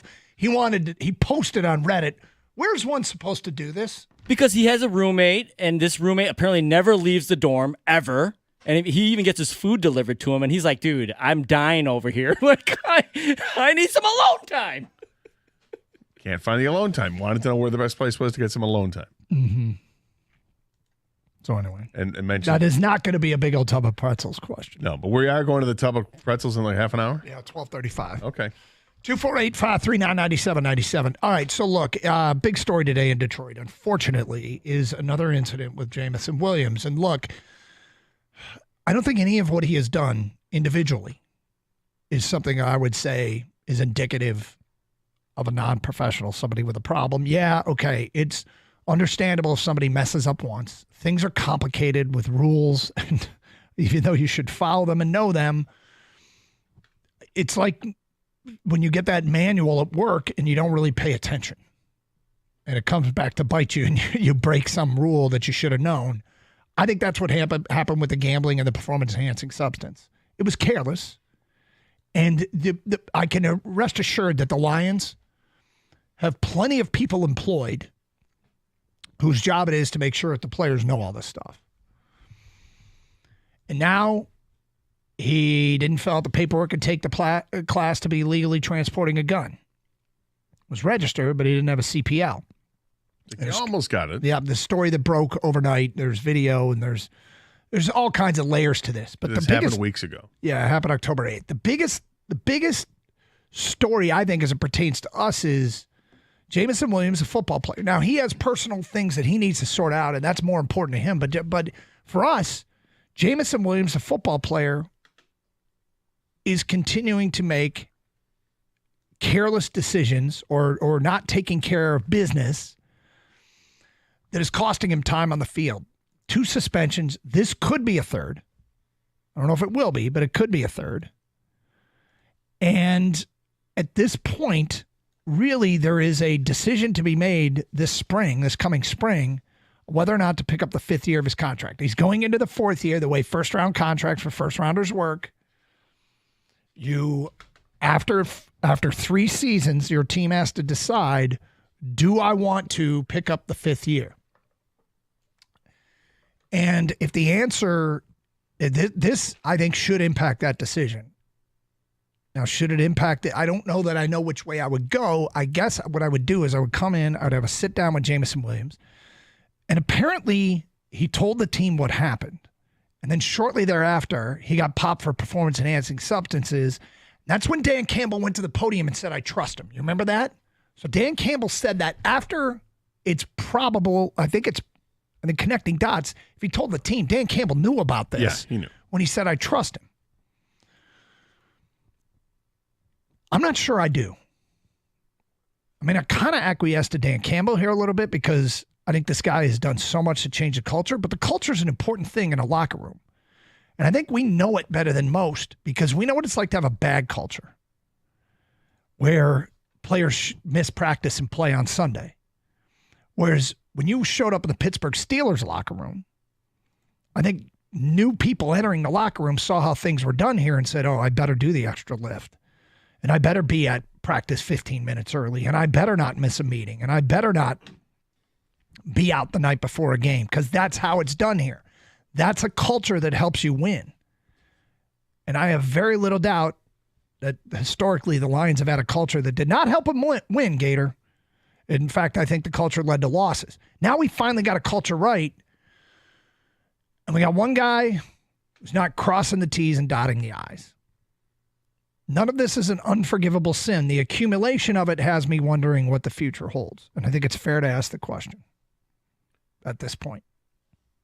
I think it's fair-ish. I rather wait to the end of the season to determine that stuff, because that's when the Lions are going to make their decision on it. I would hope that they're not hard and fast making a decision now. I think there's plenty of time to have the discussion in the offseason. So I guess you and I would differ on that. I don't look at it these three things that have come up on his timeline is that big of a deal? This latest one, I always get a little. I'm more concerned about the gun thing than I was with the gambling or the issue with the league suspending That's interesting, because this hasn't even cost him any game time yet. No, I know, but to me it's a more serious thing because it involves the law. The other two things don't involve the law.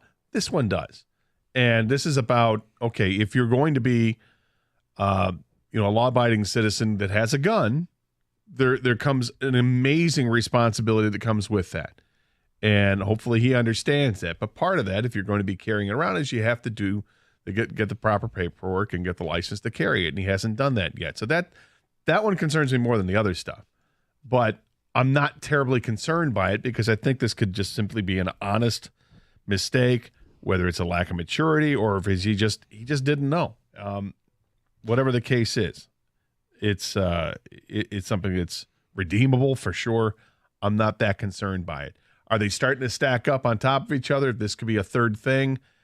Yeah, and maybe that affects how I feel about an extension given to him down the road, or do I want to pick up the 5th year? But I'm not making up my mind today, and I'm not making up my mind 3 weeks from now. If I were with the Lions, I think you might have misinterpreted what I said, because I made it. I thought I made it pretty clear that it's what he does from here on out that determines whether or not I just say, look, I'm not giving you that extension. I'm not picking up the 5th year. You're playing for us next year because he'll be under contract. The 5th year is the following I agree year. with that. You wait for it. But I know there are plenty of people. Between now and then, and I think it's May 1st is the date. We've already had plenty of people call into the show saying they're done. Well, that is true. And I think that's foolish to say something like that based on whatever evidence you think you've got. I would love to see evidence of a newfound commitment to cutting out with this. Because right now, if you ask me, can we guarantee that he'll never do something like this that costs him playing time again? And the answer is no. No, and I think the answer is true for every player, but because he's already had a couple of these incidents that have cost him playing time that are completely unrelated to each other, by the way. It's not repeat offenses. It's just he's had different things he's violated the league rules with. I think you would hope that, okay, you already got those under your belt. It's not going to happen again. But I think there needs to be an acknowledgement that he doesn't know everything that you need to know as a player, and you got to figure that out. 248-539-9797. Let's go to Kevin. You're on 97 on the ticket. Hi, Kevin. What's up, Kevin? Yeah, man. I feel like everybody's kind of blowing this out of proportion. I mean, everybody's kind of been pulled over and got a slap on the wrist before. I mean, there wasn't no drugs or alcohol involved in the situation. If the lieutenant felt like it wasn't enough to charge him with anything, I don't think that we should just keep, stringing it along. What I do think is he definitely needs like a father figure or kind of. Kevin, you're going to have to talk directly into the phone or something, because we're having problems hearing you. I said, I feel like people are just blowing it out of proportion. Can you hear me? Yeah, gotcha now. Yeah, you said you think he needs like a father figure around him. I feel like he needs like a uncle or somebody that in his family to step in and kind of help him with his his decision making or whatever moving forward. But as far as this situation, I mean, like I said, we all had a slap on the wrist before. Well, it's not just this, though, right? It's in fact, to me, I'm less concerned about this from a football perspective because it hasn't cost him playing time. It's the gambling, performance enhancing, and now this. Right. I don't really know the context of the performance enhancement situation. Wow, that's true. We don't. Right. He's just a young kid. I think he just needs somebody, to help him with, help guide him. But I mean, like I said, he's a young kid, great athlete. I actually had conversations with him. He's actually a philanthropist. He actually gives back to the kids and show up to the games in the community. So, I mean, I can see why the police officer. I mean, in the city of Detroit, I mean, you got people getting murdered. So I could see the lieutenant just saying, "Hey, you know what? I hope he learns from the situation. We're just going to give him a slap on the wrist." Yeah, but at the same time, and I hear you, and I'd like that sentiment to it. But at the same time, when you mentioned you got people that are getting murdered in the street, he's in possession of something that causes those. Not that that's what his intent is by any means. Don't misconstrue that. But I don't think you can just say automatically slap on the wrist thing because, it's just, didn't have the paperwork set up there. I think it's mitigating circumstances, but I think you have to take everything pretty seriously when there's a gun involved because the gun itself is extraordinarily serious. And there is a major responsibility that goes with it. Now, I'm not condemning him. I'm supporting JMO. And I'm glad that the police were able to, talk this through and say to themselves, we can let him go. Now, maybe all that happens out of this, because it's being revisited, is maybe there's a fine associated with it. Maybe it's a misdemeanor, but he's not going to go to jail, nor should he go to jail for something like this. Is he going to get suspended by the league? Maybe. But that's not likely to happen for a while because the league isn't going to do anything until this whole thing is resolved. And by reports, it seems like this thing isn't going to be resolved anytime soon by the police department because it's internal affairs. 97-1 the ticket. Hey, cold weather wreaks havoc on your garage doors. I'm telling you, springs, rollers, any of the moving parts can break when the temperature drops, and it's going to get cold out. That's why I recommend Precision Garage Door Service. It's a great local company that does same-day service. So your garage is going to be back to new in no time. Now, I've worked with Daryl's crew. They're amazing. Plus, they have garage doors that are in stock at the warehouse, and they can install a new door for you in as little as 24 hours. So if you need new garage doors or perhaps some repairs, Precision is the place. Just give them a call, 1-800-DOOR-REPAIR, or schedule an appointment online at precisiondoormi.com.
It's Kim Worthy talking about this case. 248-539-9797. Big old tub of pretzels today at 12:35 to lighten the mood somewhat.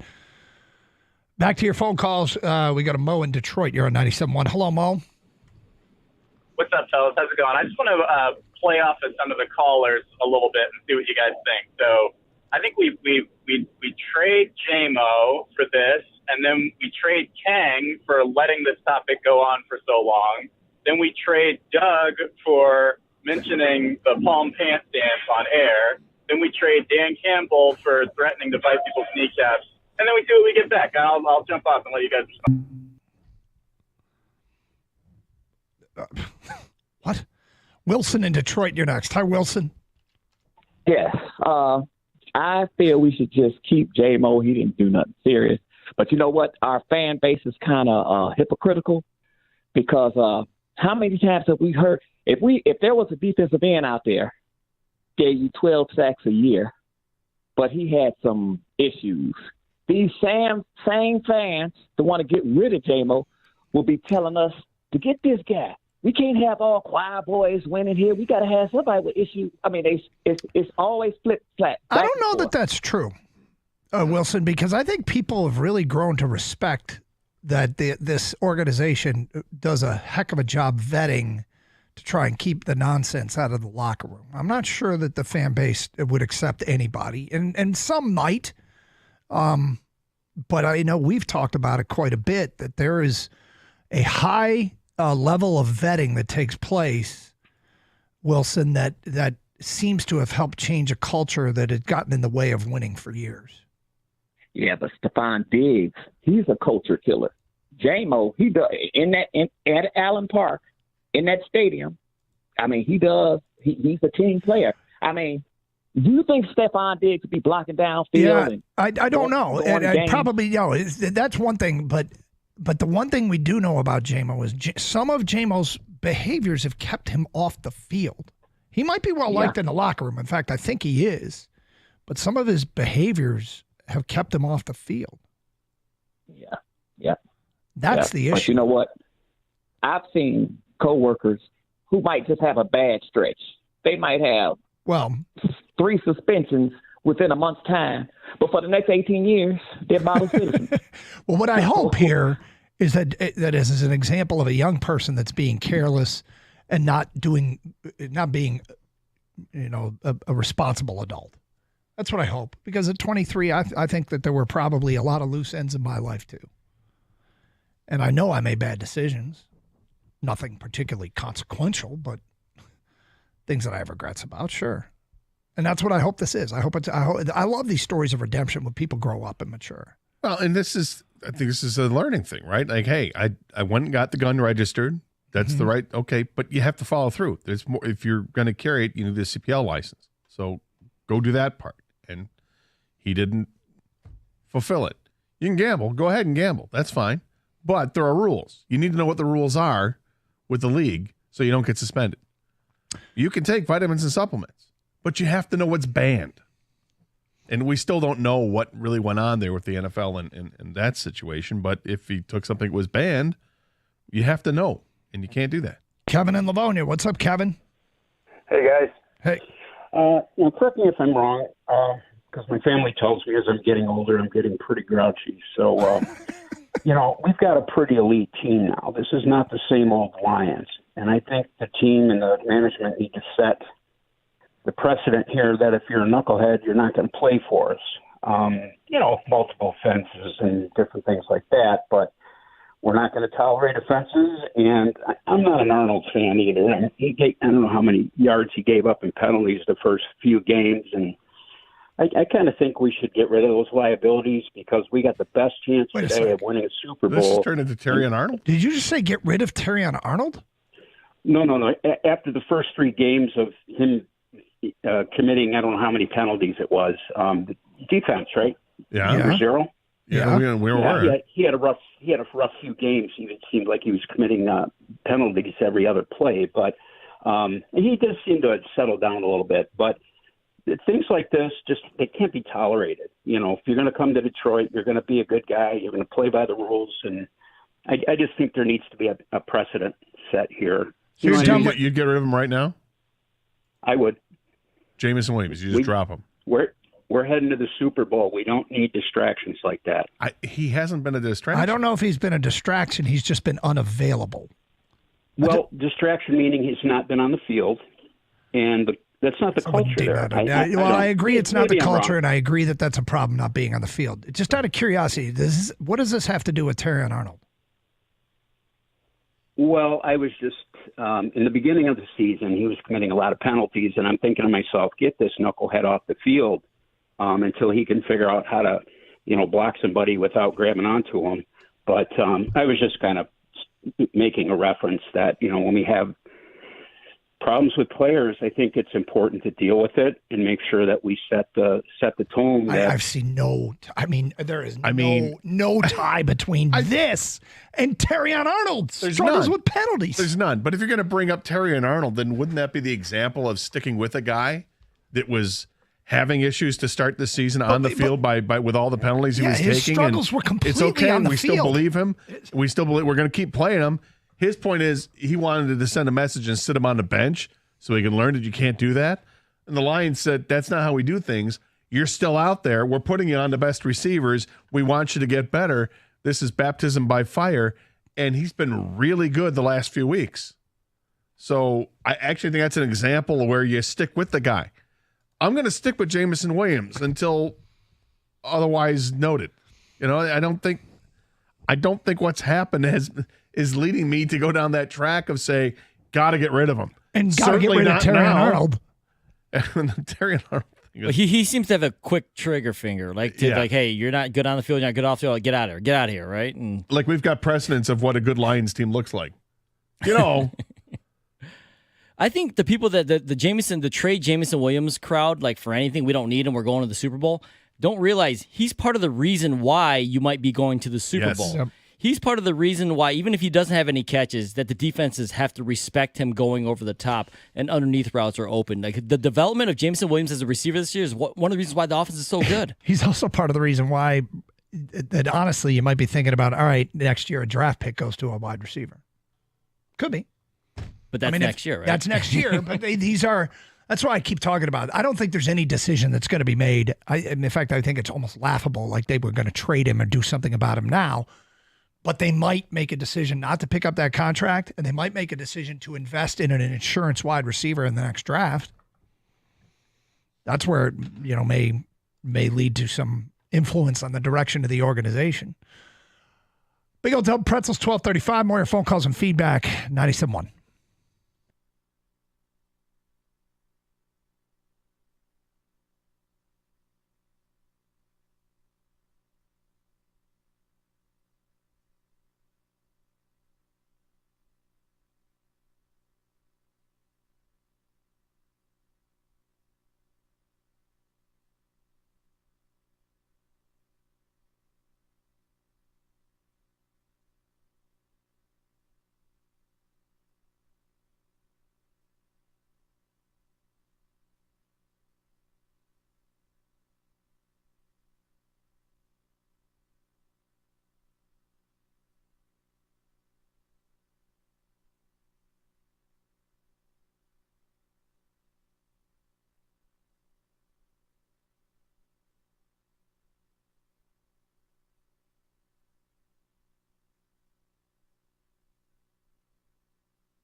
Speed is so fun. Yep. It's a hell of a Jameson player. Williams, Jameer Gibbs, two guys have 70-yard touchdowns on their resumes. It's just fun. And Lions fans have been waiting. We waited so long to see the potential of it. Don't forget Khalif. And Khalif, right. And Khalif Yeah. Raymond. Also, Yeah. another one was with a big touchdown. So This is like the dream offense. J-Mo! That includes Jameson Williams. Yes, quit doing stuff. I think people think, like, no disrespect to, like, Tom Kennedy or whoever. This isn't just, like, cutting Tom Kennedy, you know? Like, people are, like, calling in, like, just get rid of him. It ain't that simple, man. He's actually a big part of this offense and this team. That's why everyone's upset. Because you want him to be a part of this offensive team because he helps. The 52 points without him is cool and everything, but I don't want to see how sustainable that is. Yeah, and I mean, that was obviously short field against a really bad team too, right? Yeah. All right. There is this report from Jesse Rogers, who covers Major League Baseball for ESPN.com. We haven't even talked about the two Yankee fans that tried to pry the ball loose of Mookie Betts' glove last night on a foul ball that he went into the stands, and fans grabbed his glove, tried to open it up and get the ball out. They got removed from the game. Betts was credited with the catch. Jesse Rogers is reporting news. MLB has asked the Yankees to ban the two fans who interfered in Game 4 from tonight's game. They will be refunded for their tickets, per a source. So these two guys had tickets to tonight's game, and they'll get their money back? Should they get their money back? Well, yeah, I think they should get their money back, I guess. Do you? I'm not so sure. Well, they get the punishment was they got ejected, and then they're banned from the game. Yes, but they've been asked to be banned from this game, too. How are they not banned from every stadium in Major League Baseball? Why do you even have to maybe ask they that? will be. But I'm saying, can they get their money back for the tickets? Yeah. They paid money for the tickets. Yeah, but did they get their money back for last night's game when they got kicked out? Because they No, paid I money hope for not. those tickets. Well, that they were already there and they did something to get them kicked out that you can't do. Yeah. So I would have no problem if they didn't give them their money back. By the way, one of them looks like Mike. Valenti? Yeah. Yeah. So the question at 248-539-9797, will Mike make it back for today's show? Jack Flaherty on the hill tonight against Garrett Cole. Good matchup. Jack Flaherty looks like the situation. Yes, although Flaherty has not pitched all that well here in the postseason. But He's pitching like the situation. yes. All right. It's been kind of a deep show, serious show. Let's lighten the mood here a little bit with the big old tub of pretzels. We call it question of the day, but it's always like 2 or 3 or 4. Yeah, well, this one's not from Reddit. Don't worry, guys. These are random questions. If you ever want to send any random questions over to Kang, do so. These are things that your friends debate, your family debates, and we will we put them in this big old tub of pretzels that we used to have. It's probably 20 years old now, and now it holds these questions. So text us at 248-539-9797 for future questions. You ready? I am ready. Yeah, most of these are for fun, so they're one serious or two, one might slip in, but we'll find out here. Here we go, guys. Yep. All right, would you rather drive on the roads full of nothing but 16-year-olds or 86-year-olds? Oh, great question. Would you rather drive on the road full of 16-year-olds or 86-year-olds? Okay, so I'm the only person Yeah. that's it's you. not 86 on the highway or the only person that's not 16 on the highway. Yeah, just a roads full of the one or the other.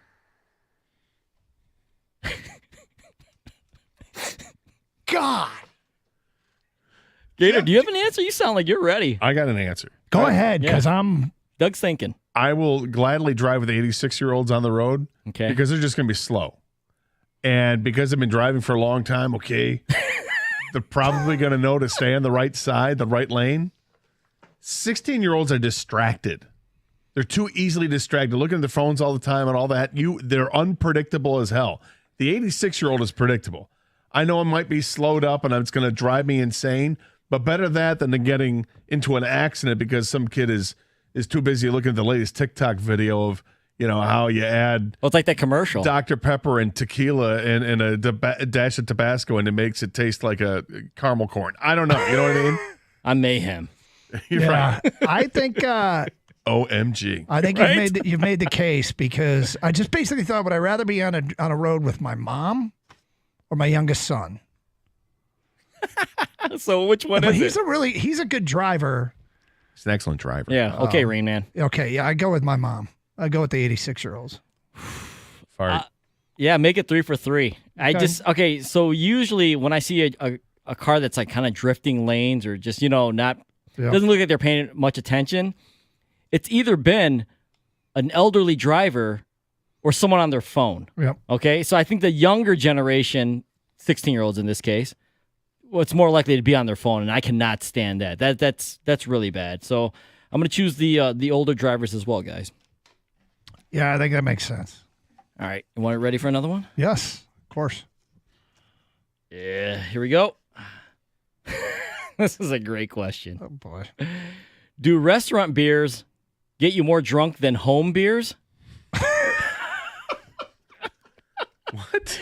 Yeah, there's a difference, Gator. I don't know if you know this. Restaurant beers, I feel like they have... I'll answer first because I have a strong take on this. Okay. They have more alcohol content than home beers, even if it's the exact same beer. What? Why do you believe this? I just do. What, is the world flat too, King? Hey, you keep going and let me know where you end up. I like the... I think restaurant beers do get you more drunk than home beers.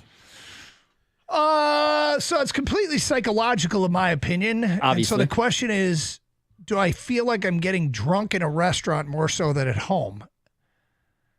I think maybe being out of your element might make you feel a little bit more drunk because you have to, like at home, you know what I never do? I never say, all right, how do I get to the bathroom? So in a restaurant, I might find myself wandering around a little bit. So I think it's psychological. I don't think they do get you more drunk. They do. I think you might think they might get you more drunk. You're having more fun. You're out and about. Uh-huh. Gator, apparently, I think his answer is no. Absolutely not. Okay. I think it's preposterous. I'm offended you asked the question, and we're all dumber for having heard it. I disagree. You think they physically get you more drunk? Yes. Okay. I think if you're at a restaurant and you have a 12-pack of Miller Lights, you will be more drunk than you have 12 beers at home, Miller Lights. If I have 12 Miller Lights at a restaurant, will I be more drunk than if I have 12 Miller Lights at home? Be loaded either way. Yeah, but more loaded is the question. I think you'll feel more loaded. I think it's psychological. All right, last one. Sure, man. Yep. Get to an Applebee's, all right? Test this theory out. I know the shift manager. Good. All right. This one, I feel like we've said this before. Is it okay to use a gift card on a first date? I wouldn't do it on a first date. No? No. It's the same as cash. I know. It's the same as cash. I know it is. I'm just explaining. I wouldn't do it on a first date because I think you're always trying to make the best impression. And that's going to send out a different impression than if you were just going to pay for it with your credit card. It's a card. It's a card. Yeah. And now look. It just says gift it's card. Not, it's not a, look, I think there's some women out there that if you were to pay with a gift card, be oh, that's okay. I'm glad he had that. That's He's so frugal. cool. He's smart. He doesn't. He's not wasteful. He had a gift card to a place that I like to go to. This works. Okay. Basically, if I'm dating an accountant, I'll use the gift card. But if I'm, no, you bust that out for way later in a relationship. You can't do that the first day. Yeah, I don't think I would do it the first date. I don't know. Maybe you just let them know where you stand right off the bat. You say, hey, listen. I'm cheap. This one's on Gammy. What if... Does she know the difference if someone would have gave you $20 for, I bought a new TV at Best Buy. Yeah. I got this gift card, so yeah, Hey. I'm using it on you. Yeah, exactly. Oh, Were you fed? Did you get more drunk here than you would at home? Yes. Then accept it, lady. Is it going to be closer to or further from? There's only one way to find out, Gator. You're the single one on this show. Yeah, but why don't you go ahead and try why it? don't you test this thing? Yeah, we'll come get on. you a gift card. Yes. And you go out on a date and pay with the gift card and see what the reaction is. And Will see you do if that for us? Yeah, ask her if she gets more drunk at home or at the restaurant. Where do you want us to get the gift card from? Yeah. The greatest steakhouse you can ever imagine. All right. I'll do it. I think this is ridiculous. No? Ponderosa? Look, they don't you exist. wouldn't do it, right? No, I wouldn't. I wouldn't do it. No, but I can't test the theory. I don't know, man. Maybe it's because I'm at this point in my life I just don't even care. All right, there we go. That's a big old tub of pretzels. Back to your phone calls next. It's also different. Man, just one thing. It's also different me in my life now, what age I am now, compared to like if I were in my 20s and I wasn't making money, I had a gift card, you bet your ass I'm using it. It's the same as cash. Back then, yes. 23-year-old Gator would have 100% I'm been gonna feeling guess good in the neighborhood, or we're going somewhere where they treat you like family. Yeah. And I would be proud to hand that card over there. Look how much I got a gift card. We're good. I think the 23-year-old female probably would care less than a I more think mature you're one. right. Yeah. Exactly. It's not a coupon. It's a gift card. Maybe we can take some text from some ladies and say, All "Guys, women, let us know what kind of look 10 is texts that?" from women? Yeah, let's do 10 texts. We go right into 10 texts from women only. Guy takes you out on a date and pays with a gift card. Let's just get these 10 texts. Yeah. What's your reaction to it? What's your reaction if the guy pays for a gift card on the first date? Sign your name. Please remember to sign your name, and we will read those coming up. And then back to your calls here on. Thank you, God. 97.1 the ticket.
All right, so I got a lot of response here, and then we'll get back to your phone calls. We just asked, based upon the big old tub of pretzels, 10 texts, can a guy on a first date pay for a dinner date with a gift card?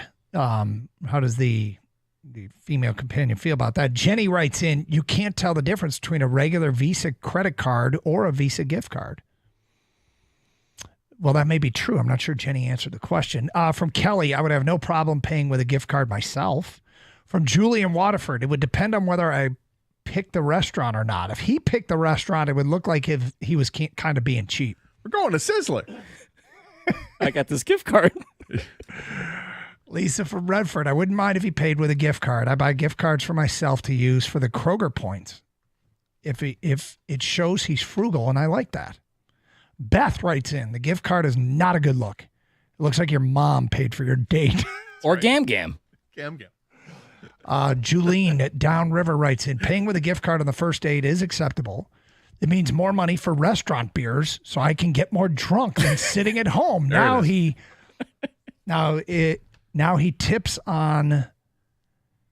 Now how he tips on said bill is where I judge. Okay. Pauline in Macomb says, absolutely no gift cards on the first date. Very tacky. I once did not go on a second date when the guy went to the movies with where he paid the balance in coins. First date and last date. That's from Mandy in Oakland County. Katie in South Lyon says, absolutely not. Seems like the restaurant was chosen for the gift card aspect alone. Movie theater gift cards are okay, though. And Amy writes in, maybe he got 4 times the fuel points at Kroger by buying a gift card. Oh, fuel points, man. I think the first one had the or maybe it was the first or second one about having the gift card. It's like a Visa gift card. Yeah. You can totally get away with that, but that's not what I took the spirit to be. More like the actual restaurant. Yeah. I thought, like Olive Garden, you're here, your family. Exactly. The family. TGI Fridays, whatever the case is. Texas Roadhouse.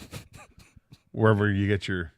What if, you know how you get like a bonus like $5 or $10 now during the holidays if you buy a gift card at a restaurant? Like, hey, come here to Texas Roadhouse. You buy a $50 card, we'll give you an extra $10. What if you paid most of the bill with cash or credit card, but you use the extra bonus card as well to help supplement the? Is that too much? I don't think that helps. No? You got to just say, avert your eyes. Yeah. I don't want you to see what I'm doing here. Right, and you're like negotiating with the waiter or waitress. Like, you understand what I'm doing here, right? You know what sucks now? A lot of times you do it yourself at the table. They have the machines right there, so you can't even just like slightly. Oh, yeah, you got to put the card in the. You got to check yourself out. All right, let's get back to your phone calls. Enough of the nonsense, which we actually probably our strength. We go to Chris. You're next on 97.1 A Ticket. Thanks for your patience, Chris. What's up?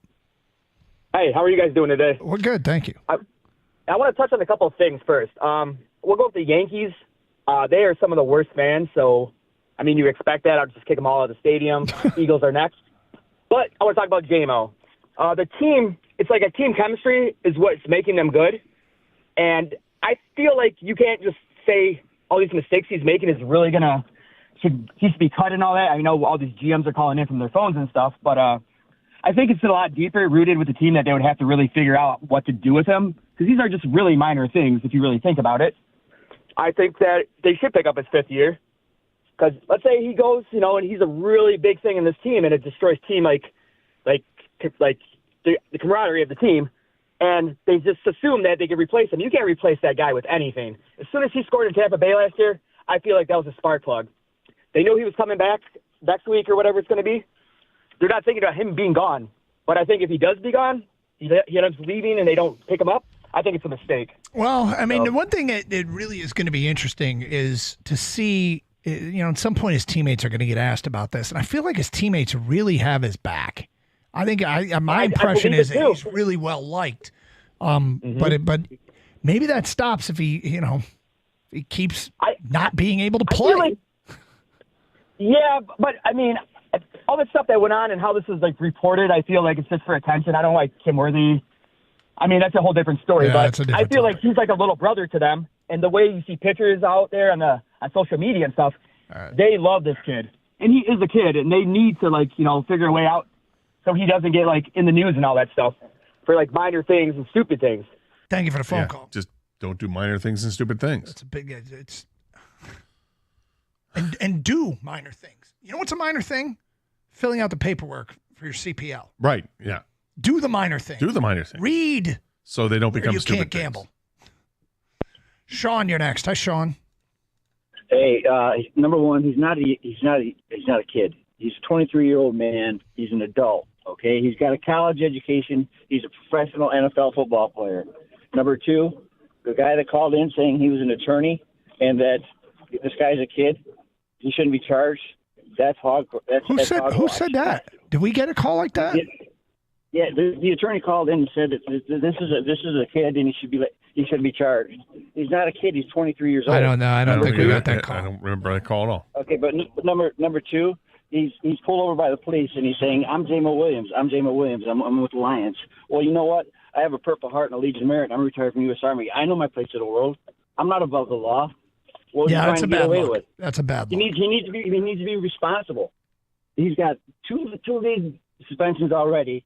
He's facing a 5-year felony and a $2,500 fine, and he's trying to say, "Well, hey, I'm Jameson Williams. I play for the Lions." I think Let everybody me go. agrees that's not a great look. And you know the fact that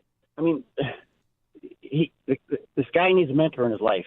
He needs somebody to sit down with him and say, "Look, this is where you're heading in life, and you're heading in the absolute wrong direction." I love Jameson Williams. When I watch him play, the man is phenomenal. He's a awesome athlete, but he needs to start taking responsibility for his actions. I think we'd all agree with that. And it's funny because I'd actually even be a little bit disappointed if he needs somebody to sit him down. Right. Hasn't he figured it? I hope he's figured it out by himself by now. Did he take any responsibility when he actually said it was his gun? Okay. Wasn't he, when they were pulled over? His brother's the one that has a CPL, and everybody, we've heard people say, if his brother, because his brother tried to say, "No, that's my gun as well," and James says, "No, it's my gun." So he could have, perhaps this whole thing wouldn't even been a story because that both guns could have been attributed to him, and yet it's not, because he did own up to it. He said this was mine. Now, it's not a good look to say I'm Jameson Williams, I play with the Lions, or whatever it was that he said. That's not a good look, but if you're in that situation, you're kind of right. I mean, if you're in that situation, you can try to get out of it. You're trying to find a way to let it slip. Yeah, I'm not saying, it's a terrible look, but I'm sorry. We've gotten a ton of texts on this too. People do it in their everyday lives, not just athletes, but hey, I'm a lawyer, I'm a judge, I'm a doctor, Right. whatever it Yeah. is you think might help you. Hey, I work for 97 on the ticket.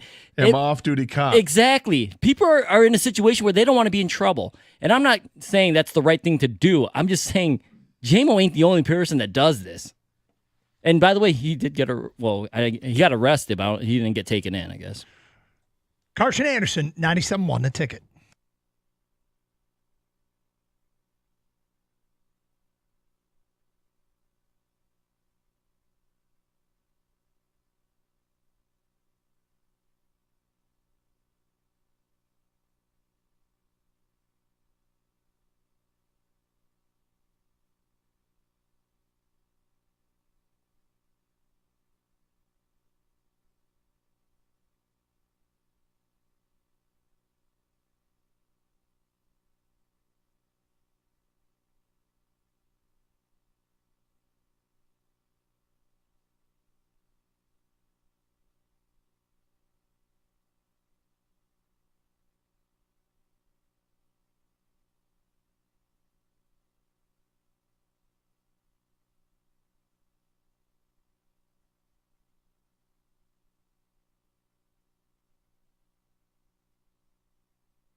Okay, let's get right back to your phone calls, 248-539-9797. Ron is on 97 on the ticket. What's up, Ron? Hey, how you guys doing? Well, good, Ron. Yeah, I want to just forget about football for a second as an African-American male, and I just want to set this picture for you real quick. You got a loaded. First of all, he hadn't been trained with this weapon. Okay, so you got a gun up under the seat. There's the safety on. He can hurt himself. He can hurt his brother. And then when you're sticking a gun up under the seat, growing up in the hood, that means you're trying to hide it. Your brother's a CPL owner. He could lose his CPL by lying and doing all this other stuff. This is disturbing me as a black man. It's hard enough as black men, and the decisions that's his mentor. You got two black men and they're lying about weapons. So a kid could get hurt. He could get hurt. Forget football. Forget the games. I don't want this kid to ruin his life. He's going to ruin his life. He's going to hurt somebody. He's going to hurt himself. He needs to get it together. Forget the money. Forget football. Forget the games, the Packers. The kid, he needs to understand that he could hurt somebody. It's not a joke. It's not minor. A weapon, you can hurt somebody. And another thing, that could have went way wrong with the police. You get the wrong police, you got a gun up under the seat, that could go all the way left. You understand what I'm saying? Forget the game. You know how left that could have went if you telling police you got a gun up under the seat? Well, at least first of all, I'm glad that they told him, right? I mean, that's what as a responsible gun owner, you're supposed to let them know right away, and they did. But the other stuff you have to say, I mean, I can't disagree with any of it. I mean, it's think about your kids, Doug. If he's walking around hiding his gun in his waistband, it goes off. He shoots himself. He kills your kids. You can't. You're not supposed to be walking around with a gun. Do we know that the safety wasn't on? Yeah, do we know he hasn't? He hasn't been trained. Ron, do we know that the safety? We know he didn't do the CPL class, but that doesn't mean he hasn't had some training. He hasn't been legally trained, Doug. He's a black man. Do not need to be walking around with weapons. Ron, you made some. Do you know that he hasn't been trained? Do you know that the safety wasn't on? He hasn't been trained legally. How do you know that? Well, he would have because he don't have a CPL. Yeah, I mean, you don't need a CPL to know how to use a gun. Well, hold on, you could be. Man. He could be. You don't understand. Well, hold on. He's Ron. He's messing his life. Hold on, Ron. What we're debating is whether or not he could have had some sort of gun training that did not follow the steps to get his CPL. Could he have had a privately trained on how to use a gun? Could he go to a range? He did not. No, he did not. You know that. No, he did not. How do you know he didn't? Doug. I'm Scott. I'm asking you, Ron. How do you know he didn't? Well, Scott, if he did, why is he hadn't? Everybody, okay. You don't hide guns. I'm a CPL owner. You don't take a gun and stick it under the seat. Okay. That's hiding. But you don't know that he hasn't had training on how to use a gun.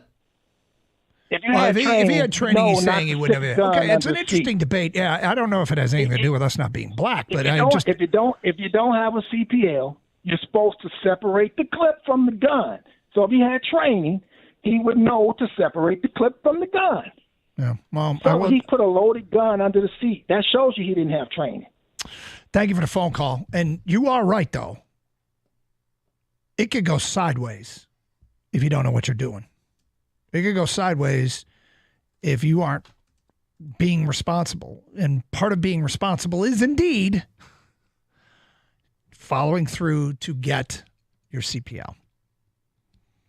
That's part of the responsibility. And I mean, I hate to connect these dots, but you have to ask, if you're careless in all these other things that got you in trouble, why are to believe you won't be careless with the gun? I don't know that you will, but we've chalked up a lot of the mistakes that got him in trouble as carelessness. Ron's right. This could be a lot worse. And you should take gun ownership very, very seriously. Well, that's why it's a felony, right? I mean, that's why there's serious charges here. So I think he made a lot of assumptions, to be honest with you. I think there's a lot of assumptions. Yeah, all that stuff. There might be educated assumptions, but they're still assumptions nonetheless. Also, I don't know if the gun was loaded. Yeah. I'm looking through his story. I haven't seen anything that says the gun was loaded. And by the way, I know and read and a lot of responsible gun owners do dumb things with their guns. Going through a class and getting a CPO doesn't mean you're like, oh, well, I can't do anything wrong with this gun. But I don't want to dismiss Ron's point, and I think it's valid, is if you're making bad decisions and you have a gun, that can get tragic pretty quick. Ken's in Detroit, and next here on 97.1 The Ticket. Hi, Ken. Hello, how you guys doing? Okay.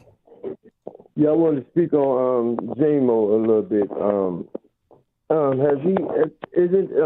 Couldn't he see a psychiatrist? You think that might help? Psychiatrist? Yeah. I don't know if he needs a psychiatrist. I think J-Mo has trust issues. He don't trust a lot of people for whatever reason. And it took 2 years for him and his teammates to get real, close. And now they love him, but I just think it's some trust issues. And you guys heard about Josh Reynolds, right? Yep. Yeah. Yeah. With him getting shot a couple weeks ago. Out, and I think J-Mo be bored. Bored. He got to find something. This is all speculative. I don't think we need to get into trying to diagnose him, on the air, or any other kind of speculation with it. We can stick to what happened there and go with that. What it means for the football team. Paris is next. Hi, Paris. How you doing? I've been listening to you guys, and it's good talk. Thank you for taking my call. Sure. A couple of things I wanted to cover with J-Mo. How come his brother didn't give him heads up on the rules of having a gun inside the car? I mean, he should have, hey, brother, hey, don't put the gun over there. Let me take the gun apart. Do we know he didn't? He should have said something to him. Do we know he didn't? I'm not sure if he did or didn't. I'm saying. Right, well, then you can't say that he did. Why didn't he? Because you don't know if he did or didn't. Right. Well, I'm saying if he did, then the gun would have been under the car. I'm just saying, but I still like J-Mo, and he's 22. We make bonehead decisions. I'm 52. I know I'm in my 20s. I know made bonehead decisions. But yeah, he did the proper thing by just telling the Lions, and then did the proper procedure, and then went forward from that. And then he got his lawyer. So I guess we won't know anything until the lawyer does his thing, and then hopefully he gets some kind of probation and he play the game, and then take this as a blimp and call it a day. But people saying trade him, throw him away, but he's a diamond in the rough. We all make mistakes, so why can't we just let him, mentor him, talk to him, pull him to the side. Hey, just like the one caller said, if there was multiple gun charges, then I can see multiple inflictions on the same thing, then I can see he's not growing. Dude, but hold on. I'm pretty sure. Hold on. Go ahead.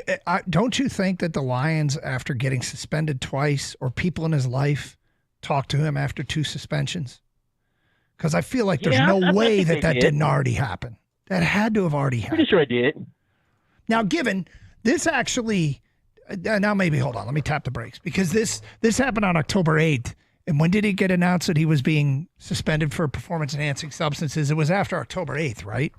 So I guess maybe after the gambling thing, I'm not sure that they needed to intervene, or that anybody in his life would need to intervene. But they do now. I would like to think that he would have the common sense to go, I need to intervene myself. I need to make some changes. And maybe that's as simple as hiring an assistant that helps him, with this kind of stuff. Maybe it's that simple. Maybe that should already happen. But given that these are kind of bang bang, when did Jameson Williams? When's his PED suspension? It's performance enhancing substance. That story broke early last week, didn't it? Yeah. So it was after October 8th. Yes. So October 8th was the second thing. But we didn't know about it. Then the third thing, the Lions knew about it. Then the third thing hit. Basically, remember Dan Campbell spoke on the PES, performance enhancing substance suspension, about Jameson Williams, saying, hey, trust him. Yeah, he still trusts him, all that stuff. By then, he knew about the incident with the police. So that statement, he says that knowing already what had already happened before that. So I still think that, that's the same. They still trust him, right? He's just got to be standing by him publicly. Yeah. He's just got to be. He's got to be better moving forward. It's Carson Anderson, 97.1, The Ticket. If you're in need of new garage doors and weather's going to get colder out there, it's probably behoove you to pick up the phone and call the people that know all about them. Precision Garage Door Service. They're awesome. I need to get new garage doors. I called them up immediately. We scheduled an appointment that came out right away, and we picked out garage doors that are perfect for my house.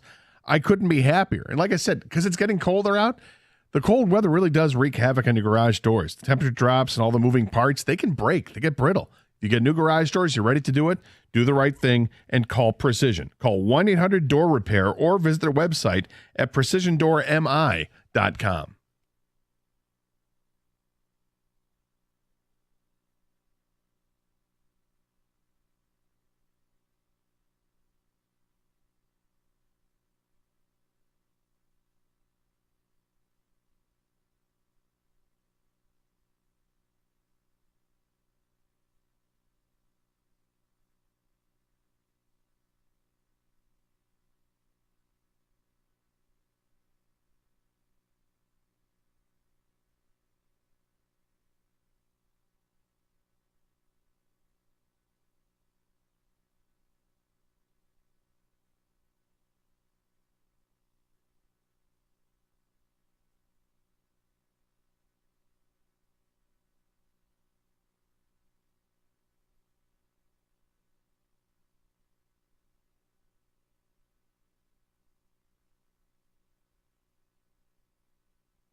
James in Detroit, you're next here on 97.1 The Ticket. Hi, James. Hey, how you doing? We're good, James. What's up? I just wanted to say I heard of a few callers talking about gun laws and everything, and they're claiming to be informed, but the process in that instance to unload a clip and then you also have a bullet in the head, most likely, the repercussions for having live ammunition is worse than the gun just itself. So them just applying to just be this super, just great at undoing the gun, it kind of don't make sense, and they're living in like a dream scenario. And then like we should be going into the psyche of this young person and why their psyche is at this, and that is the issue here. But these people are just bum rushing him and not actually thinking these things through. And I appreciate the little I heard of y'all pushing back on some of the stuff that these people are saying. Well, thank you, James. Look, I think we're trying to keep it mostly about football. I mean, some of these issues are way deeper and honestly probably way more important in the grand scheme of things. But for us, steered this towards Jameson Williams, the football player, the Detroit Lion, the guy that we all want to be successful, the guy that, look, one of my favorite things in sports, I said something a couple weeks ago I thought I'd never say, and that was I'm kind of rooting for Spencer Rattler. And it was because he was getting an opportunity. What I saw Spencer Rattler when he was QB1 in high school, it was so cringeworthy in terms of the way he acted. But it felt to me like he'd been humbled a little bit and grew up. I'll tell you somebody else who I'm starting to like that it's about time he grew up a little bit, but I'm starting to like Lane Kiffin. But it's part of this. I keep going back to my own life experiences as somebody who was once a person that didn't make great decisions and somebody who's watched my kids mature. So Dan Campbell is speaking right now, and this is from Eric Woodyard of ESPN, who covers the Lions. Said regarding the latest Jameson Williams incident, I don't have anything further than the last week. I've known about all this. I know we put out a statement. Kid has been truthful to us, and we're good. It certainly doesn't look good. I get that. It kind of all came here at the same time, and it's really decision-making for him. Campbell says that he'll learn and grow from this and says, quote, I still think that there's a ton of growth from this player. I think he's become more and more aware of that over time. Look, for me, I judge people over what's in their heart, and I know what this kid's made of, and he's worth hanging with. Well, that's good. I mean, Dan Campbell is apparently a great leader. And I'm trying to think, I know that there are guys that they didn't acquire because they didn't believe in them as professionals. I'm hoping that they are good judges in this one and that the JMO will stop not doing things that get him in trouble. Stop not filling out the paperwork. Stop not reading the rules. You know what I mean? Yep. And you start doing that. You start crossing T's, dotting I's, doing better at adulting, and this won't keep you off the field. And, oh, by the way, more importantly, it will keep you out of any police reports. Good not to be on the blotter. Not be in the always, every day, my friend, every day. I hear you. 248-539-9797. Kevin's in Ann Arbor. And next. Hi, Kevin. Kevin, go ahead. Hey, can you hear me? Yes, yeah, go ahead, Kev. All right. I just wanted to kind of touch on the JMO situation a little bit.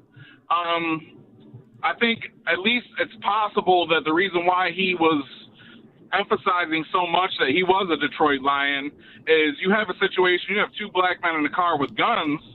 Maybe he's trying to defuse the situation before it gets out of hand. Possible. Not saying that he wasn't trying to use his local celebrity in his benefit either, but both things could be true. Yeah, you're right. It could be.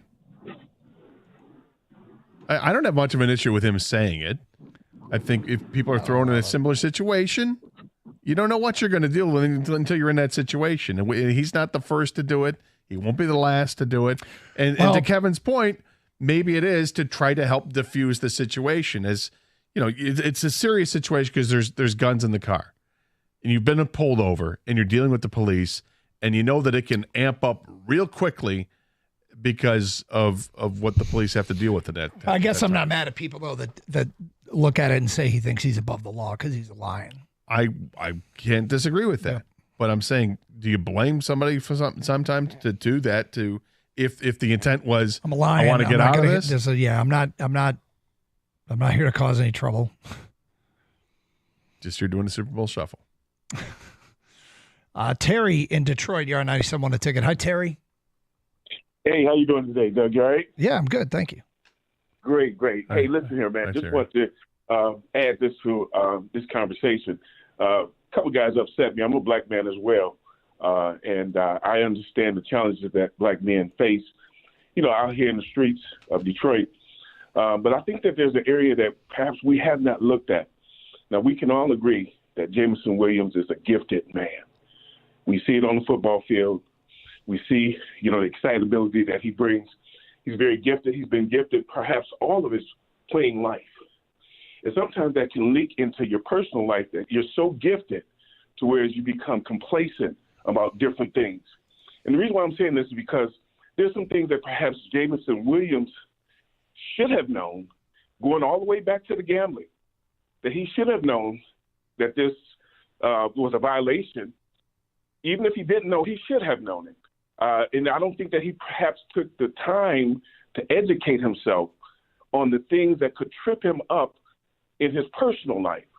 And that's what I think that we've been seeing in his whole career here in Detroit, is that things that he should perhaps known better about, he didn't know. And I'm thinking that maybe that's attributed to him being complacent because he's so gifted. He can make up for mistakes on the football field just by his giftedness, and that perhaps maybe in his personal life, he feels as though, okay, I can make up for it. Hey, I'm Jameson Williams. I played for the Lions in this recent incident. It's the giftedness that he's pointing to. So I'm thinking that maybe this is an area that I don't know if anybody has looked at it that way or has addressed it that way, but maybe someone needs to look at that. Well, look, obviously you're speculating a little bit here, and being someone who's not particularly gifted in anything to the point where, but you might be right. Everything comes so easy to him on the field that the rest of the stuff that isn't easy, he struggles with. Could be. The downsides of being so gifted, so incredibly gifted. What's it like, Gator? It's a burden. Yeah. 248-539-9796. He could be onto something. I don't know. We're getting into the psychological analysis of JMO again. But Phil is in Southfield and on 97 on the ticket. Hey, you guys. Long-time listener. Excellent show. Thank you. I'd just like to say to the officer, I think he did it right. His supervisors were wrong. That officer was probably trying to teach him. You got to get your CPL. You can't have it underneath your seat. You have to have it unloaded, put it in the trunk. Get it away from you. You don't need that. You're gifted. Please, take care of yourself. We want you here.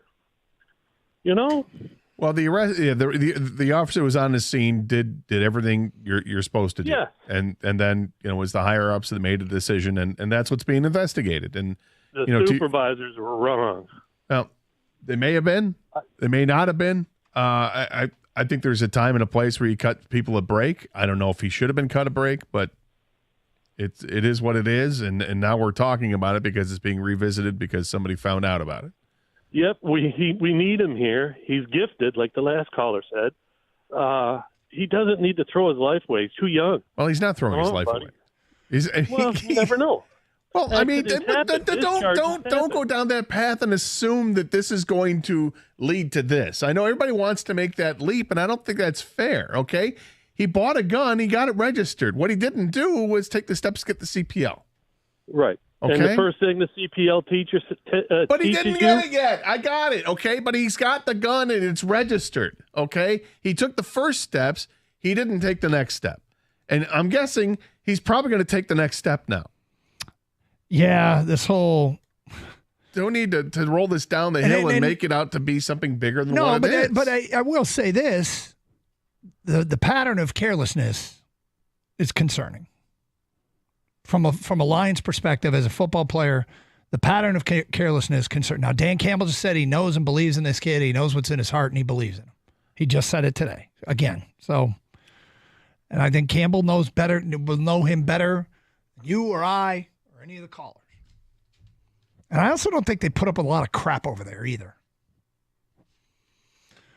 We'll get to more of your phone calls coming up. A swing around the country next. Some college football talk on 97.1 The Ticket.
Is your home's brickwork or chimney in need of repair? Call Brickworks Property Restoration. These experts specialize in brick repair, chimney restoration, and tuck pointing. Look for cracked bricks, crumbling mortar. Those are signs that your home might need some TLC. Whether it's restoring your brick walls or making your chimney safe again, Brickworks has you covered with 0% interest financing for 12 months. Brickworks makes it easy to get the job done without breaking the bank. Plus, they're locally owned, supporting our community. Visit brickworksmi.com today for a free quote. Brickworks, your trusted choice for brick and chimney care, because nobody works like Brickworks.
Doug Carr, Scott Anderson, 97 won a ticket.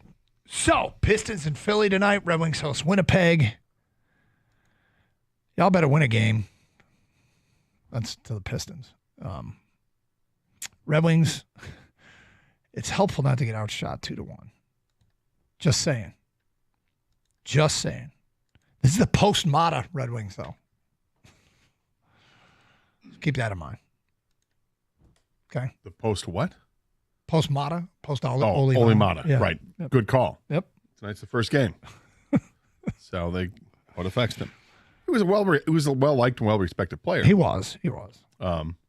Now they got that cancer out of the room. Oh, good God. Stop that. Sorry. It's completely facetious.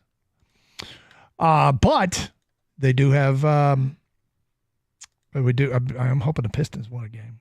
I found them to be so frustrating because it's so familiar. So familiar. I was watching Texas State, Louisiana last night. Anybody else? Kid from Louisiana. God, I was scared he got paralyzed. He was on the ground forever. He tweeted out a picture overnight for the hospital with a thumbs up, but he did not move. There were no reports.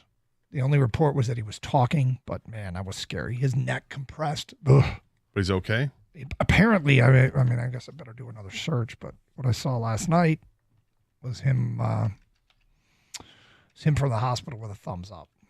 So, kid's name was Kenyon Martin. Really? Yep. So, was it Kenyon or Keon? Might have been Keon. My bad. I was going to say, well, Kenyon was the power forward Iowa State. Is that right? No, I was Cincinnati, right? Cincinnati. Yep. Who am I thinking of Iowa State? Keon Martin. Yeah, picture of him. Marcus Pfizer? That's it. That's it. No, that's not who you were No? thinking of? I don't know.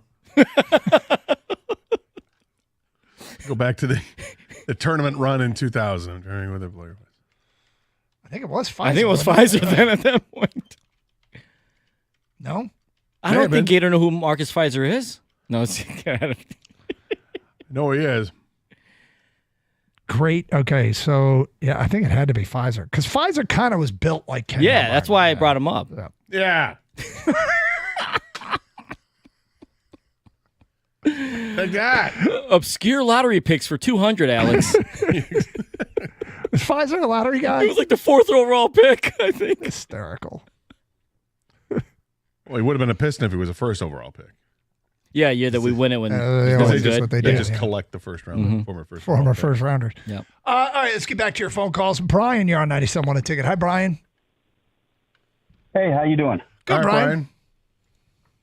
Hey, I know this is a touchy subject. You guys are starting to get a little tired of hearing this, but everybody doesn't realize if he had a weapon in his car, it's not legal. He's breaking the law. And forgetting to fill out paperwork, that's not an excuse. You don't forget to fill out paperwork to carry a weapon. That's a secondary option you have when you buy a weapon. And whenever you buy a weapon, it's got to be registered. Okay, so it's not like he went and did anything special. You have to get a license in order to purchase a gun. So that's a moot point. And then the other thing that I'm wondering is, how come nobody's talking about why are you in neighborhoods where you feel you have to carry a weapon? I mean, if you're a Lion, you're making a whole lot of money, and you shouldn't be putting yourself in this position in the first place when you're a professional athlete. You can live where you want to live, can't you? Let's go to Greg in Detroit. You're next. Hi, Greg. Hey, guys. And as always, man, you guys, it's a great show. Thank you. Unfortunately, you're very welcome. I really appreciate you, man. Really do. Unfortunately, the subject matter. 3 quick points I just want to make. One, I just want to say my friend was in the hospital, right, and I went to visit him Sunday and we were watching the game. And it was just such a thrilling game. The point I want to make is what these Lions do for people, for Detroit fans. And in the hospital ward was a floor where you're not doing so hot, And as the game was going on, man, I'm telling you, the exuberation that I would hear from different rooms, it was just great and wonderful here. It was more like a college dorm than the hospital floor. So, yeah, that was great. That was just cool. I'm like, yeah, Lions, good, just wonderful. I just want to make that point real quick. Thank you. And talking about the Jameson situation, I just don't want to talk about. But anyway, my concern is who's in his camp, who is like his brother. Your brother has everything. You know, his brother has the gun is registered, and you know he has the CCW. How is it that you're not telling your brother, who's a high-profile celebrity in the city, or high-profile athlete, why are you not making sure that he has the same thing you have? And Well, he might have. Right? He might have. All right, but you're speeding, and you're Well, speeding. yeah. I mean, that's. Come on The now. combination of if they knew that this gun, he didn't have the proper paperwork, the proper license, and it's in the car and you're speeding, kind of a bad formula. I'm not planning on, I really don't know that this is helpful in any way, but if you're doing anything illegal in a car and then go out and speed, it's a series of bad decisions. Well, yeah, that's, but look, I have no idea how fast he was going. I have no idea if the gun was loaded. Don't even know if it was the gun in a box underneath the driver, the passenger seat, or was it just willy-nilly? We don't know. I don't believe it was in a box, but Gator, I got a question, a little trivia for you and Kang. Oh, love trivia. Here we go. It's not really trivia, but it's Is it trivial? Yeah, like I said, like I like to say, not sure this has anything to do with anything, but might be interesting to few. These are the lopsided lines for this week. So these are where, like, the number one bet on thing is the Commanders minus 3.5. 87% of the tickets are on Commanders minus 3.5. The Lions-Packers game is in the top 4. Do you think it's 75% of the tickets are on the Lions minus 3, or 75% of the tickets are on the Packers plus 3.5? Lions minus 3. Kang, what about you? I agree, Scott. The correct answer is 75% of the tickets are on the Lions minus 3.5. There it is. That's right. Well done. That's right. That's 3 out of 4, Gator. Well done. Well played, my friends. No one's scared of Doug's boy Malik Willis if he's going to be the guy. Well, they should be. I will just say, I do not want Malik Willis to beat the Lions. I, in fact, want to see the Lions go to Green Bay and beat Jordan Love. I will feel much, much better about the now and the future to watch them go in and beat Jordan Love. I feel like that Thanksgiving performance last year scarred me. Yeah, well, it was difficult. He has not played anywhere near the like he did then, but we know he's capable. Did not practice today. Neither did 3/5 of their offensive line. Neither did Josh Jacobs or Jair Alexander. So keep an eye on that. But it's Wednesday. They don't. You're going to take an extra day off. They're going to take an extra day off.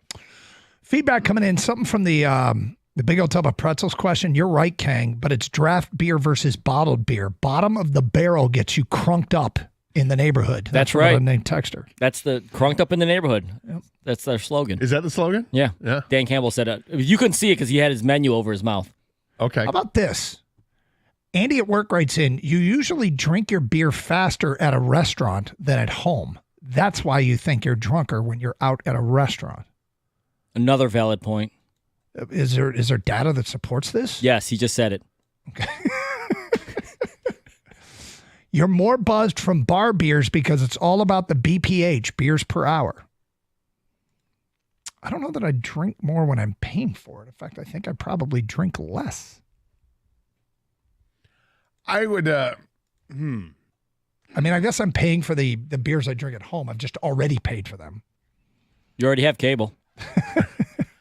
If you're getting a draft beer at the restaurant, a draft Miller Lite, and you're drinking a can of Miller Lite at home, do you drink it faster because it's in the open mug? Well, there's more in the open mug. That's the other issue. Is it's not apples to apples with 12 ounces to 12 ounces because the mug is probably going to be 16 or 20. So that could be why. Also, on the text about drinking faster at a restaurant, there's a server that's kind of always asking you, "Do you want another one?"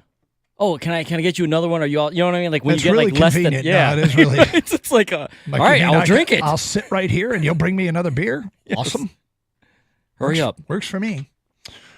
All right, Rico and Mike are coming up next. Scott Anderson, what do you suspect those gentlemen will be talking about today? I understand it's going to be a big apology show.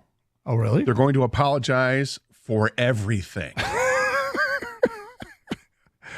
That is next. Stay tuned. Stay safe, everyone. Treat each other with respect. 97.1 The Ticket.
Brought to you by 24 Seconds Bar and Grill. Lions head coach Dan Campbell spoke about the Jameson Williams situation in Allen Park this afternoon. He says Williams made the team aware of his situation immediately when it happened and hopes the wide receiver will put himself in better positions.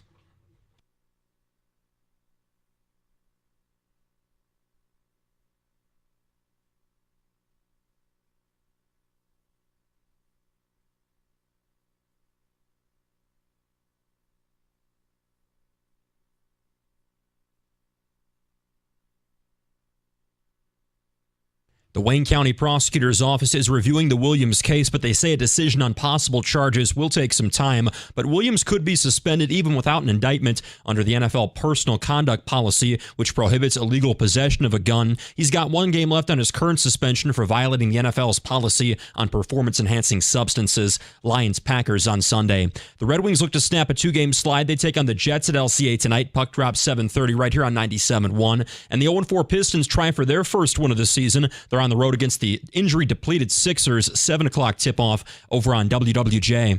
At the Corewell Health Sports Desk, I'm Luke Sloan. For more, go to 97.1 The Ticket or Odyssey.com.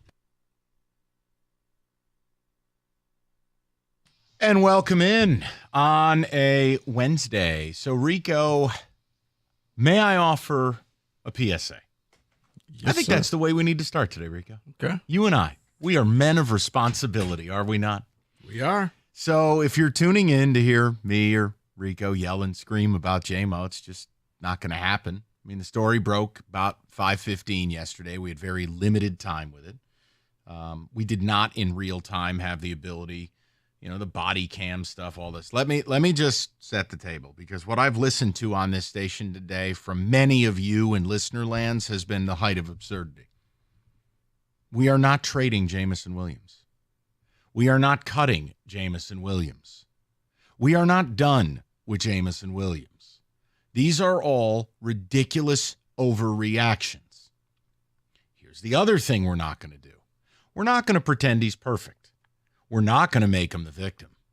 And we're not going to have tinfoil Oliver Stone conspiracies that people are out to get him. This is all nonsense. And yet 9 of every 10 callers I heard on the morning show and midday show have peddled like a spice merchant in nonsense. Guys, it's very simple. He's not getting suspended this year. Do you know what the NFL does with situations like this? They wait. They let the legal process play out. I don't know if he will be charged. That's on Wayne County now. And that will take some time. How do we know that? Because Kim Worthy just said that. Dan Campbell has said, we're giving him every chance. We're going to extend the rope and just let him grab onto it and work his way back. So, Rico, here is where I've arrived at. You tell me if I'm insane. The only thing I'm doing now is this. Nothing.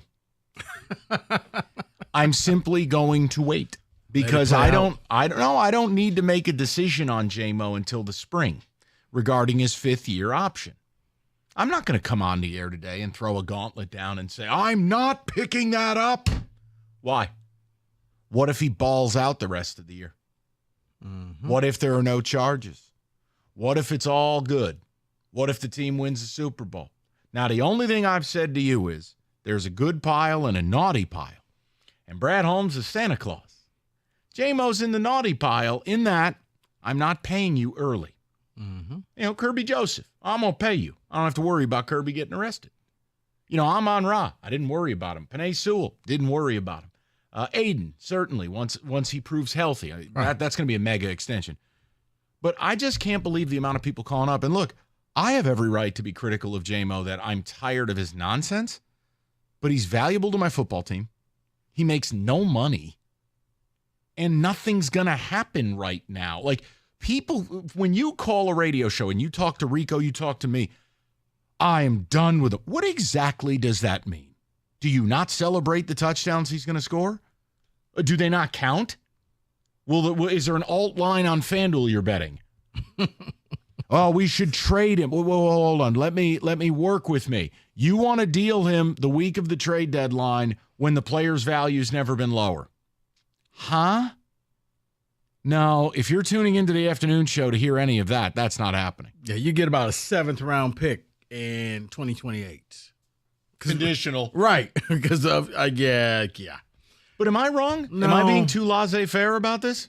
No, I just think it's part of the times that we live in, that everything has to be in the extreme.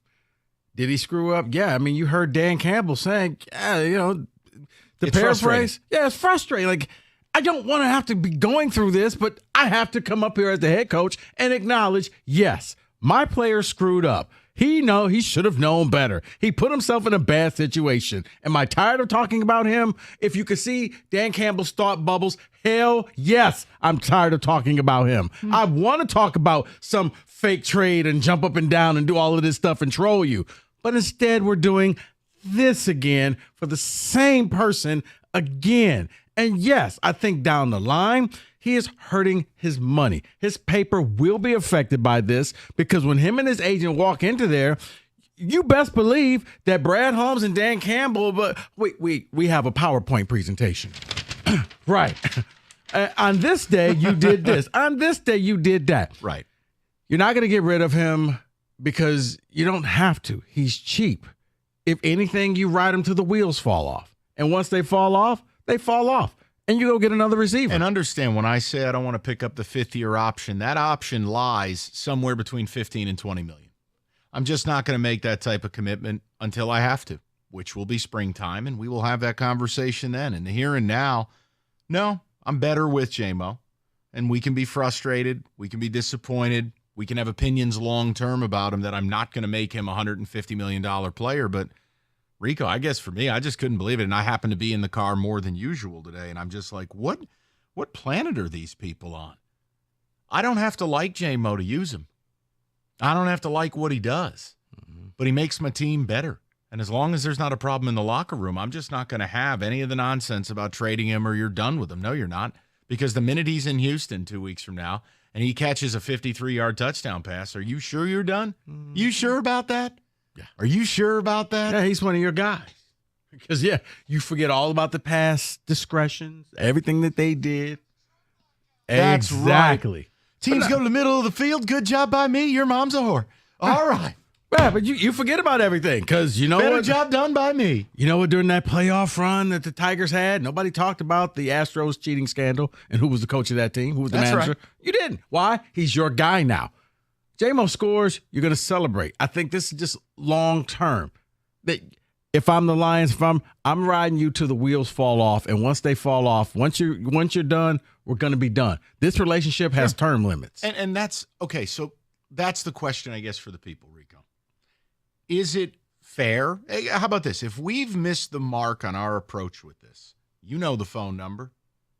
248-539-9797. I think, Rico, you just said it best. Everything with J-Mo with this incident is long-term because my reaction to this would be totally different if he were suspended now.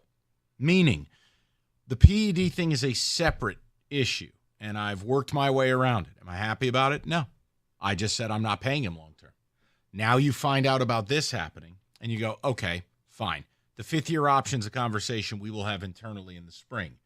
But I don't believe the NFL is going to suspend him this year. I don't believe we will even know if charges exist in any like near term.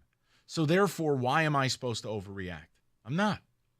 Yeah. My reaction is I can't trust the guy, but I got to work with him because he makes me better, and I want to give him an opportunity to be better. He's 23. I don't want to throw the baby out with the bathwater. But it's a lot, all of it, whether it was the fireworks, whether it's the speeding, whether it's the being where you shouldn't be, whether it's the gambling, whether it's being in Vegas the day after the gambling suspension. Look, all of it just adds up. It's all maturity, and they have a strong locker room. I'm willing to bet on Brad Holmes and Dan Campbell and Amon-Ra and Jared Goff. I'm betting on the leadership group, and I wish we had TJ Lang here with us today because TJ, and a lot of the conversations I've had with TJ over the years, Rico, it comes down to the veterans in that locker room, the leadership council. There's usually 5-6 guys. Those are the guys that run that room. And those are the guys that be able to sit down a player like this and go, here's the deal. It's bigger than you. It's more than you. So get right. See, I wonder if the leadership has already talked to him or he's just not listening because this isn't the first time. I mean, leadership is, all right, after the whole gambling thing and you went off to Vegas, hey, come here. Right, what are you doing? That's a bad look, okay? Let's not do this again. Leadership is at whatever Halloween party, whoa. You know what? Go change. Don't dress as a prisoner when you're already suspended and you look, first of all, nobody's trying to free you because you put yourself in this situation. And here's the other thing. The officers, by all account, were trying to do the right thing. They had a supervisor who, by the way, it's called chain of command. They had a supervisor, sergeant, lieutenant, whatever it was, who's an uber Lions fan who decided to swoop in and try to fix this thing. Those officers were trying to do the right thing. And you don't have to like that. But the reality is you can't be giving breaks and then the next guy down the line doesn't get that break. Yes, celebrities get some preferential treatment, but J-Mo, and I heard Wojo talk about it last night, and I want to give Bob credit. I bust his ass. I make fun of Bob. But when Bob makes a good point, which is rare, it's like one of your eclipses, I do want to savor it. He said it. J-Mo's trying to play it both ways a little bit now. Oh, yeah. You know, in the same thing, he goes, well, I play for the Detroit Lions, and I love being part of this community. I love being out with my people. I want to live my life. Cutscene. Man, I live in Detroit. Of course I have a gun. Now, hold on a minute. Now. Right. Come on now, son. I'm a man. Yeah, I'm out there passing along stuff and doing stuff. I'll give the officers, because I saw some of the body cams. Officers did everything that they could. I mean, just not, sir, I need you to do this. I'm going to handcuff you. I got to put you in the back of the car. Oh, man. Sir, I understand. You're going to have to talk to somebody about that. I can't talk to you about this, but I'm going to put you in the back here. We're going to get you some help. We're going to do this. Right. So, yeah, this was him putting himself in a bad situation. What were you? I mean, I'll say it again. Because it always boils down what were you doing? Like, why did you two feel the need to Look, he's drive made the better around part of this $15 million as a professional. Okay, so the way I see things, this is cut and dry. If you feel the need, and I'm not even going to ask J-Mo to change his life. If you feel the need that in your daily life you need to carry, that's fine. I have no issue. Hire a driver who's licensed, who carries. Hire 2 of them. If you need to be places, if you need to be out and about, and you need multiple firearms on your person, pay somebody to do it. You'll never have a legal issue. You'll never have to take responsibility for pulling the trigger. You'll never get caught speeding. You'll never get a Dewey. You'll never be in any trouble. And I don't care if you're an actor, a musician, an athlete, whatever it is, hire a driver. Not a big deal. So that would be my advice. But I'm not going to yell and scream about it today. It's just another thing. And I'm ready to have him play in Houston. And I'm chasing a Super Bowl. Now, if anything happens after this, that's going to be a different conversation. But in the here and now, Rico, I don't see a suspension. So, my question to you and the audience at large is, what am I supposed to be upset by today? What am I supposed to yell and scream about? He's not being suspended for this to our knowledge. So if I have him available and I've made peace with the fact he's not going to play here for 10 years, that right now I probably don't pick up his 5th-year option, what am I supposed to yell about? Right. Now, the suspension, I don't know, because I guess the NFL would have to investigate in the Lions. There's precedent of something like this happened. It was Marshawn Lynch back in 2009. A couple years after he had, he got caught with a handgun in the car. They also rolled down the window, smelled marijuana. Mm-hmm.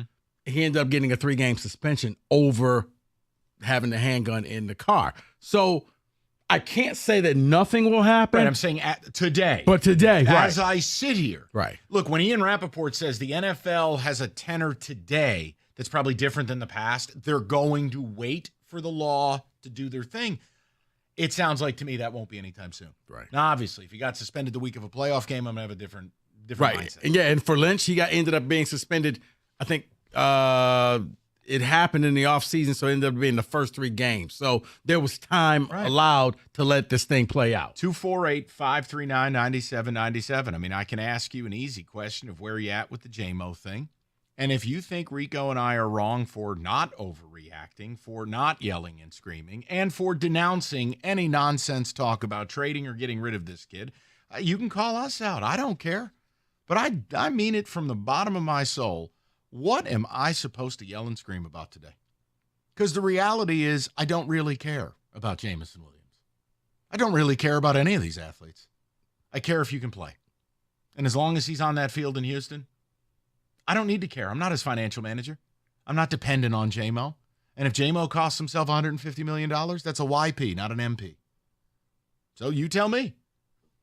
Talk to the people next. Does that work for you? That works for me. Can you fit that in your calendar? I'm going to try. Okay. Companies out there advertising BOGO on AC and furnaces. Look, man, nothing's free. You want a fair deal? You go to Mastercraft Heating, Cooling, Plumbing, and Electrical. They got you covered 24/7. Locally owned over 40 years, and they're going to back their work with a 5-year warranty. Mastercraft, your one-stop shop, heating, AC, plumbing, and electrical, and they're going to beat any price. So you bundle a new high-efficiency AC and furnace, you will save up to $2,000. Fast installation, great same-day service. Just go to mastercraftheating.com.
That's Dan Campbell He was addressing the Jameson Williams thing. And look, we started the show with just a PSA on it. This is not going to be the show where I'm going to take 50 calls of people wanting to trade him or cut him. It's just, A, it's dumb, and B, that's a complete overreaction. You want to have those conversations, you do it in the offseason. Second of all, I think the furthest I'd go is, I have to make a real decision this spring about his fifth-year option, because he's going to go from making about $5 million a year to better part of 17. It is a conversation, but that has nothing to do with now. I'm trying to win a Super Bowl. Is he on the field in Houston? Yep. Okay. Then I'm not going to yell and scream about this. He's already shown who he is. He's got the rest of this season and some of the offseason to show he's grown. And maybe we pick up the fifth-year option. That's it. But, man, oh, man, the mornings and middays, and I give the host credit. Doug, John, Cookies, Gator, they were infinitely patient with the audience. I just think some of you guys live in a different universe. So I'm not going to yell and scream about it. And what I don't want to do is like Zapruder film. All right? What he did was wrong. The cop, supervisor tried to do him a solid. It's not how life works. So now, it's a little bit messy, but it's also not World War III. Go get your CPL. All right? Simplify it. It's not hard. David, ticket text. Let's hear it. You got fashion glasses and a bad attitude. Let's talk. I feel great today. Do Mike. you? I don't feel like you do. I feel wonderful. All right. Someone says, is he valuable? What's the best ability? Availability. And he's never available. Josh and Warren. Mike from Whitmore Lake. Never been a fan of trading J-Mo, but the team really needs to get the guy a life coach. The Patriots, during their run, or Chiefs, would have cut this clown already. He's a distraction on a Super Bowl team. The offense is fine without him. Wow. Can I ask what kind of distraction he is? He's been suspended now for a game. They just won by 70. They're the best team in football with him. They're going to go play the Packers this weekend, and clearly I'm not thrilled he's not there. But how much of a distraction is he? As if this team can't go and do their business. I don't know that I buy that. Dan Campbell and Brad Holmes trust J-Mo and believe they can help get him back on track. That should be enough. These callers calling in saying they need to trade him, need to pump the brakes. Yeah, they're just not rooted in reality. And again, I stand with Rico on this. If he does another thing this year, we'll have a completely different conversation. You know, the PED thing is just ignorance. I think doing what he did on October 8th, I don't think he's this malicious sociopath. I think he just does some dumb stuff. And again, I'm not going to sit there and crush him because, I play for the Lions. What the hell do you think he's going to say? You're playing the only card you got. As I heard one caller, I believe it was a caller named John on the midday show, he's like, the difference is you roll around, you're not going to tell the cops, man, I work for GM, bro. That don't have no juice. You know, that's no disrespect. The infamous don't you know who I am card. I work for Bob's Plumbing. MF? Wait. Well, that's not how that works. Bob's Plumbing? Oh, wow, they just came by the house the other day. Man, you guys did a great job. Man, my supervisor's got that on his phone lock screen. Like, no, you're a lion. He was trying to get out of the ticket. I mean, what am I going to do? I'm not going to scream and yell about it. Let's go to Cal, 97.1. Cal, what's going on, buddy? Hey, what's up, gentlemen? Love the show. Thank you, sir. What do you got? Hey, the only thing I haven't heard anybody mention yet all day, and you did touch on it for 1 second, but that neighborhood down there is absolutely horrible. I'm a truck driver, and I go down to that Chrysler plant every day, and I grew up over on the east side. There's nothing good down there, nothing but dope houses and hookers, and you know, he should be hanging out in Troy or Birmingham, or if you want to carry a gun, I don't care anything about that, but what's he doing down in that neighborhood? That's really, really rough neighborhood, and that concerns me more than anything on his decision-making. Yeah, look, it should concern you. And Cal, it's been consistent from the very beginning. This is who he is. This is where he wants to be and how he wants to proceed. And look, you can be in a bad neighborhood. Doesn't mean you're doing bad things. My advice to him, if I were his agent or if I were a advisor, would be, listen, you need to put yourself in better positions for success. Let's talk about time and place. Do you need to be at this place at this time? Or can we operate more optimally? But I don't know. Down there for some reason. Well, he was with his brother. And again, I have no idea. But, Cal, you're not wrong for thinking it. I've said it from the beginning. No, I don't think it's cute to be down there handing out waters, to be somewhere at 4 in the morning, to be anywhere at 4 in the morning, much less a neighborhood you can get yourself some trouble. Look, bottom line, he needs to make better life choices. And he's either going to start doing it, and he's going to make a hell of a lot of money, or he's not, and he'll be in another town as a reclamation project. But it ain't got nothing to do with right now. Right now, I got to win a game in Lambeau Sunday without him, and then he's back. And as long as he stays on the clean and narrow, there's no reason for me to freak out. But I think you're saying that it's not what he is doing, it's when he's doing it and where he's doing it, and the time that he's doing it. Like, dude, you could do all of this stuff. You could be a hero in the neighborhood. I'm all for that. That's great. That's admirable. But come on, time and place, man. Be the example for these kids. Show them the right way of doing things, not this. So because it'll speak volumes. So look, he's making poor decisions. But what bothered me was it wasn't that. It was then knowing that this was over your head and you're going to go in a jumpsuit and act like, in a prison costume to a Halloween party, kind of mocking it. That tells me you're sorry you got caught. You're not sorry. You're sorry you got caught. You're sorry you put the team in this situation. You're sorry that you had to tell Dan Campbell and Brad Holmes what you did. Do you at least understand my perspective that all of the things you just said are both correct, but also long-term? The short term, I don't change my position on the player. Yeah. I got to go win a Super Bowl. And every Super Bowl team's had a couple of dinglings on the roster. All right, the job is we got to keep this guy in bubble wrap, keep him from getting arrested, keep him from doing stupid bleep, make sure we read labels. We can't be putting other things on our bodies now where you're not available. But other than that, all the conversations about fifth-year options and long-term signing and all that's not for Wednesday, October 30th at 2:30 in the afternoon. No. So I'm done. I have a laser focus. I have a laser focus on the Super Bowl. You guys can think I'm a bad person. Bottom line, short of killing somebody, I'm playing all my best players. I want a parade. Right, brother.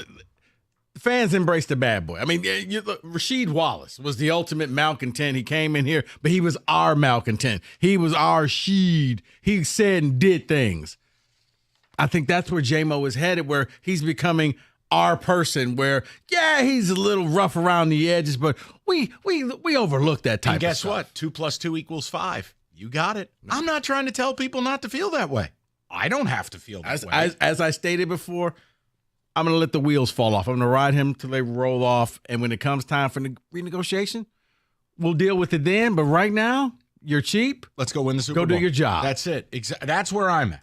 And I don't think I have to be the moral police. You want to show me you're sorry, go make catches. All right, winter will be here before you know it. And I know that sounds crazy that it's 80 degrees out and I'm talking about winter. Trust me, it'll be 30 degrees Saturday night. The point is, Old Nation. It is. Old Nation has their newest lager, Solus. And it is built for winter and fireside. I mean, we're talking romance here, people. Rico, fireplace, bearskin rug. Real alluring stuff. So go buy some of their new built for football winter fireside beer. Solace. That's all right. Rico just spit his water out. We need a napkin in here, David. Old Nation Brewing Company, truly independent, high-level stuff. Go buy their beer wherever great beer is sold. And as always, 21 and up, and Old Nation Brewing Company reminds you to please drink responsibly.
That's how I feel that we're back talking J-Mo. But whatever. Let's get to the people. We've said it all. I think we have a very measured approach on this show, and that's the deal. So let's go to Tom, see what he's got to say, more importantly. Thomas, how you doing, buddy? Hey, how you guys doing?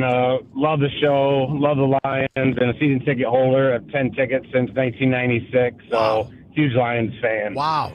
The J-Mo thing, that guy really ain't that big of a deal. No one's talked about it. I'm probably going to get a lot of backlash for this, but when he got pulled over, all the brother had to say is, there's 2 weapons in the cars. Here's my CPL. There's one under each seat. We wouldn't be talking about it. Police officers would have been fine. He just said, I have one under mine, and then J-Mo has his. All he had to say is he had 2. They let him go. That's it. He's allowed to carry 2 guns. He's allowed to carry 3 guns. I have guns in my car that my sons have in their name. Not a big deal. I'm a CPL holder. They're my guns. That would have been it. The police officers actually, when you listen to it, they tried to even ask, hey, are they yours? And he said, no, one of them is his. That's all he had to say. We wouldn't be talking about it today. Right, but hold on. Both things can be true, and I'm not arguing your point. You're right. He could have claimed both. He didn't, and J-Mo copped to owning one. Tom, you know as a responsible gun owner, you have your CPL. That's all J-Mo needed to do. Do we at least agree on that? And that, look, I'm not overreacting to it, but he's always one step from doing the right thing. Right. That's the problem. And Tom, I would say this, everything that you said was correct, but it's not his brother's fault that J-Mo had his gun under his seat. That's not his brother's fault. Like, his brother could have covered for him, but we keep trying to absolve J-Mo from the stupid things that he's doing. Yeah, I'm not absolving him. I get it, but he knew that gun was under there. All he had to say is, I got 2 weapons, and they get let go with a speeding ticket, and it's over. That's it. Not that big of a deal. People's making a huge deal. Well, I hope you don't feel like we are. Oh, no. I'm just giving my perspective because no one's gave this perspective yet. I have a CPL. I got 3 guns in my car. Here they are. Yeah, no, on your way. There's no doubt. But and Tom, you just nailed it, though. The key part, you have a CPL. You're not pawning the responsibility on someone else. You're an adult. Right. And here's the worst part, right? When you buy a gun, it's registered right there. The CPL thing you can even do on Zoom right now. It is not hard to do. It's so simple. Just do it. And again, guys, here's the other thing. And please, I don't want you to think, oh, my God, he's acting like Elmer Fudd over here. You're an NFL player. I don't care if you're Jameson Williams, Celine Dion, or anything in between. Hire a driver who carries, a driver who's licensed. And you know what? Hire 2 if you want. And go to any neighborhood you want, any time of day, multiple guns, and it's someone else's responsibility. Well, it kind of sounds like he did that, except for he brought his own. It was BYOG. Like, his brother had one. His brother was driving. His brother was doing all of this. How about we try a non-family member? I'm just saying, like, okay, you're the driver. You got the CP. You carry the gun. I'm just going to sit here and be a passenger princess. Yep. Yes. And for me, like, none of this is short term. If the league suspends him, I'll have a different reaction. But as I sit here today with the information that has been presented, it doesn't sound like that's in the offing anytime soon. That means I'll worry about it in the offseason. And I'm not trying to take a laissez-faire approach, but I can't believe the people who want to just throw this kid in the garbage in week 9 of the NFL. It's like, dude, you guys got to come back to planet Earth with me. We're trying to win the Super Bowl. Let's go to Kevin, 97.1. Kev, what's going on, buddy? Hey, Mike Rico. Hope you guys are doing all right. Yes, same to you, pal. Honestly, I don't care about this at all. I just want to win a Super Bowl. My biggest thing is, before I say the next thing, I'm not a State fan. I'm not a Michigan fan. I'm a football fan. And anybody that calls in or has a complaint who is a Michigan football fan, where were these outcries when it happened to Mozzie Smith? You guys looked the other way because you guys wanted to win your championship. Well, and it was interesting is Mozzie actually got booked. The issue was Michigan, knowing while the MSU thing was going on, Michigan scooped him up, got him valet service to the airport, and he played at Indiana. Yeah. Like, at least Mozzie got booked. You know what I mean? Yeah.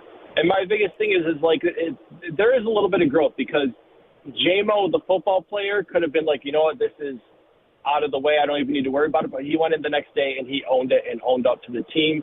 It got passed on the NFL. I don't care. I just want to win the Super Bowl. Yep. And Kevin, I respect it because you're being honest. I don't have any problem when you say it. Hell, I've said a similar version of it. I'll deal with the J-Mo feelings, right? We'll get in our feelings in the offseason. Now, if he does something else and has to be away from this team at any point moving forward the rest of this year, I will effing erupt. That's different. I can't bring myself to that with this because, frankly, we don't know that it's suspension worthy. We don't even know if there'll be a charge. I am more upset about the totality. But that totality doesn't impact him at Houston. It impacts him in 2026, 7, and 8. So, hey, if you think I'm passing the buck, go ahead. Let's go to Mike, 97.1. Mike, how you doing, brother? Hey, guys. Good. How are you guys? Excellent, pal. What do you have to say here? Good. So the previous caller did steal part of my thunder about the Mozzie Smith thing, but we also dealt with this with Miguel Cabrera, who literally asked an officer if he knew who he was. And the Tigers responded by hiring him a babysitter on the road when he got pulled over for a DUI. The Lions finally have a culture that is able to handle this. You've got not only are your leaders your best players lead by example, and you got a coach and a GM who's in lockstep. We finally have a culture to handle a player like this and help J-Mo get back to center when he steps out of line. Yeah, and guess what, Mike? I'm not above the suggestion you made. You got to hire him a babysitter. You got to hire. You got to. And here's what people don't know, Mike. NFL heads of security. These are former police chiefs. These are former detectives, former FBI. They know where their players are at. They can basically track you. So if J-Mo wants to make it like that, it can be like that. And honestly, I mean, every team's got a guy you can call. Like, not Ray Donovan, right? We're not burying bodies here. But, like, if it's 3:30 in the morning and you need a ride with no questions asked, oh, best believe it'll be provided. So, yeah, Mike, guess what? J-Mo, this is your new friend, Frank. Frank's going to be your shadow. I don't need Frank. Yes, you do. And Frank can take you to the east side because there's plenty of Italians still over there. We can just do whatever J-Mo wants to do, but Frank's got to be with you at all times. Yeah. And we don't have these issues. We can win a Super Bowl with J-Mo, no questions asked, and keep him in line because of the culture we have established in the last 3 years. Yes. And Mike, listen, from a responsibility angle, and you know this, you sound like a pretty reasonable guy. At a certain point, J-Mo's got to look in the mirror or the people around him and go, look, man, is this all really worth it? Because you going to these places and doing this stuff and being all out here, all it's causing you is strife. Yes. I think he is maturing. The problem is he seems like the type of guy that has to make a mistake. He can't make one mistake and then never make it again. He's going to make mistakes again and again and again, and he may not repeat them, which is good, but unfortunately, these mistakes are stupid by societal standards. Yes, and Mike, that's the thing. All of those mistakes, while not short-term, right? Now, I know he's suspended right now. The PED thing, I still don't have all the details on. I'm not going to freak out. It was the lowest level. It's all long-term. If he does not want to be handed $100 million by the Detroit Football Lions because he enjoys going to East Side Coney Islands and bad neighborhoods, God bless. Yeah. Free country, America. You can do as you please. But that has nothing to do with you winning me a Super Bowl right now. No, it doesn't. This is every time I hear his name in the news for something outside of scoring a touchdown, all I hear is DJ Khaled in my head saying, another one. And another one. Tiny and another circles. One. Right. Tiny circles, J-Mo. Like, okay, what is it this time? 248-539-9797. Get more of the people involved. Where are you at on the J-Mo stuff? I think we've been very measured. I don't understand if people are upset with what we've said, but then again, you can't get 5 people to agree that pizza's good and boobs are fun. Hey, do you want to lose weight like John Jansen? You know, I was standing next to John earlier today. I mean, John, you can basically see through him. John has lost a ton of weight. I asked him when's the last time he ate a sandwich. True. Bottom line, John did it with Ideal U. Do you want that success? Well, let Ideal U have a chance here. Free consultation right now at idealu.us. And they're different than other weight loss companies. I mean, they're collaborative and they're comprehensive. And it worked for John. It could work for you. You could lose up to 40 pounds in 40 days. So if you want to weigh less, book that free consultation right now at idealu.us.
All right, before we touch the table with football, moment of the day, off air, Rico Beard discovering regarding Oli Mata getting traded, quote, "Wow, that's a lot of dots," close quote.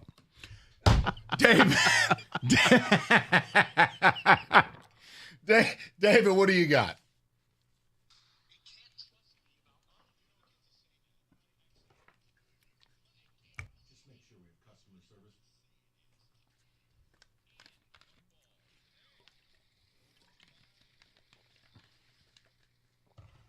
So it is that time of the year.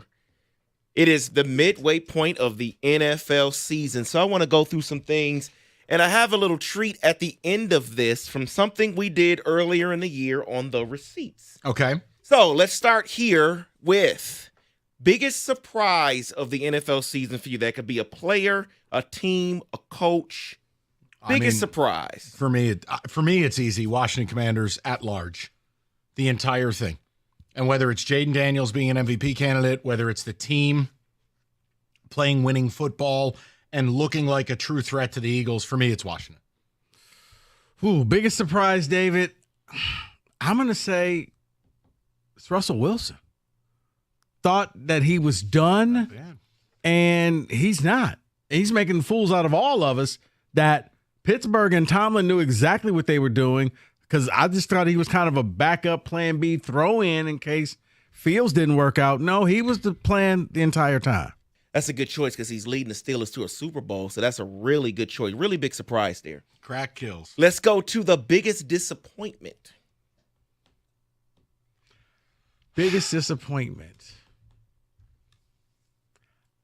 I mean, I was never on board with them, but everybody told me how the Jets were going to be so great. And Aaron Rodgers, and this was going to watch out for them, and they can't get out their own way.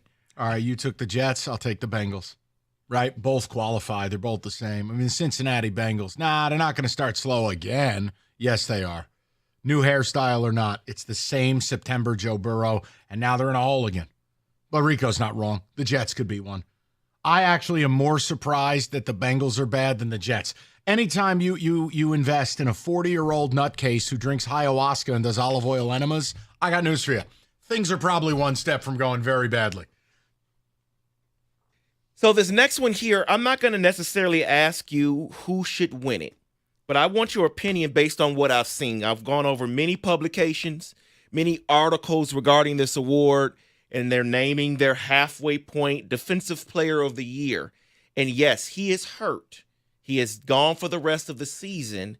So many are naming Aiden Hutchinson the Defensive Player of the Year through the halfway point. I mean, if it's would you agree with that? If it's a halfway award? Yes. Yes. Okay, yeah. I'm fine with it.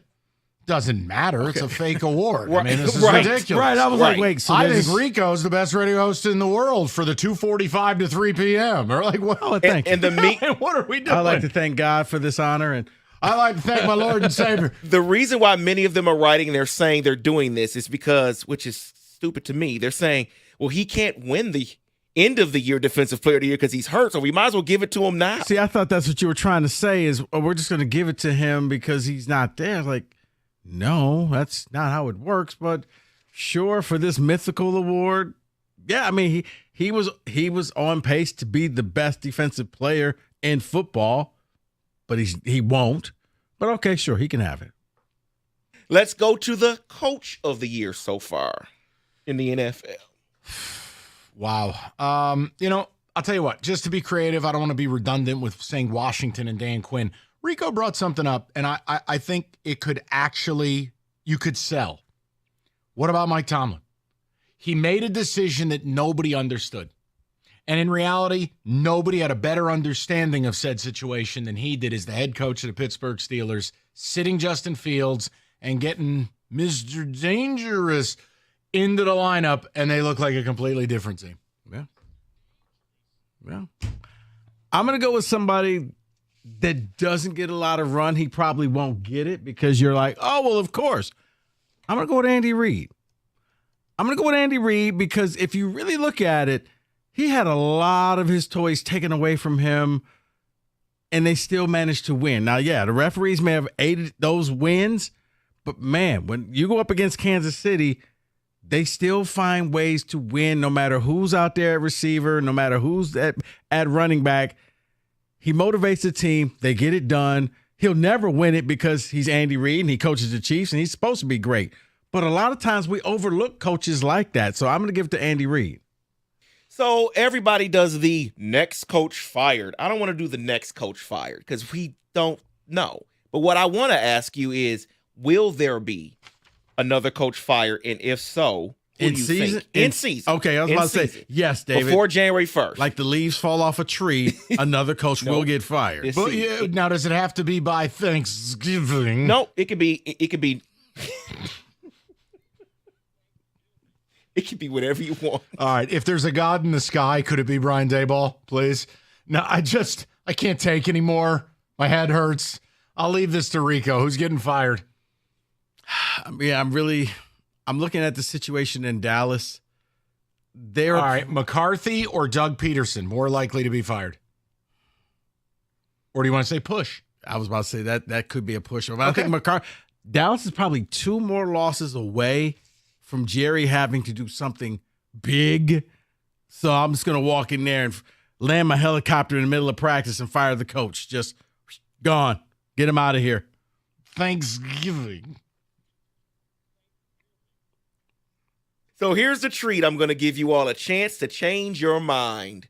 Because earlier in the year, before the season started, we did a receipt segment where we did the Offensive Rookie of the Year and the MVP, and we gave some choices. So now halfway through, I want to see if you want to change it. Yes. Start with the Offensive Rookie of the Year. Yes. Mike, you said Marvin Harrison Jr. Yeah, I changed. Would you like to change that? 100%. It's Jaden Daniels. It's just not even close. Yeah, I said Bo Nix. Here's the crazy thing. You're not that bad. We all laughed at you, but it's not far off. Come on, man. You put the quarter in the machine. Ride Sandy the pony. Let it finish before you go shop for produce. Come on now. Right. I feel like I'm casting a vote for the Green Party. I know he's not going to win. Up next, Rico's take on libertarians. So let me ask Kenny if he wants to change his mind. Because on Offensive Rookie of the Year, Kenny, you said Malik Neighbors. Would you change your mind? Still time. We're halfway through, right? I understand this is the receipt collection segment, right? But I think Malik Neighbors is changing his mind about staying in New York. I think so, too. And then finally, MVP. Mike, you said Patrick Mahomes. Rico, you said C.J. Stroud. Kenny, you said Lamar Jackson. I said Joe Burrow. Does anybody want to change? Yeah, I'll change my vote. Yeah. Lamar. Goff. Daniels. Anybody. Mahomes sucks. I don't know how they're 7-0. It's some kind of black magic. It's ridiculous. It's voodoo. Voodoo. Tiger voodoo. I don't see C.J. Stroud winning this. I'm either going to say, I want to change it to either Lamar Jackson or Jared Goff. Now I got that drop in my head. Damn it. Yeah, I'm going to change mine to Lamar Jackson. Thanksgiving. So Kenny was the one, I guess, that was right so far because he said Lamar Jackson to start the year. So yeah. Derrick Henry. See, I wonder if Derrick Henry and Lamar cancel each other out and Goff wins. I don't know. We'll see. That is. You're not going to take Goff? No. Sticking with Lamar. Wow, I thought you were a Lions fan. I am a Lions fan, Rico, but you know how this works. You came back from this sickness. This is a popularity contest. That guy has lost so much body fluid the last 2 days. He's lived on a toilet. He's dehydrated. He's not thinking straight. It's like he's been marooned at sea like Tom Hanks. He's drinking salt water. I do not want to talk about it. Thanksgiving. You've changed, man. Wow. No. That is in football today. All right, the NBA's back. One question from the city of Detroit. Why? FanDuel's giving all users 3 months of NBA League Pass. Why? Because FanDuel feels bad for us in Detroit. They go, here, you don't have a team. Watch real ones. Place a $5 bet, you get the 3 months of NBA League Pass. You could see Boncaro drop 50, Wembanyama block 10 shots in a single game, or just, I don't know, semi-functional basketball. FanDuel.com/ticket. Get the 3 months free, courtesy of FanDuel. 21 and up, present Michigan. After the 3-month trial, full price of League Pass automatically charged monthly, cancel anytime. No refunds, terms, restrictions, embargoes apply. Limit 1 pass per customer. See terms, sportsbook.fanduel.com. You get a gambling problem, call 1-800-GAMBLER.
Brought to you by the Sam Bernstein Law Firm. Lions head coach Dan Campbell is talking about the Jameson Williams situation. He was asked by reporters this afternoon if Williams knows this pattern of behavior could end his football career.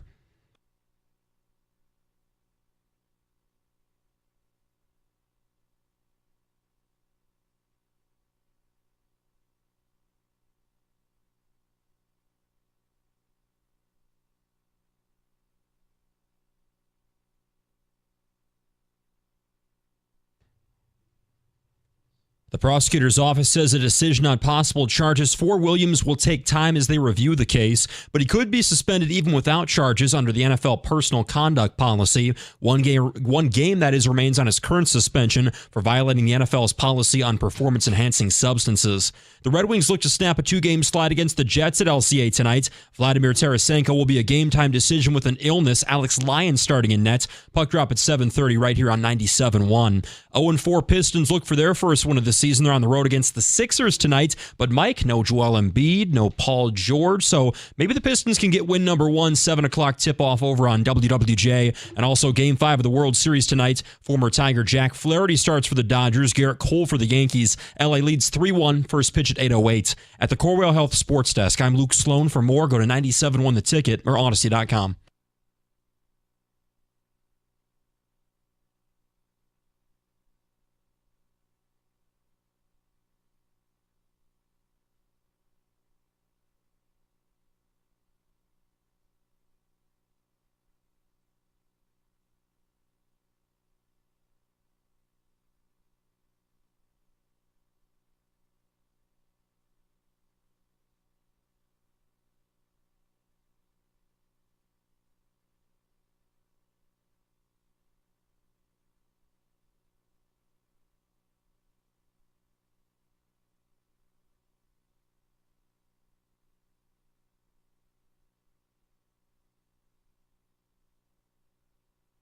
God, I hate Russell Wilson. All right, 3 o'clock. It's good to have you. Odyssey.com rewind. You missed anything? I will. Here's the 30-second synopsis of where Rico and I stand on the JMO stuff. There's no overreactions. We're not cutting him. We're not trading him. We're not rooting against him. I'm laser focused on winning a Super Bowl. The only thing I'll tell you is the continued dumb decisions, and make no mistake, he makes dumb decisions. I'll have a conversation in the spring about whether I'm picking up your 5th-year option. That's it. I got him next year regardless. He makes no money in the grand scheme of the NFL. So before I pick up the 5th-year option in the spring, I'll let the year play out. This issue will be resolved. As long as he keeps his nose clean, the team wins, we can have a conversation. But that 5th-year option, where a guy might be making $17 million, it's a big decision. That's a lot of money. Because Kirby Joseph needs to get paid. Aiden needs to get paid. There are people who need to get paid. So that's where we're at. Rico's line is we're going to run him until the wheels fall off. I mean, that's the bottom line. I'm going to use him like toothpaste. And when I'm done, I'm going to throw the tube out. So here's the deal. J-Mo, you're not on my list of guys I'm giving $125 million to. I don't have to make any decisions, but listening to the rest of the shows, I give full credit to the hosts. Doug and Scott, Jim and John, they were infinitely patient. I'm not taking calls of people who want to trade J-Mo. That's idiocy. I'm not taking calls from people who say, cut him, get rid of him, I'm done with him. No, you're not. The minute he scores a 50-yard touchdown in Houston, you'll be yelling touchdown Detroit black guy. Don't you dare. So I don't want to operate. There is no outrage. I mean, if dumb stuff and J-Mo go together. They got to babysit this kid, keep his nose clean, and get to the Super Bowl. And I'll deal with all of his nonsense in the offseason. That's how we feel. If we're missing the mark, yell at us. You want to go to the people? Do it. Let's do it. Dennis, 97.1. Dennis, how you doing, buddy? Hey, how are you? Not too bad. Regarding this whole J-Mo thing, look, I agree with you guys. There's no need to trade him. There's no need to cut him. I mean, Tyreek Hill had, troubles when he first came in the league. He did stupid things. He straightened out. You can put provisions in his next contract that say, if you do this, this is what happens. So, the Lions can protect themselves. The guy's got talent. The guy is good. He's just got to rein in, and I think Brad Holmes and Dan Campbell and the rest of the team, can rein him in and get him to realize, hey, look, man, you can't be doing this stupid stuff and putting yourself in a position where you aren't on the field. And as long as he can rein himself in and make better decisions going forward, I have no problem with them extending him and putting provisions in if you're worried about him screwing up again. Put provisions in the contract. Put language in. They can do that. Yeah, and again, but Dennis, see what you're bringing up. That's my whole point. That's all down the line, long term. It has nothing to do right, with. But you're going to have to make a decision at some point, because if you can get him cheaper than $17 million on an extension, I still wouldn't do it. You may have to make that call sooner than later. Well, that's fine. I would just tell you, if I have to make that call, it'll be done in the offseason. I will see what he does the rest of the way. I'll see if he's missed any time. But there's just no motivation on my part to give him guaranteed money long term, and I don't have to. See, here's the downside about giving everybody the contract extensions. You can't keep everybody. In Detroit, you're going to find out that for a lot of good teams, they run into that problem of it's Sophie's choice. Man, I really like this player, and I really like this player, but this player's more of a need, this player's more of a want. J-Mo's putting himself in the want category. You want to keep him around. You like to have him around, but you may not need him. He's making the choice very easy. So, no, I wouldn't make any decision on him for a while. I'd let this thing play all the way out. Spring is the fifth-year option. Why would I pick up an option in 2025-26? I've got him next year regardless. Mm-hmm. But I'll decide. Hey, listen, keeps his nose clean, plays MVP caliber football the rest of the way, team wins the Super Bowl, we'll have a different conversation. Yeah. But I ain't doing it right now. No. Go to Dylan. I'm sorry. Hold on one second, Dylan. No, I was going to say, and this is one of those things that it's going to actually look bad for him if he wants to do one of those. You know what? I'm going to hold out. If you guys don't want to pay me extend my contract, I'm going to sit out. See ya. Hey, man. Goodbye. You lost all that leverage by doing all this dumb stuff. He doesn't have any. Go to Dylan, 97.1. What's up, Dylan? Hey, how you guys doing? What's up? Dylan. Hey, I just want to talk about J-Mo real quick. Sure. I don't want to cut him. I don't want to trade him. But at the same time, I don't think the Lions necessarily need him to go out there and be a top team. And I don't think he's worth $17 million a year. And I want you guys to change my mind if you feel he is worth $17 million a year. No, I can't say that he is. That's why the fifth-year option is, the point I made. Right now, if you ask me, am I picking up the fifth-year option? No. But he can write his own story the rest of the way, and we'll see. But, Dylan, it's just he goes from making $4.5 million to maybe 17 on the fifth year. That's major money. You're taking bread off the table of somebody who has done everything right, like a Kirby Joseph, etc. Not doing it. Yeah, I don't think we've seen enough from him. I do think he's a good player, and I think he's talented. I think he's useful to the offense, but I don't think we've seen enough of him to be paid $17 million a year. No. I just don't. That's how I feel about it. No, and again, the conversation would be very easy, Dylan. There's no agent worth their salt who would listen to their client and go demand a contract from a team amidst what's going on here.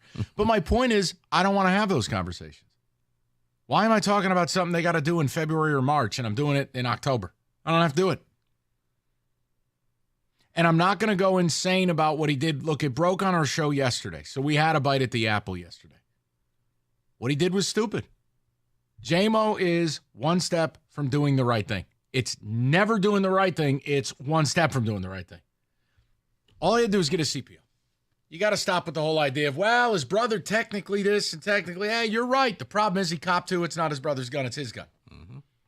He put himself in that situation. And the only reason this thing didn't blow up bigger sooner is you had a Lions super fan in the DPD as a supervisor.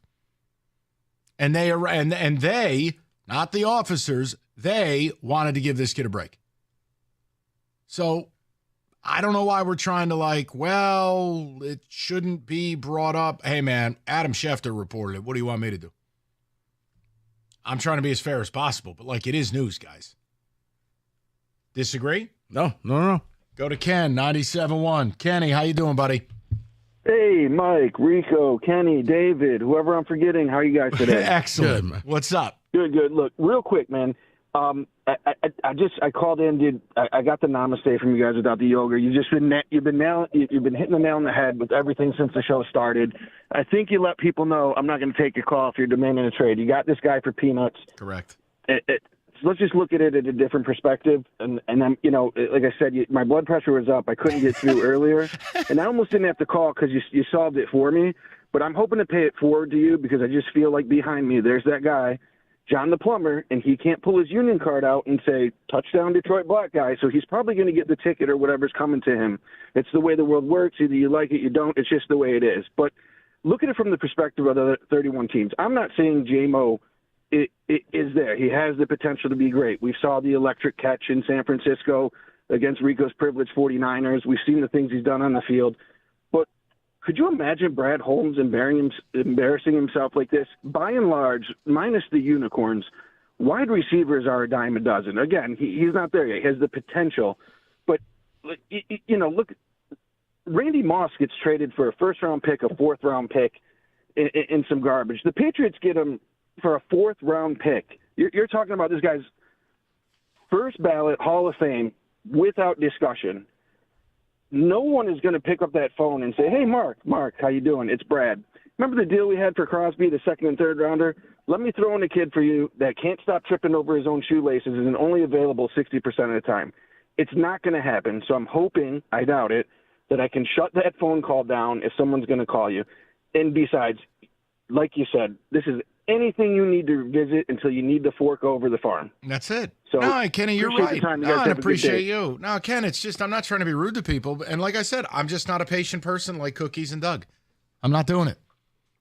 It's idiocy to talk. I mean, you may as well call up today and say, you know what, guys, we should trade for Anthony Edwards before we play Philly tonight with the Pistons. It's ridiculous. I mean, it's not even a reasonable conversation.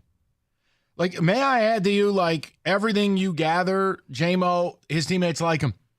They can be frustrated, but you can still like somebody. And J-Mo plays a vital role for this team as the lone deep threat.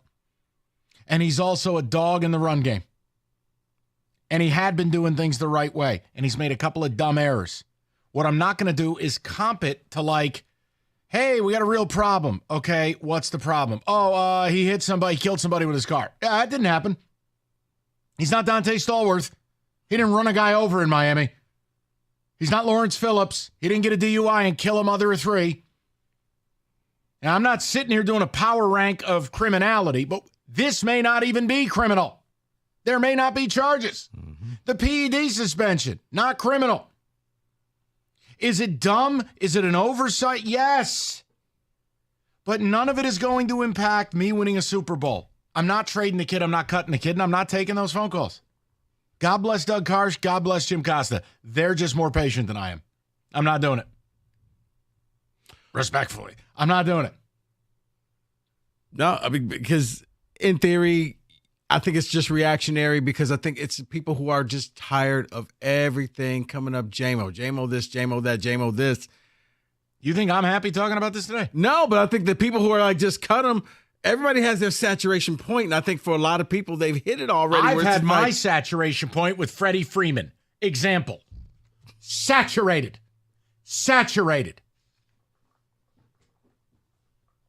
Just, you know what? Put him on first base. I can't take anymore. Why don't you just get, you know what, 4? I can't take anymore.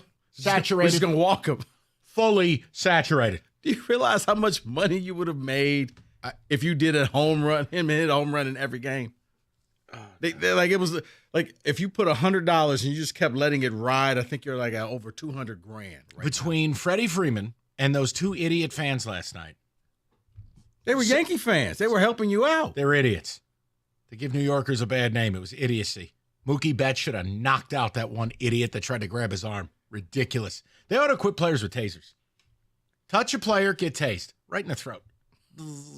Gone. It's ridiculous. Taser in your back pocket. What if you slide?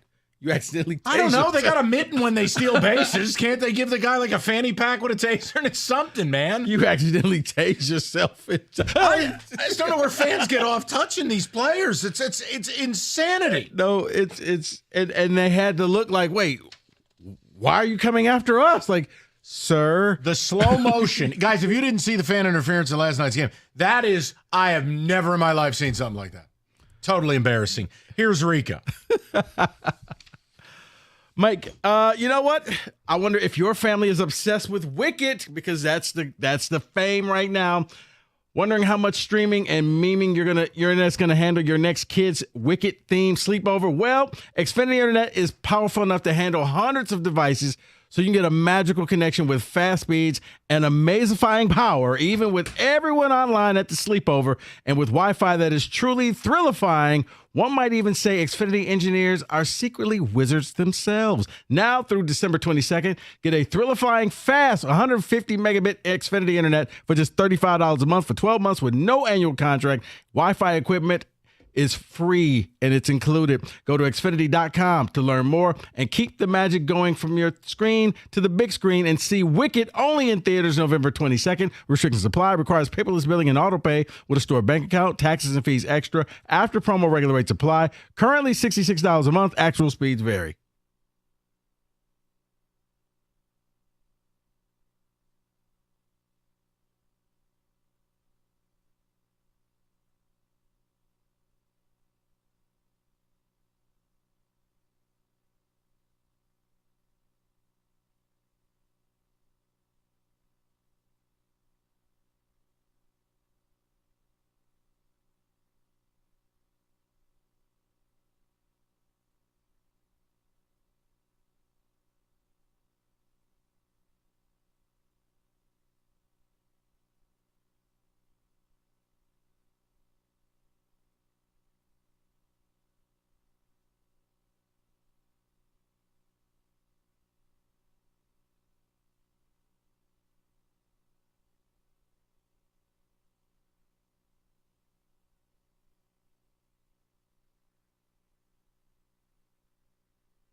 Being number one, not easy. Takes years of experience, dedication, and determination. The number one mattress purchased by millions every year. It's Serta. 111 years making the best mattresses right here in the state of Michigan. So get a great night's rest on a great Serta mattress. Go to Serta.com. Find a retailer near you. That's Serta.com.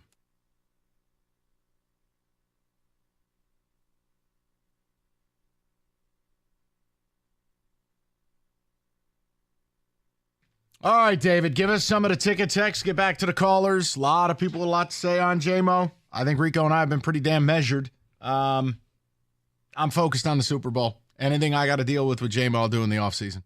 But what we're not doing, we're not going to be the part of the day where people are calling up talking about trading them or cutting them. I give credit to my coworkers. They're just nicer people than I am. You call up wanting to trade J-Mo, your phone call lasts about 3 seconds. Go ahead. At what time does he become toxic in the locker room? His team's opinion is what matters here, but I'm okay with him being on the team right now. I think, first of all, it's a leap to suggest he's toxic now. Second of all, you become toxic when you yourself are a bad person who doesn't want to do the work. You don't want to put your body on the line. You don't want to stick to assignment sound football. Well, none of that's on the field. He delivers on the field. And he's become a very good blocker. Now, you want to talk about the off-field stuff? Great. When it costs you availability, when you're violating the personal conduct policy, when you are breaking the law, not the PED suspension, and not something where he's not arrested and not charged yet and may not be. See, mistakes out of stupidity are one thing. Mistakes out of malice or you're a horrible human being are another. I'm not putting that on J-Mo. I may think J-Mo is not very smart, but that doesn't mean he's a bad human. Okay, but at what point does repeat offenses chime in? Where it's, you're not a bad person, but you had this. You're not a bad person. Last stop. This is the last stop for me. Okay, it's like, is that fair? Yeah, because it's this. And you're not a bad person, but then you had this. Okay, you're not a bad person, right? Yeah, but now it's that. The distinction I'm making is Antonio Brown, bad person. Yes. J-Mo, not bright. There's a difference. And they're not, hey, look, J-Mo's not here to be a brain surgeon. Last I checked, he's not moonlighting at Henry Ford doing brain surgery. He's here to play football. So I'll live with certain stuff. Here's the other one. Like, okay, Tyreek Hill damn near breaks a little kid's arm. Tyreek Hill chokeslams his pregnant girlfriend. Bad person. Toxic. And stupid. It's like a bonus meal. So just stupid, not toxic. Yeah, I'd go with that. Okay. I just think he's immature. It's a much nicer term than stupid. See, look at that. We've come together. Yes. Let's bring America together. Go ahead. From Tom, if I'm making millions, I am hiring a driver, plain and simple. If I'm concerned about safety, I'm also hiring security. Yep. You know what? But I would say this to Tom. But you say that it's easy to say that now, but you're going to think, well, it won't be me. So I think you're also stupid then. You should do that. Let me say this. David, I'm sorry, but if we zoom out for a minute. Oh, here we go. I'm going to sound like Mr. Rogers. If your favorite player is riding around at the early hours of the morning, if you want to say late at night / early morning, fine. Why are you riding around with guns underneath the seat of your car? There comes a time, it's time to grow up. Who you surround yourself with, that is your future. It's time to figure out, do you want the bag or do you want the cred? Do you want to be one of the great receivers in the league and have multiple generation changing money, or do you want to look tough? And do you want to go hang out at your Coney on the east side? Well, and you want to be out at 3 a.m. and you want to be able to say you got a piece in your car. Yeah. I don't know, man. You make the pick. I know what I'm choosing. Mike, some people want to represent the streets. Some people want to say, I am the streets. You don't do that because you have to ask yourself a question. And this is where maturity kicks in. If you need to go somewhere that late and you need a weapon on you, why are you there in the first place? Why not just stay home and do it the next day? Where are you going that is that important? So, yeah, J-Mo's going to find out one day these streets don't love him the way he loves the streets, okay? The streets don't. The streets have been around for years, decades. They'll find a new J-Mo. So, loving these streets, okay, keep keeping it real until it goes wrong. David on the ticket. No, you're exactly right, Rico. And that's what he needs to learn, and everyone in life needs to learn.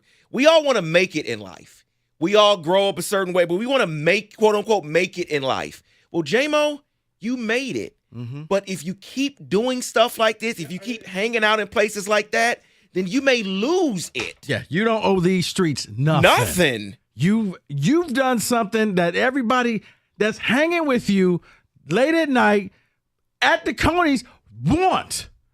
You don't have to be there. But you're thinking, it's fake love, brother. That's not real love, because if they really loved you, they would say, go home. Go home.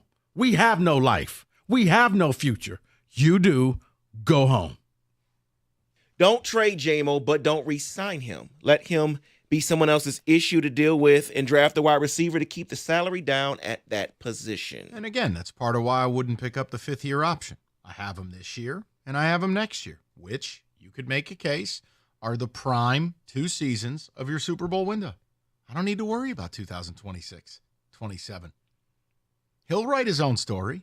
In the short term, keep your nose clean, play high-level football. We'll revisit your 5th-year option with your representation in the offseason. That ain't got nothing to do with me doing a radio show on Wednesday, October 30th. I want to win. And as long as J-Mo is not out there hurting people, as long as J-Mo is not doing things that are highly illegal, violent, degenerate behavior, as long as he's not doing that stuff, I reserve the right to tell you that I don't have to like the player. I don't have to respect his intelligence. I don't have to sit here and tell you he's mature, but he can help me win. Because if you think teams that win the Super Bowl are doing it with 53 choir boys, you're crazy. Lawrence Taylor was doing hits of rock in the parking lot of Giant Stadium when we won Super Bowls. Okay? Crack pipe and playbook. Welcome to the big leagues. We're going to put up with it because you're good. What? David, he was hitting the rock. I was thinking of the story where he missed the first half of Monday Night Football because he was doing some things. I mean, who are we kidding? There are some bad dudes on a lot of these good teams. This is part of the price of admission to the big club. I just think of his awful acting in any given Sunday. It's 2 halves. Okay. It's the offense and the defense. You can't survive without the other. Only thing worse than his acting's been his decision-making. Okay, Rico really happy with himself. He made it funny. All right. I'm just imagine him cutting Jamie's car in half. David, take a text, please. Josh Reynolds just got shot. And how many other players were shot this year? Oh, yeah, Ricky Pearsall. How many players get robbed or shot over the years? I understand him wanting to carry a gun. Yeah. He won't be charged. This investigation is about the cops and the cops. And again, Josh Reynolds, what time of night was it? Where were you? What are you doing? Now, Ricky Pearsall's a unique instance. It was broad daylight in a highly populated part of San Francisco. It's damn near, near Union Station. And he got stuck up because somebody wanted, I believe it was his watch. Now, I'll separate that one. But when you're out after midnight, 1 a.m., 2 a.m., 3 a.m., and then you compound it with your places you probably shouldn't be, and then you add firearms to the mix, it's just not how you need to be living, man. But that's on you. As long as you show up to work on Sunday, that's cool. But guess what's not going to happen? I'm not handing you $100 million. And as long as we have that understanding, we'll both be very happy. One more, and then we'll keep it timely, and we'll go right back to the phone lines.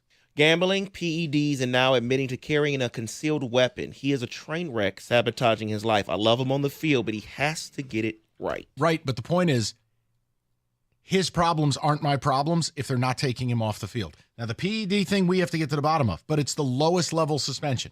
So once again, it's not like he was on the Stallone HGH package. That's like what Will Fuller was doing. This could be something simple like a prescription. I don't know.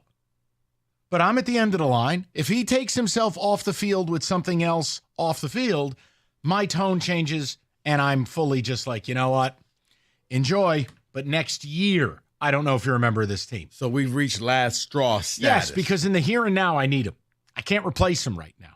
An off season? Oh, I'll replace you real quick. Dime a dozen. There are plenty of people who run real fast. I'll find another one. I've heard. 248-539-9797. Hungry Howie's. All football season long, they have got you covered. 3 delicious deals right now. $10, $20, $30. They got a deal for whatever situation. $10, you get a large pepperoni duo. $20, you get 2 medium, 1 topping pizzas and Howie bread. And then the Boomba, the $30 package, you get the Howie bread, you get the 2 large, 2 topping pizzas, you get the Pepsi, you get it all. Whatever it is, they got you covered. So hurry up because like football season, not going to last long. Only at Hungry Howie's.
Brought to you by Precision Garage Door Service of Southeast Michigan. Lions head coach Dan Campbell has addressed the Jameson Williams situation. He hopes the wide receiver grows from this and puts himself in better positions, but says it's not a distraction for the entire team.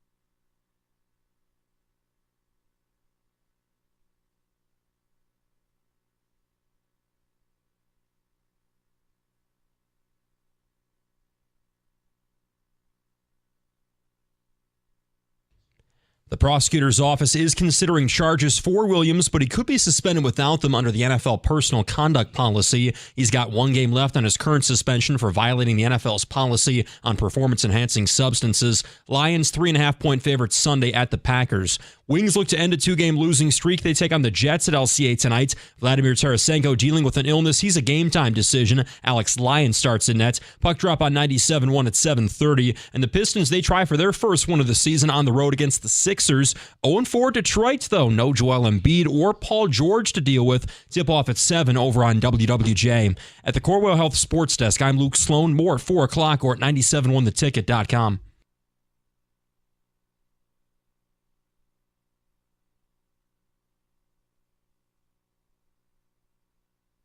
All right, let's get straight to the people. J-Mo's the subject matter. I think Rico and I have been pretty damn measured about it, but we're just Mike Stone making an appearance. Let's go to Nick, 97.1. Nick, how you doing, buddy? Pretty good, fellas. This reminds me of two things, or makes me think of two things if I could share both. Sure. First, my granddaughter just left kindergarten. She's a first grader now. But she had a friend, and I asked her about her friend, and, I don't play with her now. She makes poor choices. It's kindergartner.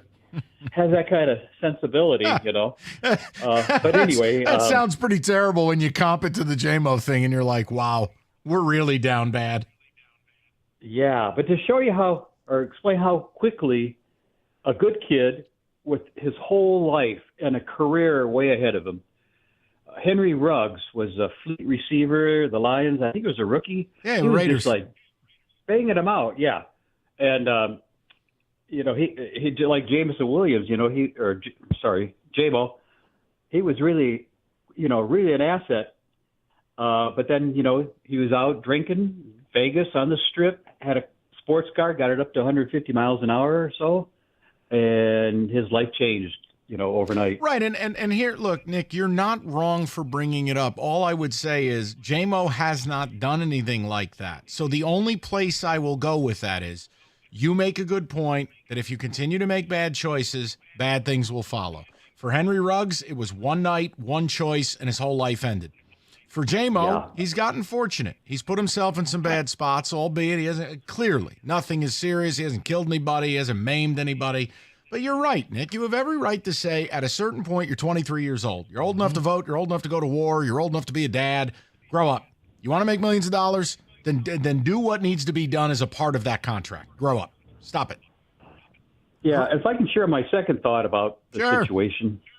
As far as how much do you tolerate these kind of things, I'm a Warriors fan, Golden State Warriors, and there's been at least 6-7 times I said, get rid of that Draymond Green, get rid of him, man. He's hurting the team. He's a poison. He's toxic.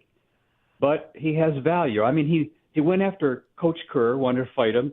He drove out Kevin Durant. He punched his teammate, not to mention all the suspensions and technicals he got on the court. Yeah.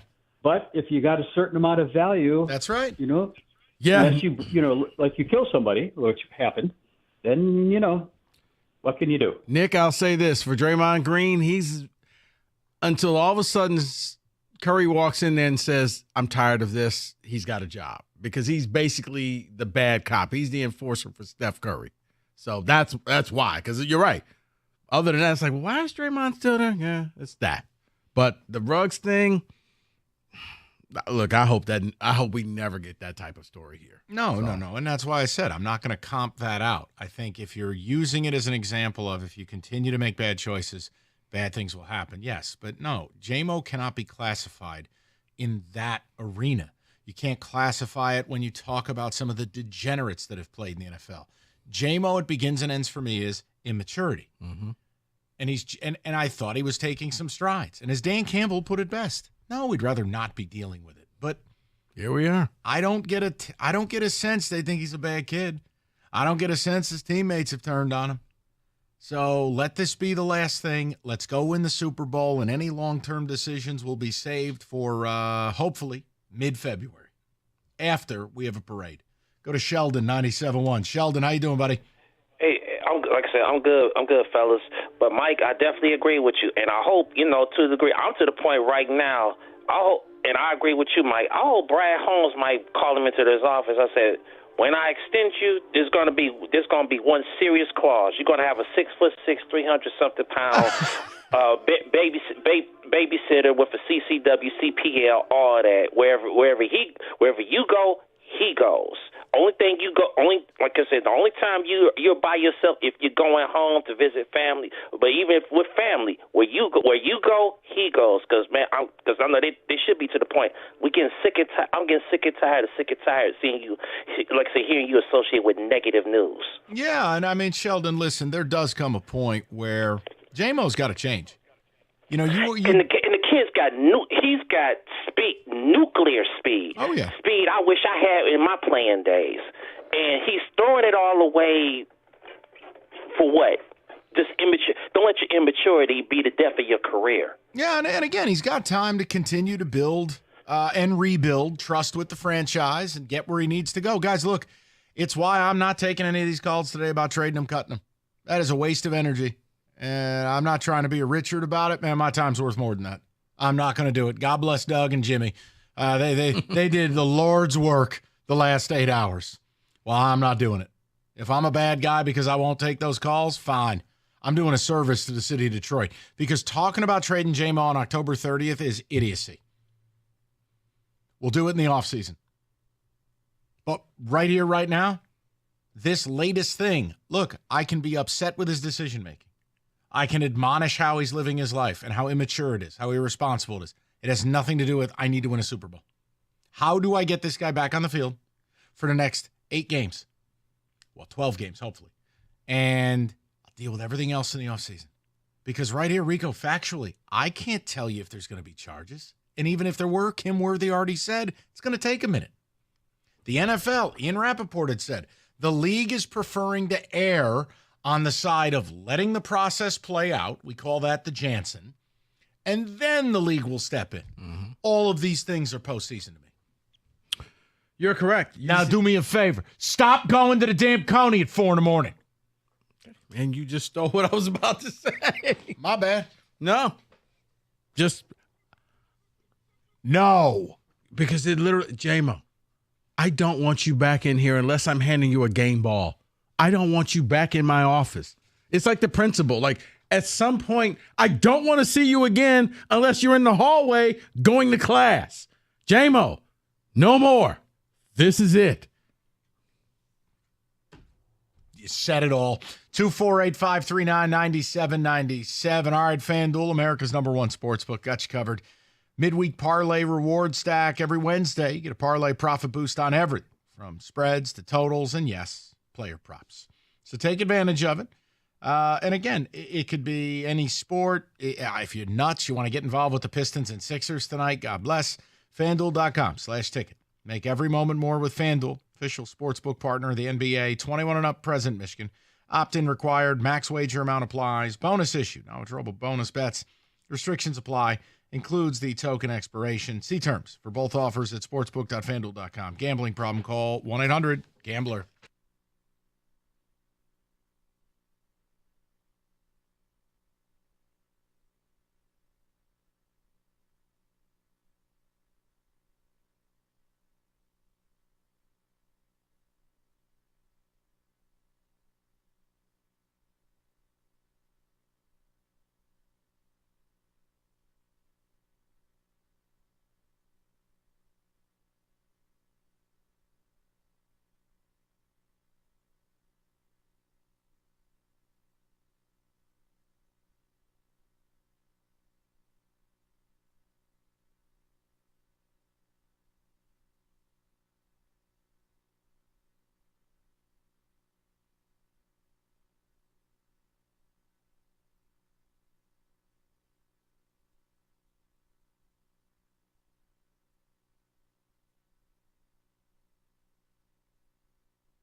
Now, I'm only halfway serious when I hit the breaking news button.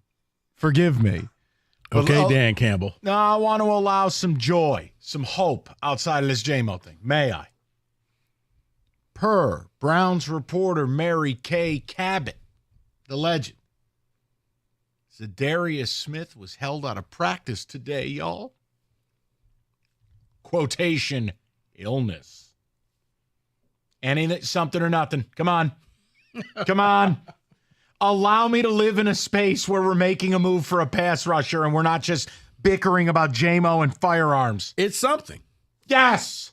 We just have to hope it's something here. We just got to hope it's something here. David, something or nothing? I'm with Rico. We got to hope it's something here because I thought Josh Uche, who was held out, was then going to be traded to Detroit. That did not happen. Right. You don't want to hear and traded to the Packers. You don't want to hear that. Traded to the Eagles or, yeah, exactly. Mm-hmm. But it is something. Just hope it's here. Illness. Please. That illness or is trying maybe, to get his house on the mark. Or maybe he's sick. To hell with that. I want to live in the world where he's held out because he's getting traded. Maybe he was hanging out with Kenny this weekend. Oh, wow. Live from the Zadarius Smith update desk.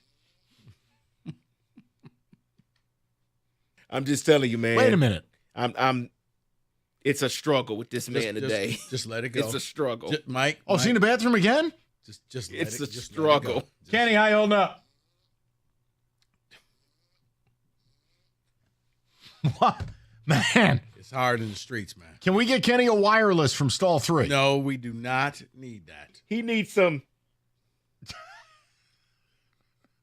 It's rough, dude. It's rough. All right, David, you're doing the Lord's work back there, man. It's not just on Sundays. Let's go to Gary, 97.1. Gary, how you doing, buddy?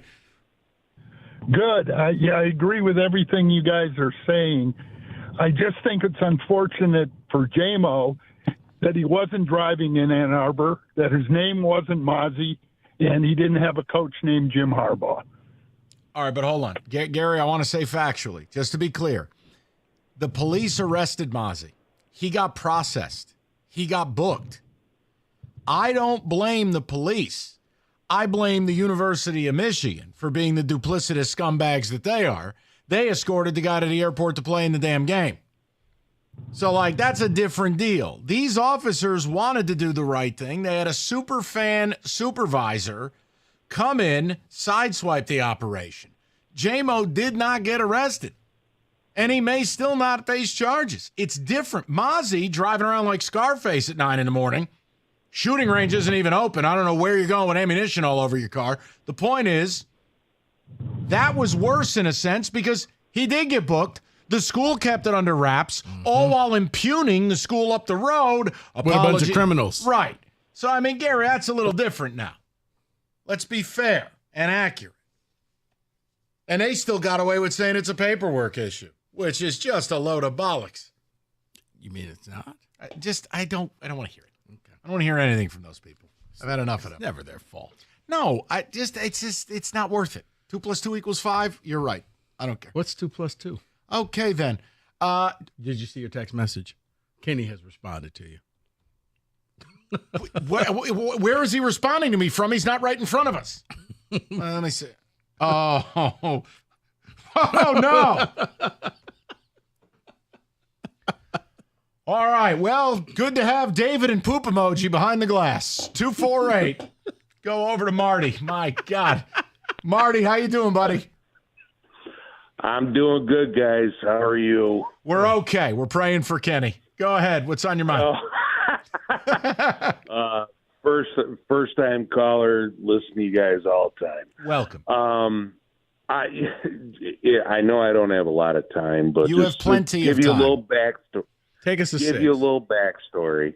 I graduated in 1990. Okay. And one of my best friends went to U of M. Sorry, Rico. But I was always around him, did everything to make sure he got everything right. And if you go back to 1991, watching Michigan versus Iowa, and you see that this backup running back blew the house out. And yet a year and a half later, he's done because he made a stupid decision. No one was there to take care of him. I believe J-Mo will be taken care of by Sheila, Brad, and Dan, and the rest of the team, because nobody's giving up on him. No. It's different being a 22? 23, I believe. Different being 23 now than it was 23 in 1991. Yeah, because listen, we did rotten stuff back then. Listen, going hey, back and forth to the universities. You know who's most thankful camera phones didn't exist? Derek Jeter. So let's just be real. That's exactly right. That's so, exactly yeah, right. I mean, Marty, it's a point well taken. And look, I do think if this kid doesn't make it, I do not think it'll be the fault of this organization. I do not think it will be because he's not getting traded. No, he's not getting traded. Not now, at least. And No, that's why I'm he not has taking no those value. phone calls. He has no value now. He has a lot of value to Sheila and Dan and Brad because they're not going to let this go. No, because Marty, him. he's an investment to them right now, and right now, like some investments, they skyrocket, some plummet, but you expect that rebound. It's going to come back. It's going to pay off. They're trying to play the long game with him right now. I can kind of agree with that, but if it was an investment, they would have already got Max Crosby, and that was another thing I was going to say. I was all over that 2 weeks ago, but after I seen this team without Hutch, I'm like, yeah, we don't need anybody because they're just coming and coming and coming, and they're unbelievable. I'm 51 years old, youngest of 8, old Polak. Frickin' my dad and brother, who were the biggest Lions fans ever, who have passed. It's amazing what I'm watching, and I have no feelings of this team is gonna go Look, I think down. I think they have a shot to do it all. My point is, I don't want to take any risk, Marty. And when you've got things that are non-essential, like mid to late round draft picks, and you have a need, I don't think there's a risk. To what? I really Acquiring a don't. pass rusher? Oh no! If they do, awesome. If they do, that they're would be absolutely great. If they make a But trade if between they now don't- and Tuesday, they are absolutely towering above the rest of the NFC. Marty, that's why we want to do it. Rico, your homework assignment, 1991, Michigan and Iowa, number 7 versus number 9. Michigan ran for 371 yards in front of Hayden Fry's face. Who was Marty's friend? I was trying to figure that out. Do the homework. What You year and your was it? fake high school. Kenny, welcome back. I almost made it halfway through the show without an incident, but we're good now. Everything's fine. It's better than only halfway to the bathroom.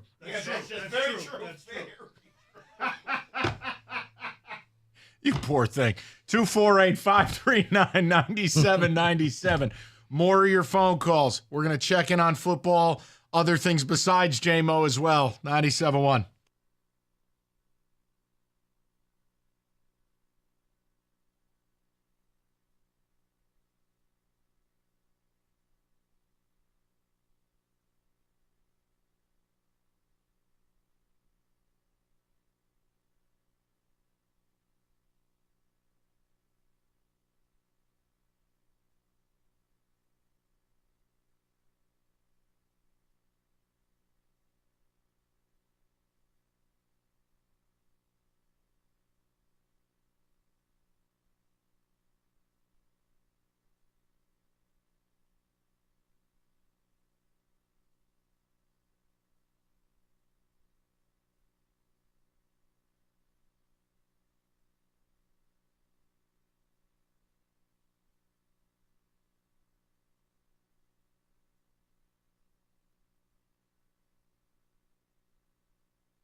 Brought to you by Lady Jane's. Walking anytime, 10 to 8, 7 days a week. It's wicked awesome. Lions quarterback Jared Goff missed practice this afternoon after rolling his ankle against the Titans Sunday, but he says it was precautionary and plans to practice tomorrow. Meantime, Josh Paschal, Malcolm Rodriguez also out today. For the Packers, Jordan Love did not practice with his groin injury, but head coach Matt LaFleur says he could potentially play without practicing this week. Lions 3.5-point favorites Sunday at Green Bay. Head coach Dan Campbell also talking about the Jameson Williams situation. He says the wide receiver made the team aware of what was going on immediately after it happened and hope he'll put himself in better positions.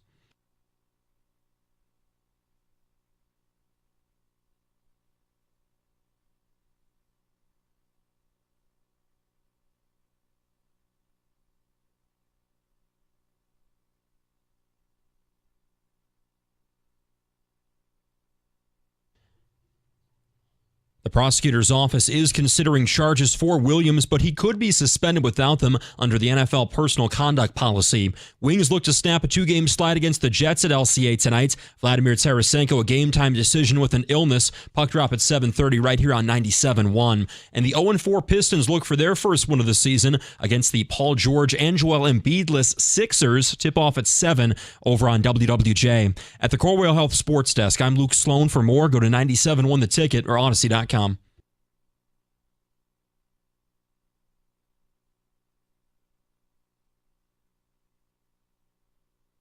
All right, let's just touch the table on some football non-Detroit. Music will tell us what the hell we're in for here. What is it?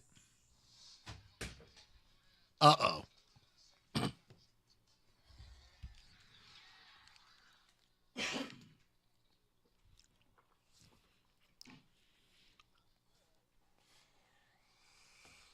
All right, so now this is not the Big Ten. This is actual America. Big Ten was Oregon, Indiana, and then fill in the blank. So we moved on. All right. At honorable mention, 15, Boise State.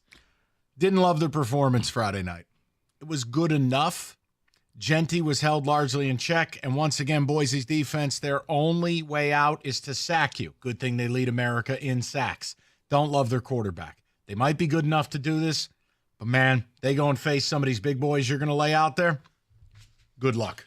At 14, based off of their lack of schedule, Indiana. They've beat everybody. They haven't played anybody. But man, I'll give you an example, people. When you want to know, Pittsburgh are the Spider-Man meme. When you want to know why they're only 7-point favorites in East Lansing this weekend, Indiana's strength of schedule's 110. Michigan State, 9th. It just shows you what two different schedules can look like. Yeah. At number 13, the Alabama Crimson Tide. 6-2.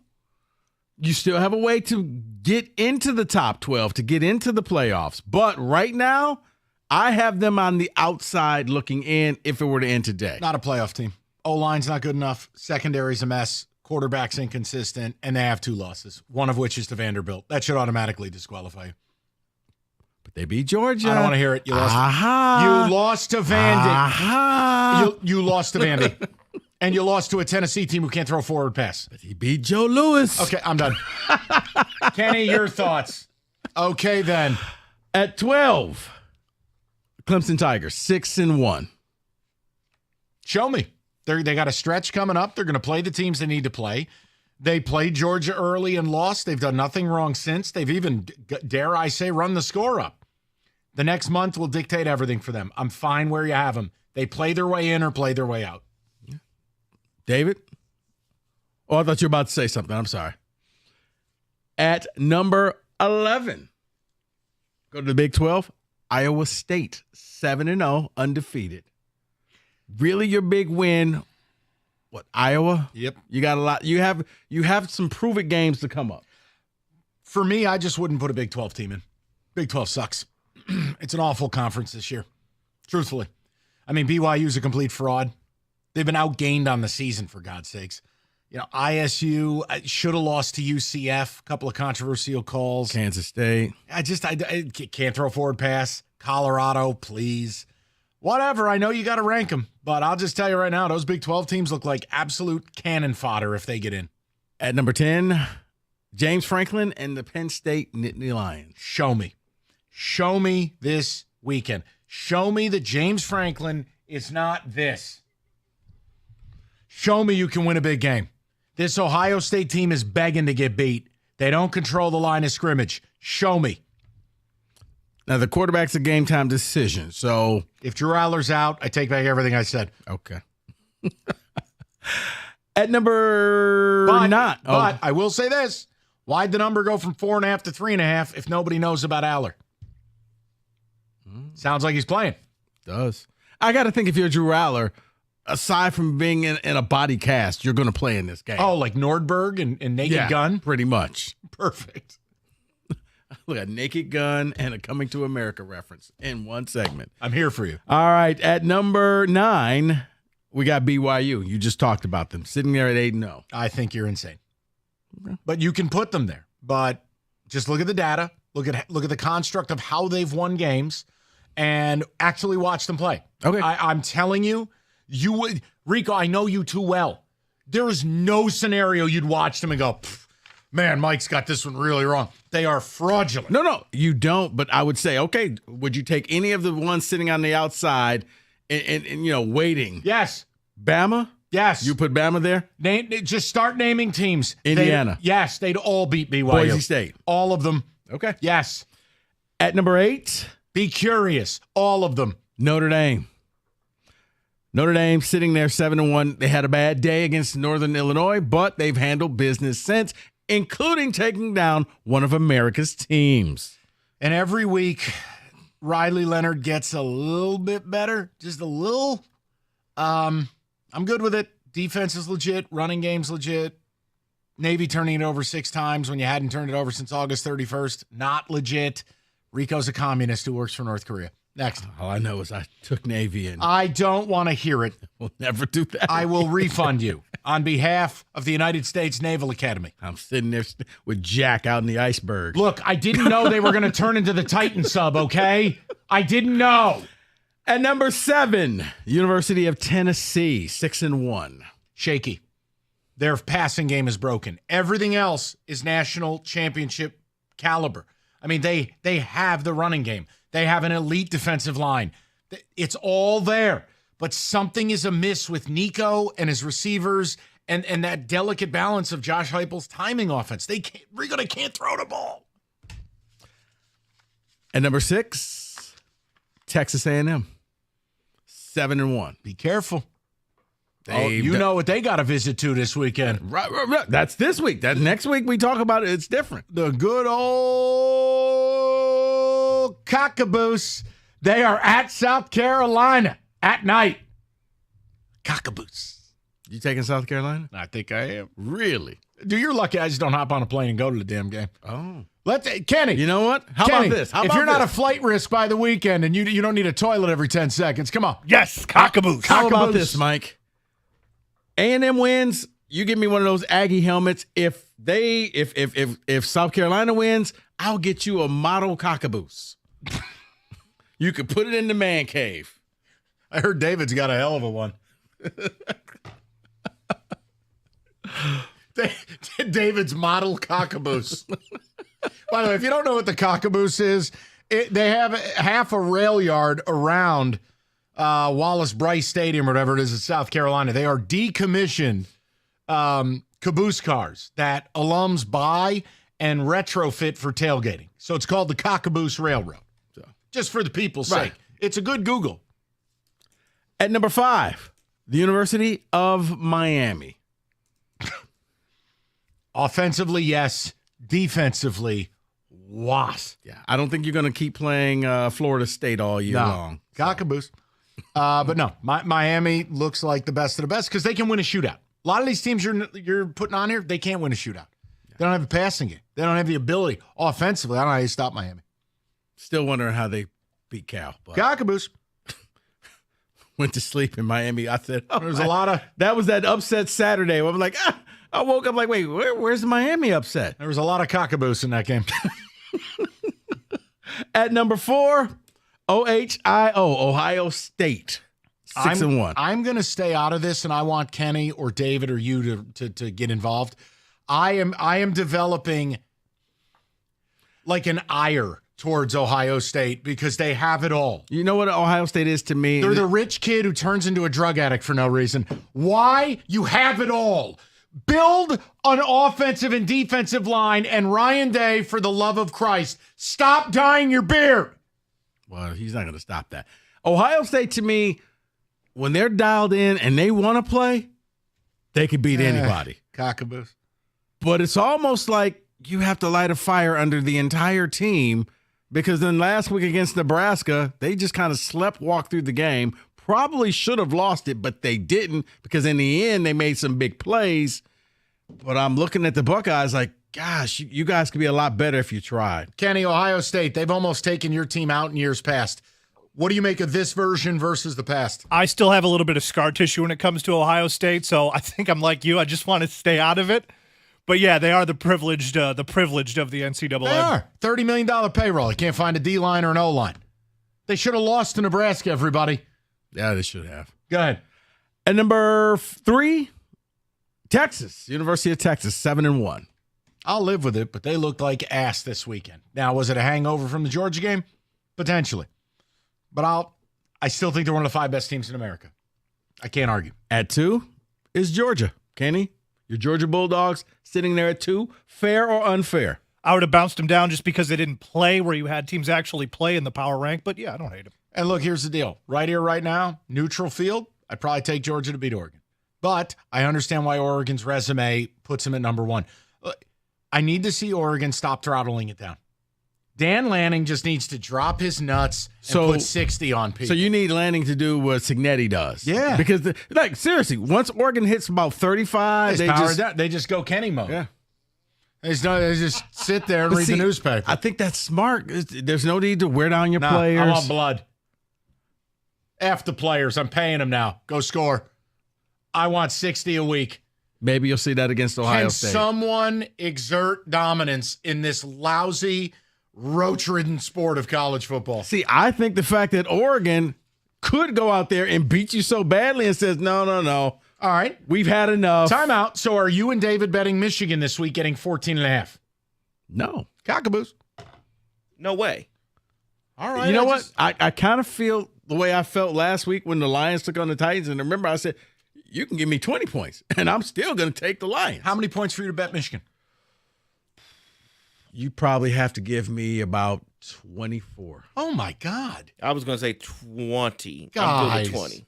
Yeah. Mike. I might do it for 21. A little lunch bet with you guys. Come on, boys. They're going to shorten the game here. Who? And we already talked about Lanning powering it down. Who's going to shorten the game? Michigan. What, 3 and outs? Oh, my. Okay. You know what? I forgot. You're still emotional about last week. That's disrespectful. No, it's not. David. That's disrespectful. Look at what they did in the first half against State. It was 3 and out, 3 and out, 3 and out. But everything changed after that, and they started moving the ball. Yeah, Oregon's not. Okay. Okay. I want to apologize for even asking the question. No, fine. We can just tell me what you want. Tremendous addition to the power rank. Well, thank you, Mike. Cockaboos.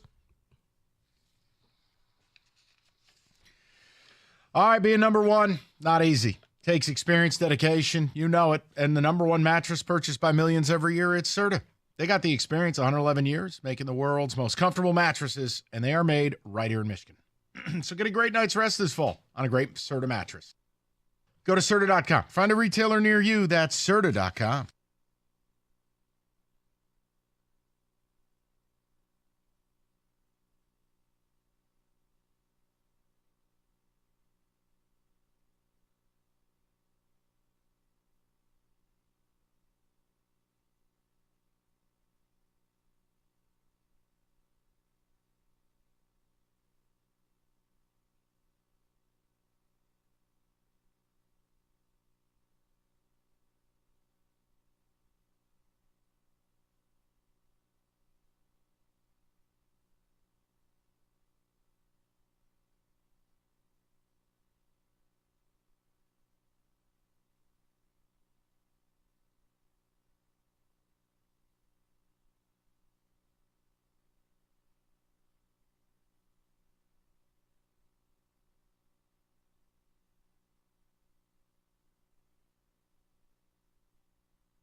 Okay, so quick update, just something interesting. So I made a joke about Zadarius Smith being held out of practice, Browns edge rusher, veteran, and a guy who said he wouldn't mind playing in Detroit.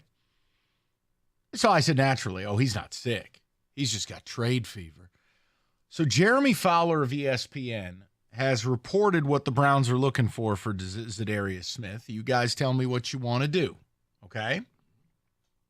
They want, quote, a good day 3 pick.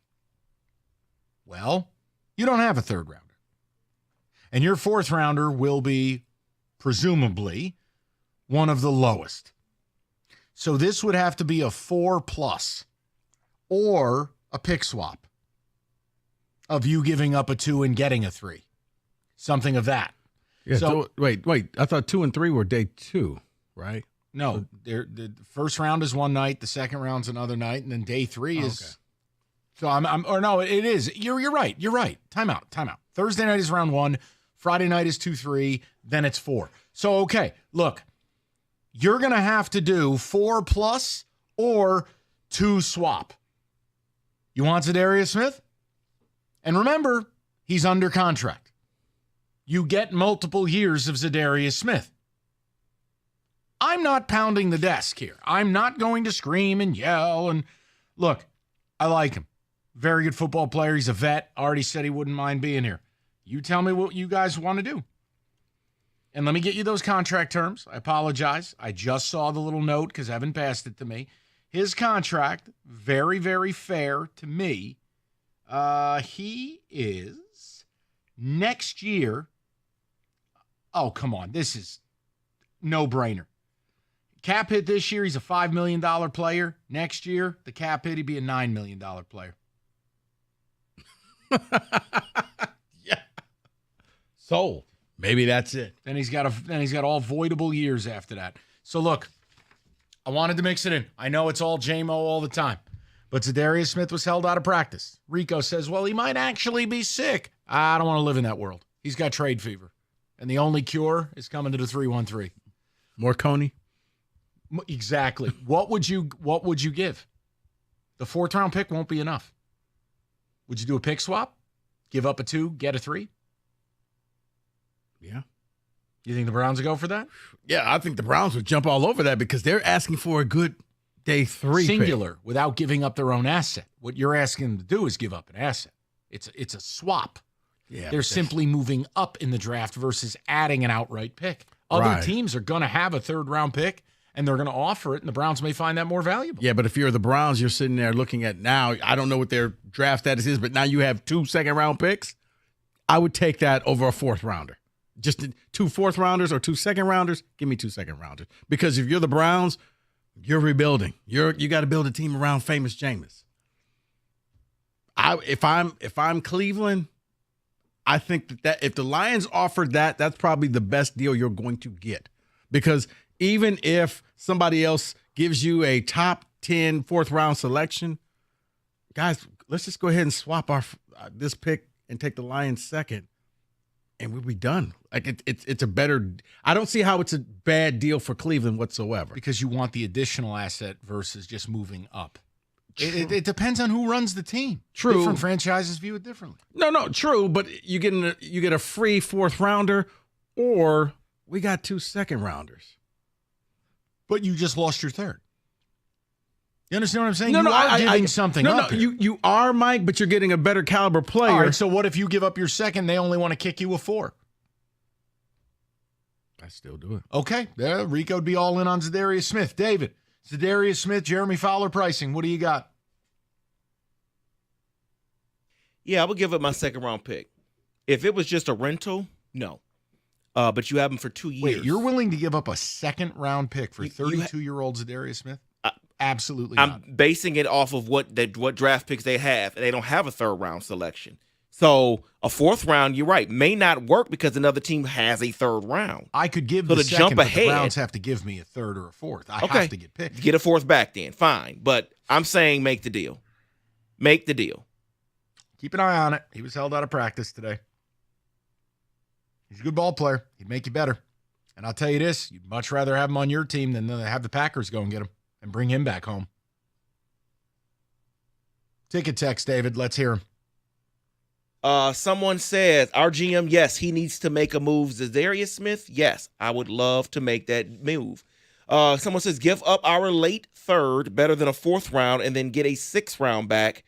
We don't even have a third. We don't have a third, though, people. We don't have the Lions. Don't have. Didn't you give that up to go and draft the guy who didn't have a picture? Manu. Yeah, the Canadian mystery man. Yeah. Dark man.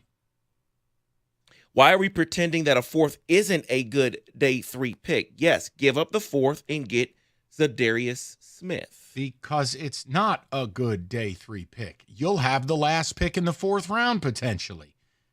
Guys, are you feeling okay? Did you have your coffee this morning? Everybody all right? For the trade, how about giving them a second round and then getting back a fourth or a fifth? But yes, we need to make this deal.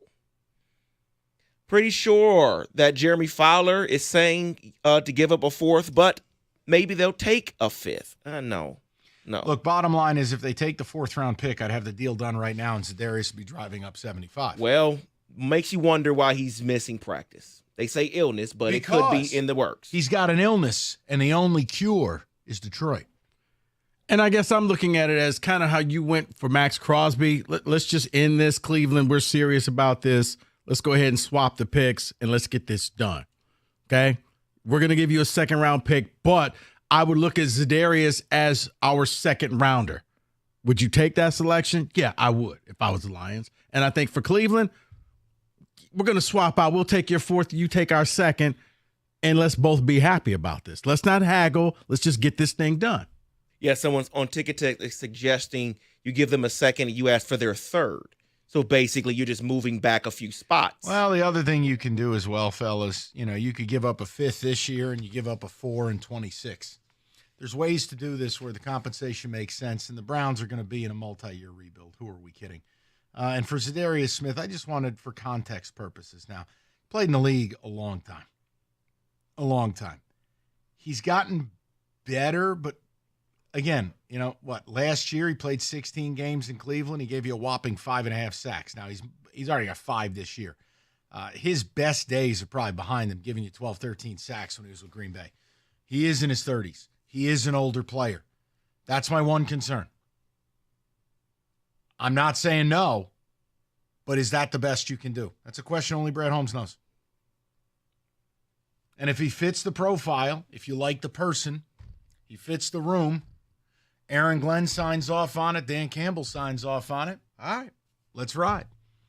But I get a little concerned now. This guy's about to be 33 years old. Is that the best we can do?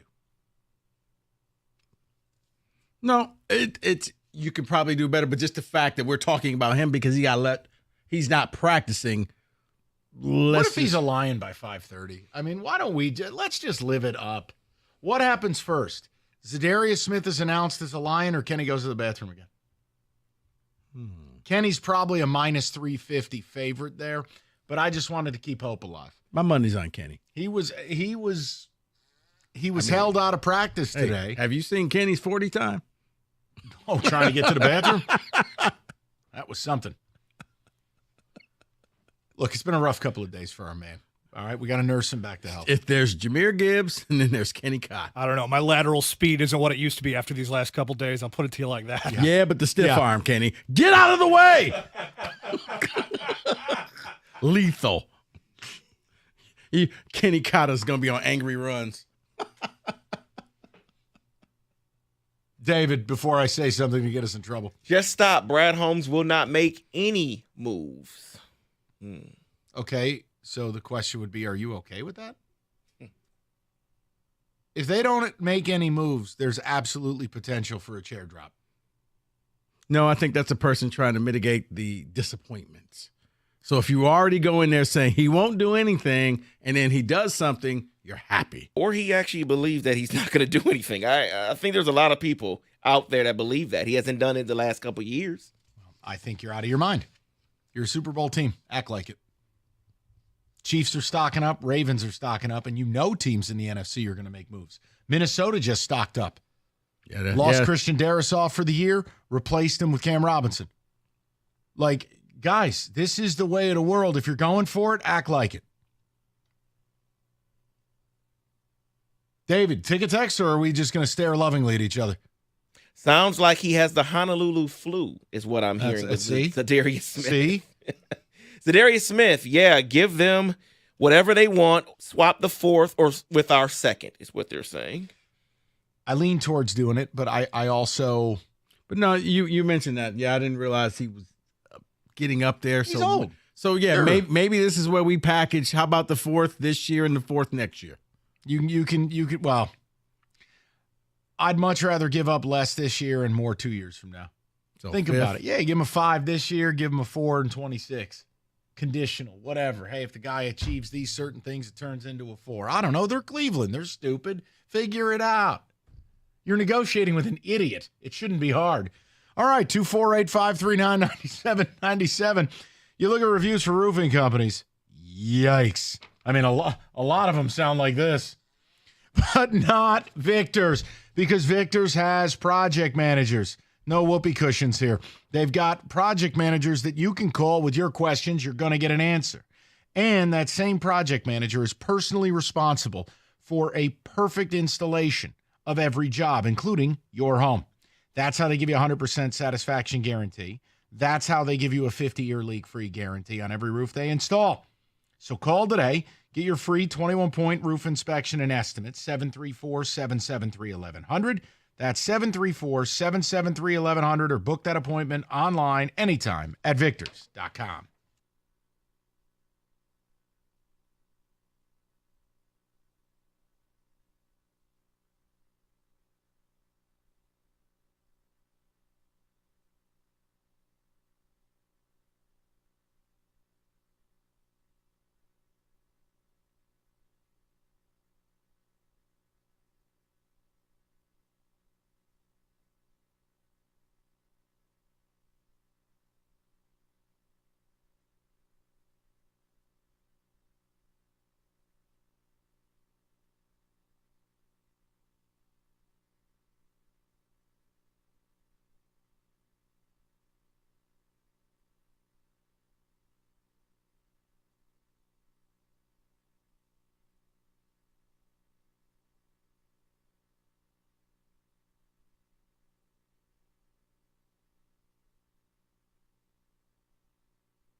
All right, straight to the people.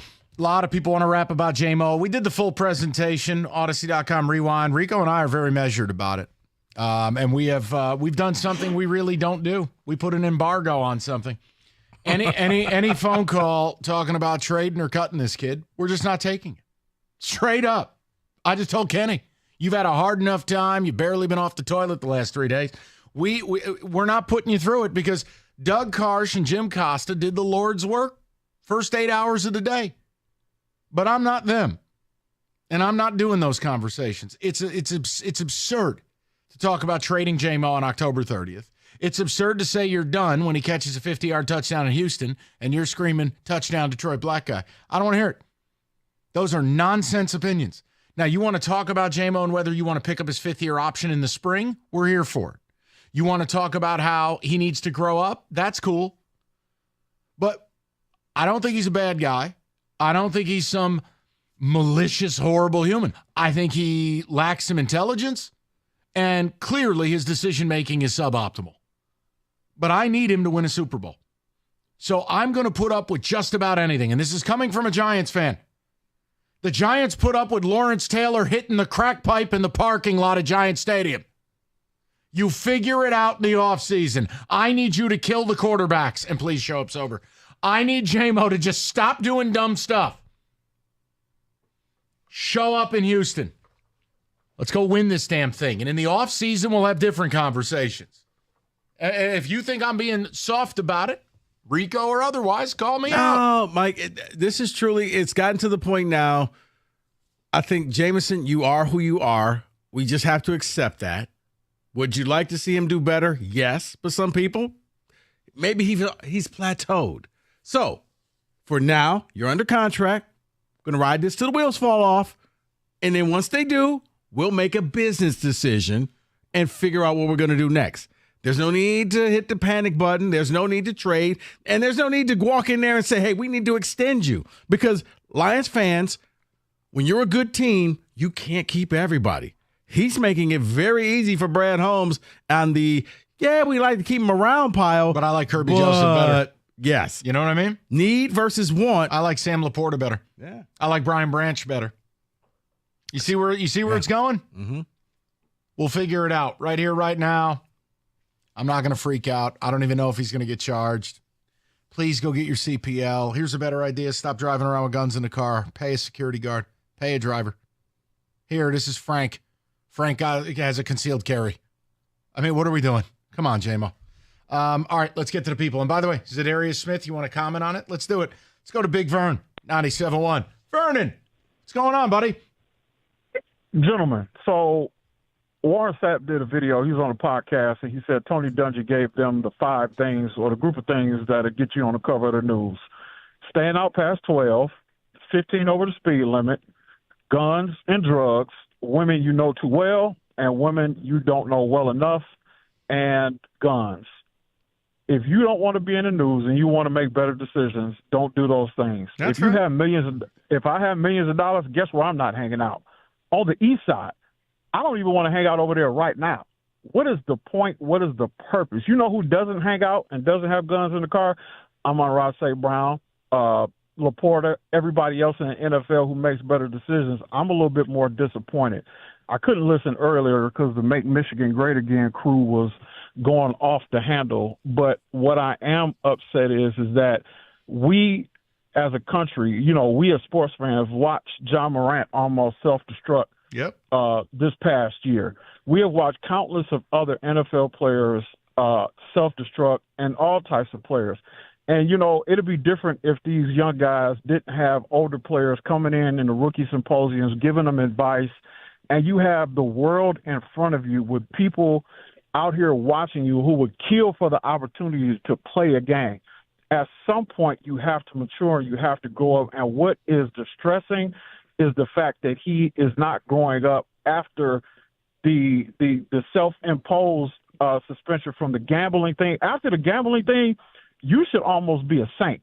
After that incident alone, you should have never gotten in trouble ever again for anything. Your opportunity is being wasted away because you have not matured. It's some stuff that you signed up for that you should not be willing to risk your career for. It's disappointing. And like you said, why am I picking up that fifth option? We're not cutting him. We're not doing anything else. But until you show that you have matured, right, I'm not picking. You're jeopardizing your own future, and it's disappointing, bro. That's what you can't. It's like when your father say, "I'm not mad, but I'm disappointed."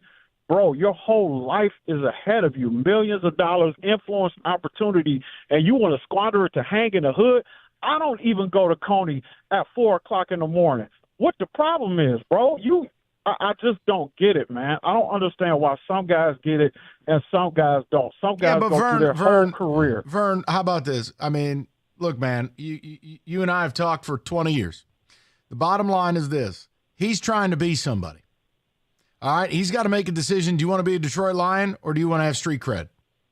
I mean, you can just come out and say it. Like, he's trying to be somebody. Mm-hmm. He's trying to be somebody that he doesn't need to be anymore. Yeah, Rico said it earlier. Like, you know how many times I watched the first 48, watch people who have tried to be somebody end up spending the rest of their life in prison. It's sad that and that mentality is still lingering because, you know what, most of the time these guys have never been that person. But because they stand out, they have friends or are in the environment but not of it. So they feel like they're missing something because they never genuinely were from the streets and from that era. So they still have hang-arounders, made that word up, people who are leeching onto them.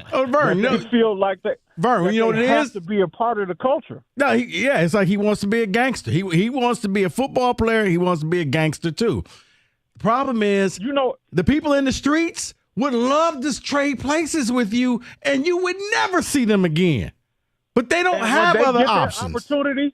And when they got their opportunity, those same people that are using you would cut you loose because they have their opportunity. Mm-hmm. What's more important for me? I don't understand, man. It just makes no sense. What's more attractive to me is living a long life, retiring with my kids and my grandkids. There's nothing attractive about that life. It sounds good in a rap song and good to look at it in the distance, but, being around it, it only leads to one or two places, and it's sad that you're in an area and an environment and hanging around people who would not trade places with you when you have people out here that would kill for the opportunity to be where you are. It's disappointing, not upsetting, and I hope he turns around because we are watching him self-destruct if somebody does not pull him to the side or he has better counsel. Well, this is it. I mean, Vern, reality is, look, we've been very fortunate to this point that a lot of his incidents are fairly innocuous.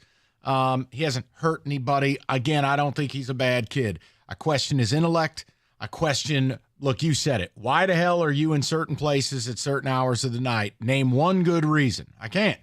So what conclusion do you come to? He wants to be a part of a different life. Well, that's what you want to do. That's fine. But that doesn't mean I'm paying you $17.5 million on a fifth-year option.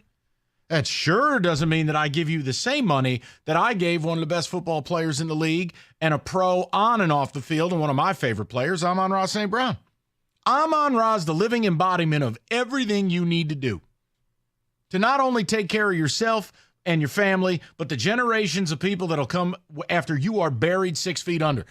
And he doesn't take those cues. Look, what upset me more than anything, fellas, and I'm being serious with you. Look, when we talked about that Halloween costume he wore, he knew he had gotten pulled over. He knew he was suspended for the PEDs. It hadn't gone public yet. And he shows up to the Halloween party with the Lions dressed as a Department of Corrections inmate. Come on, man. Read the room. I'm not telling you it's a crime to do that, but it's also not funny and it's not bright. It shows you don't get it. That's just silly to me. Don't do that stuff, man. Dress up whatever the hell you want. I'd probably not do the whole prisoner thing. No. Not when you know there was a hidden situation that you knew was effed up enough that you had to tell the team about it. Notice that's the biggest thing they say. He immediately told us. He knew well enough he had to tell you. There was no way that was going to get kept under wraps. 248-539-9797. We'll get with the people. Northville Lumber. Talk about them all the time. Oldest company in the state. Largest Trex decking outlet in America. They move enough product to cover 26 football fields. And there is a reason they can move that product. It's all in stock. All in their warehouse. Some of it as low as $1.59 a foot. So, deck season is here. Maybe not 80 degrees every day like today, but it is still here, going strong. Fall's a beautiful time to sit outside. Go to Northville Lumber. They'll intro you to a Trex certified pro. Just call Northville Lumber today or go to northvillelumber.com. That's northvillelumber.com.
Brought to you by Northville Lumber. Lions head coach Dan Campbell is talking about the Jameson Williams situation. He was asked by reporters this afternoon if Williams knows this pattern of behavior could end his football career.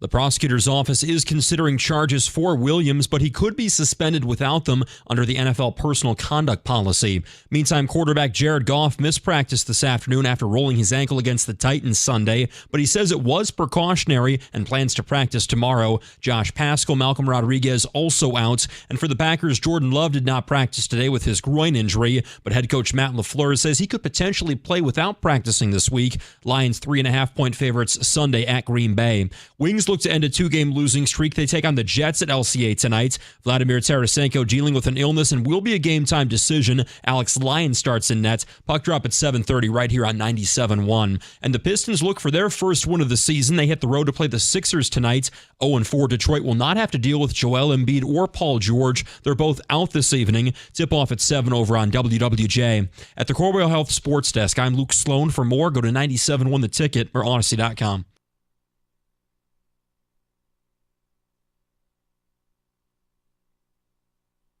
Okay, 5 o'clock. We'll try some duality to this because, people, I'm J-Mo'd out. Me and Rico, I think we've been very measured. There's no yelling, no screaming. I have authorized Kenny, if you call up saying you want to trade J-Mo, for him to hang up on you or offer you before hanging up on you. If you're calling up to say you're done with J-Mo, I have authorized Kenny to in your face. So the point I'm making is, I'll talk about J-Mo. We can talk about you're disappointed. We can talk about he needs to grow up. The point I'm making, and Rico is making, is that on October 30th, in a Super Bowl drive, those are just raw overreactions, and they're nonsense. Right. And Jim Costa and Doug Karsh both earned Purple Hearts earlier today, doing the Lord's work, listening to about 1,000 of those calls. I'm not. I guess I'm that jerk. Because I ain't doing it. No, you're not. But I do have a point of order, sir. Oh, yes. Off topic, if I could, Mr. Producer. Mike. Wait a minute. Point of order? Yeah. Point of order. Sustained. Go ahead. What's up? What were your brothers thinking at Yankee Stadium sitting there when they tried to rip the ball out of Mookie Betts' glove? I'm so embarrassed. Oh, my God. On national TV, did they really think no one was going to see this? And now they're upset. Like, well, what do you mean? Like, my brother was going to go into the game tonight, and why can't he go? Because there are consequences to your actions, sir. First things first. If you didn't watch World Series last night, it was one of the most egregious examples of fan interference. And frankly, it was creepy. If you go and watch, one guy not only tries to get the baseball, like, hey, I'm trying to catch the ball, and no, grabs Mookie Betts' glove, tries to pry it open, reach in and get baseball, while friend next to him physically grabs Mookie Betts' arm. Needless to say, both of these, I won't say gentlemen, were going to be shown where they could watch the game, which was no longer Yankee Stadium. The added layer to it. The one guy who tried to get in the glove, you know who he's friends with? Rob Gronkowski.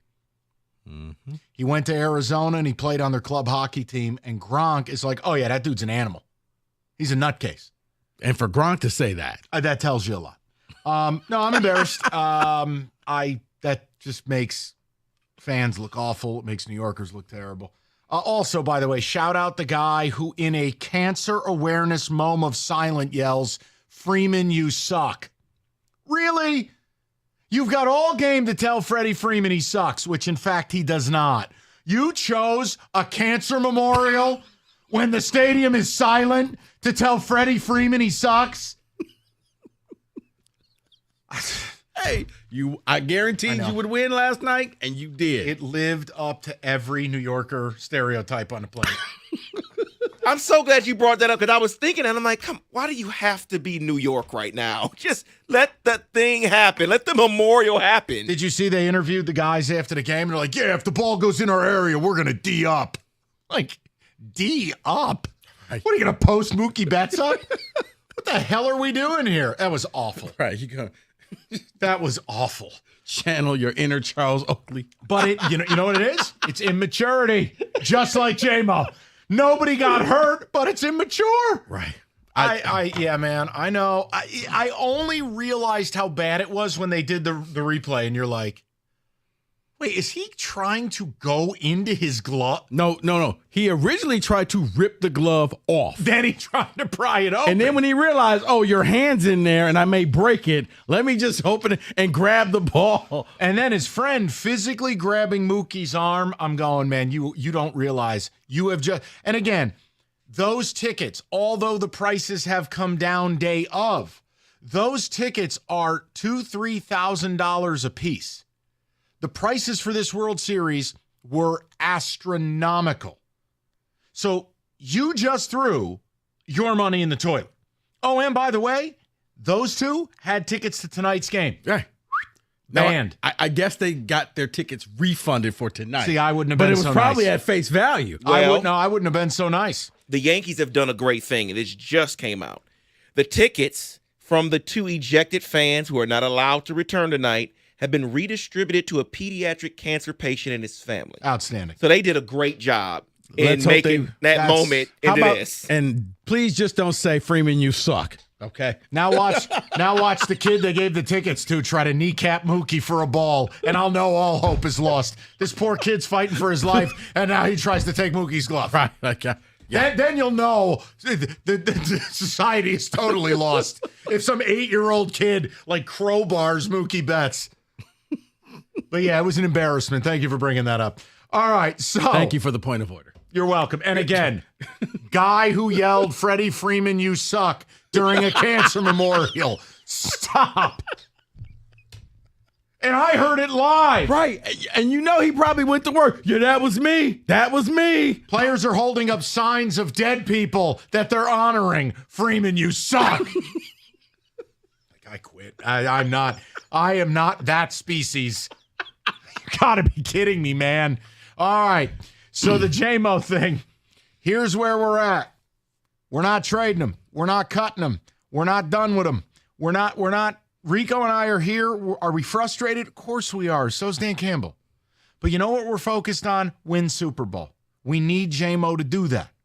So this latest issue, and frankly, I think it's more of a DPD issue than it is J-Mo right now. Look, Kim Worthy said they're going to review it. They're going to reopen it. Maybe there'll be a charge. Maybe there won't. That's down the line. The NFL's not going to step in and suspend him. Not before the process would fully play out. That's down the line. I am just blinders on. Go play. I'll see you in Houston. Anything happens this point forward, I will have a completely different tone. But the one thing you and I agree on, Rico, we're not, and we don't have to do it now, but spring, they're going to have to make a decision on his 5th-year option. As I sit here right now, I'm not picking it up. Now, he's a member of the team next year regardless. But why would I ever make a longer-term commitment? And to the tune, by the way, a 5th-year option, he's currently making about $5 million. That's about 17.5 on a 5th-year option. I'm not doing that. What are you, crazy? You got to have a calendar year where there's no instances. So I want to know where you guys are at with J-Mo. And, yeah, I'm embarrassed from last night. Thanks a lot. And as far as J-Mo goes, if you're a fan, if you still support him, which a lot of people do, is this the last straw? Like, what's the breaking point where you're just like, okay, enough. I can't take this kid. I'm there. Because all the little things add up to a bigger problem, which is he's very immature and he's searching for something off the field that I can't figure out. You know, why are you putting yourself in these positions late at night in neighborhoods you feel like you got to carry a gun? I try to flow chart that and go, you know what? Why don't we look in the mirror and go, what are we searching for here, son? You made it. You've already made about $14 million as a pro. You know what's out there for you if you live right? And you just do me this favor. Next time you feel you need to be out after midnight, go home.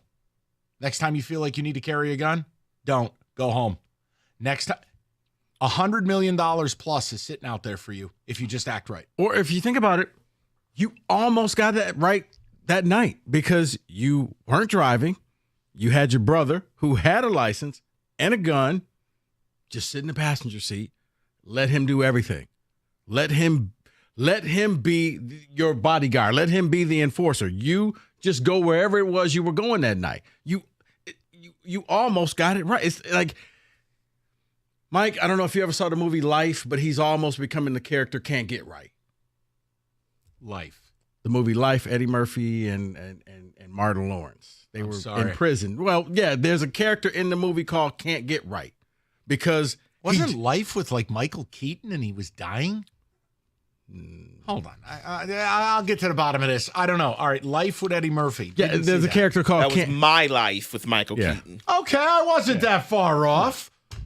But he's almost Can't Get Right because he just can't get right. So that was his name in prison, Can't Get Right. I mean, it feels that way. He's just got to grow up. I don't think he's doing anything malicious, but he just does stupid stuff. 248-539-9797. We'll check in on the ticket text. We'll get your phone calls as well. And, yeah, I don't know what to tell you. Yankee fans, not a good night last night. That was embarrassing. Give me the ball, bro. I'm like, this can't be real. Let's have a moment of silence for cancer. Freeman, you suck. I'm like, oh, God, why is this happening? And that, too. I'm like, I'm never going to hear the end of this from Tiger fans. All right, go ahead. All right, guys, you've heard me talk about Specs at LTU. You want that career in radio, or you want to go into television, or you're a graphics design artist, Specs at LTU can help you achieve your goal and start you on your new career path. It is very simple. You just need to visit the website, ltu.edu/specs. You're going to learn more about the broadcast media arts, digital media arts, and graphics communications program taught through Specs at LTU right here in Southfield on the campus of Lawrence Tech. Classes start year-round, so you don't have to wait to the end of the so-called semester because classes are starting, it seems like, every month or so. So what do you need to do? Once again, be curious and go visit the website, ltu.edu/specs. You're going to learn more about those different curriculums, and you're going to be taught by people like myself who actually work in the business, and with the hands-on approach and expert faculty, you will learn the practical skills you need to succeed in today's media industry. ltu.edu/specs, ltu.edu/specs, and then make magic by enrolling in Specs at LTU certificate program today.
You've heard us talk about injury attorney David Feminenio for quite some time.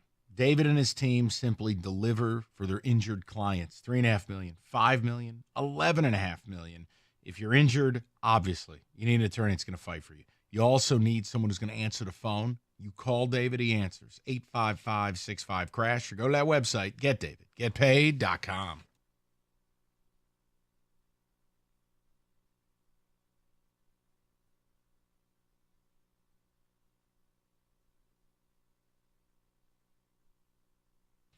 All right, straight to the people. J-Mo, also update on the trade market. Browns, Zadarius Smith was held out of practice. # illness. Detroit fever, anyone? Also, Jeremy Fowler reporting the Browns are looking for a, quote, really good day 3 pick. Could a 4th rounder get it done? Is it a 5 this year and a 4 in 26? Do the Lions even like Zadarius Smith? All of these things are available to you. We go to Bill, 97.1. Billy, what's going on, buddy? Mike, how you doing, sir? Good, William. I got to call you out on just 2 things. But sure. You did make up for it a little, so I'll give you that credit. If I was in that position that J-Mo was in, you said, well, the first thing you said one thing, and then you and Dan Campbell said another together. But you said that he really hasn't done anything wrong, which I disagree, because if that was me in his position, those 2 officers had him in the back of that vehicle. And if that would have been me in the back of the vehicle, they would not have called a higher authority, because I'm not a high-profile figure. They'd have taken me down to the station. They would have booked me on a felony charge because he had a loaded weapon in his vehicle without a CPL, and that would have cost me a lot of money, J-Mo money I don't have. That would have changed my life from that day forward, right? Well, now you said, well, he's getting better. He's getting better. Well, you and Dan said that. Well, this happened October 8th. I'm not sure when the PED stuff came out, but they were right there. And then the 2 officers that turned everybody that turned their head to let him go, wouldn't you think he might have been apologetic or had some sort of remorse? No, instead, here's how he shows his thanks. And what ticked me off the entire day, because I've been listening since 6 o'clock this morning, only one person brought it up, was Rico, when they mentioned the Halloween outfit. But then right before I called, darn it, you said something about it as well, so I give you that. But he showed his thanks to those officers by wearing a Department of Corrections jumpsuit with a placard hanging from his neck, just mocking the crap out of the Detroit Police Department. And now what is going to happen?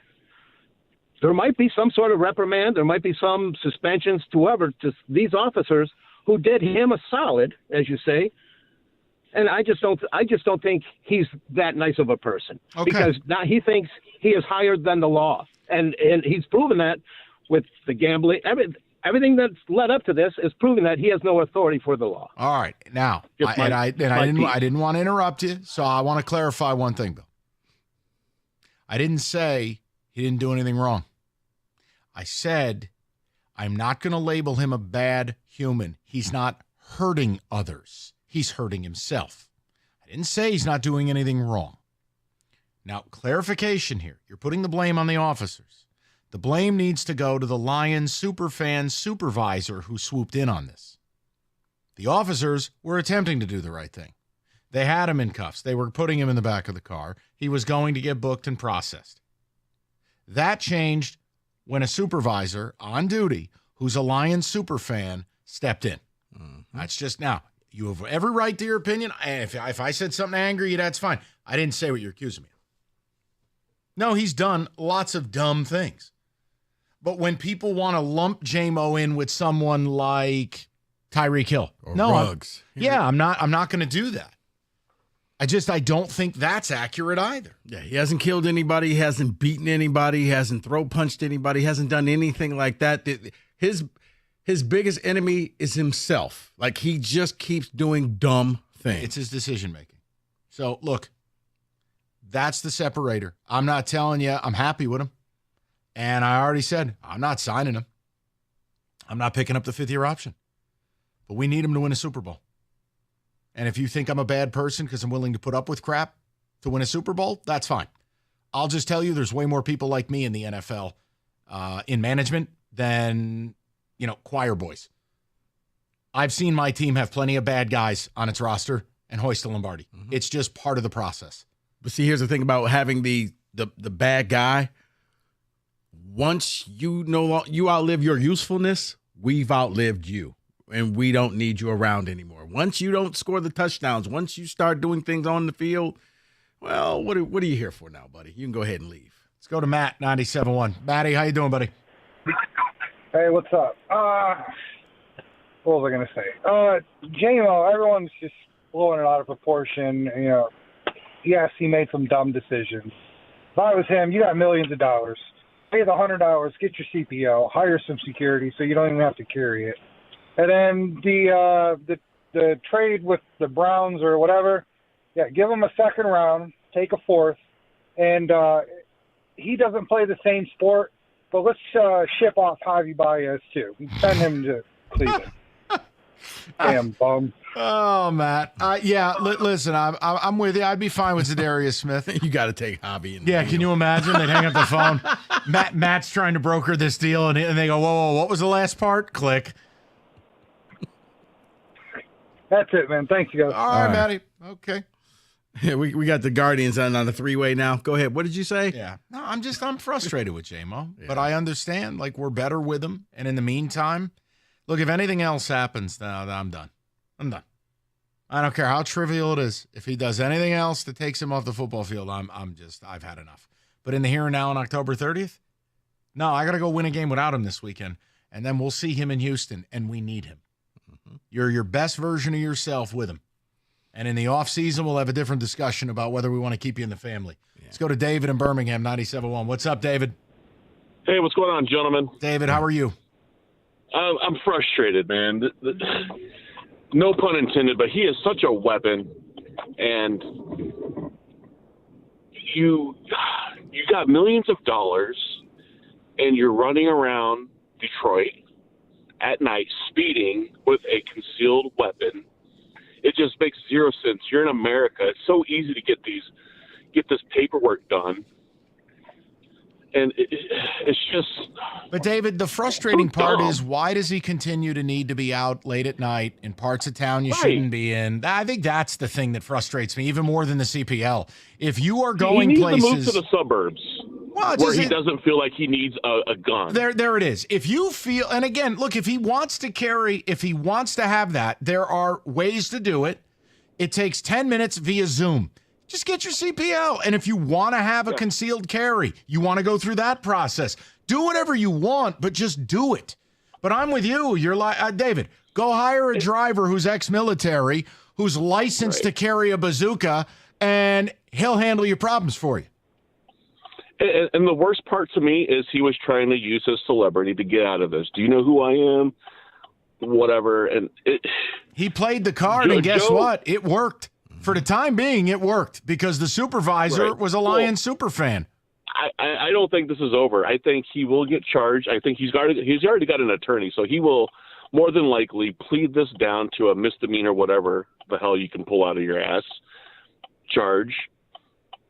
It's just I don't think you're wrong. Unnecessary and a self-inflicted wound. It is. And I mean, David, do you at least understand, I am both frustrated where you and I are simpatico on this, but I'm also eye on the prize where I'm listening to my own radio station, call after call after call all day. And I'm going, are these people living in reality? We're not trading him and we're not cutting him. You can be frustrated, but we need him on the field in Houston in 2 weeks. Agreed? Mm-hmm. Absolutely. I'll deal with him in the offseason. Everybody we can get. Yeah, and without Hutch, we are not vulnerable, but we are not in as strong a position as we were. Correct. I mean, David, I'm just at a point too. It's a lot like, you know what? You wait till your father gets home. Well, Dad's coming home in the offseason, so we'll deal with you in the offseason when Daddy's home. For right now, do the chore list I gave you. Yeah, and stay out of my way. Do your homework. Yeah, no cell phone privileges. I don't want to see you until your father gets here. But can I say this, and I don't care if you people call me not cool or fuddy-duddy or whatever, but I don't care if it's Dearborn Heights, Royal Oak, West Bloomfield, Detroit. I don't need to be out at 3 o'clock in the morning, period. Also correct. What are we doing? David. I get the reputation Detroit has, but it's any city in this area. I'm not out at 3 or 4 o'clock in the morning. No, We're good. You're out in the middle of the night. Trouble can find you Yes. just about anywhere. That is very fair. You're right, and we shouldn't besmirch our fair city. No, I'm not saying that. I'm just telling All people right, just then do the besmirching. Smirch it up. The besmircher. Just do it then, damn it. David is Joe Clark over here at Eastside High. I'm David Hall, and I approve this message. Smirch. 248-539-9797. Whether your business owner needs health insurance or you purchase your own, time to shop for 25. It is a must. You got to call Mike Prepper, National Benefit Plans. Mike will shop every plan available. Make sure you and your employees get the best bang for your buck.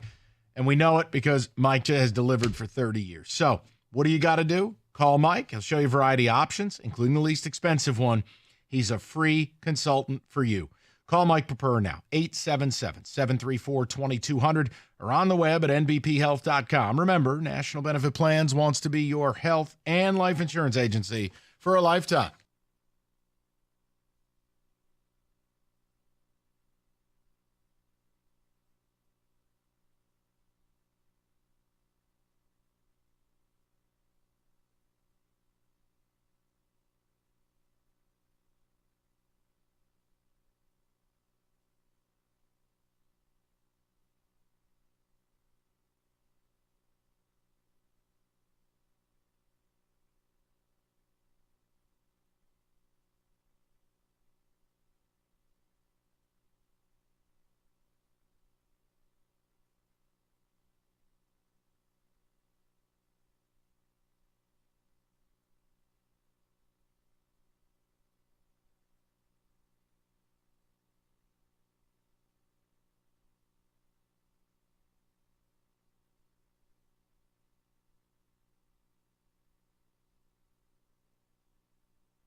Brought to you by National Benefit Plans. Lions quarterback Jared Goff missed practice this afternoon after rolling his ankle Sunday against the Titans, but he says it was precautionary and plans to practice tomorrow. Taylor Decker, Josh Paschal, and Malcolm Rodriguez were also out. For the Packers, Jordan Love did not practice today with his groin injury, but head coach Matt LaFleur says he could potentially play without practicing this week. The Lions 3.5-point favorites Sunday at Green Bay.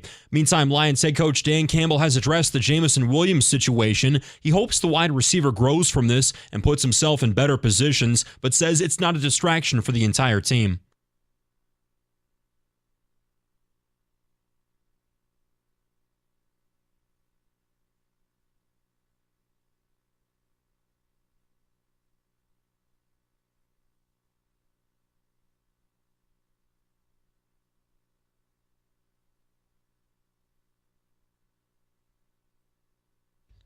The prosecutor's office is considering charges for Williams, but he could be suspended without them under the NFL personal conduct policy. He's got 1 game left on his current suspension for violating the league's policy on performance-enhancing substances. In Game 5 of the World Series tonight, former Tiger Jack Flaherty starts for the Dodgers, Garrett Cole for the Yankees. LA leads that series 3-1 with first pitch at 8:08 tonight. At the Corwell Health Sports Desk, I'm Luke Sloan. For more, go to 97.1 The Ticket or Odyssey.com.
NBA's back. FanDuel, America's #1 sports book. You can catch all the action. FanDuel's giving all users 3 months NBA League Pass. All you got to do, catch every tip-off buzzer beater. Just place $5 wager, and then you can watch real basketball teams, and you can avoid the Pistons. Talk about whatever you like with your friends because you'll be as versed as anyone in the NBA.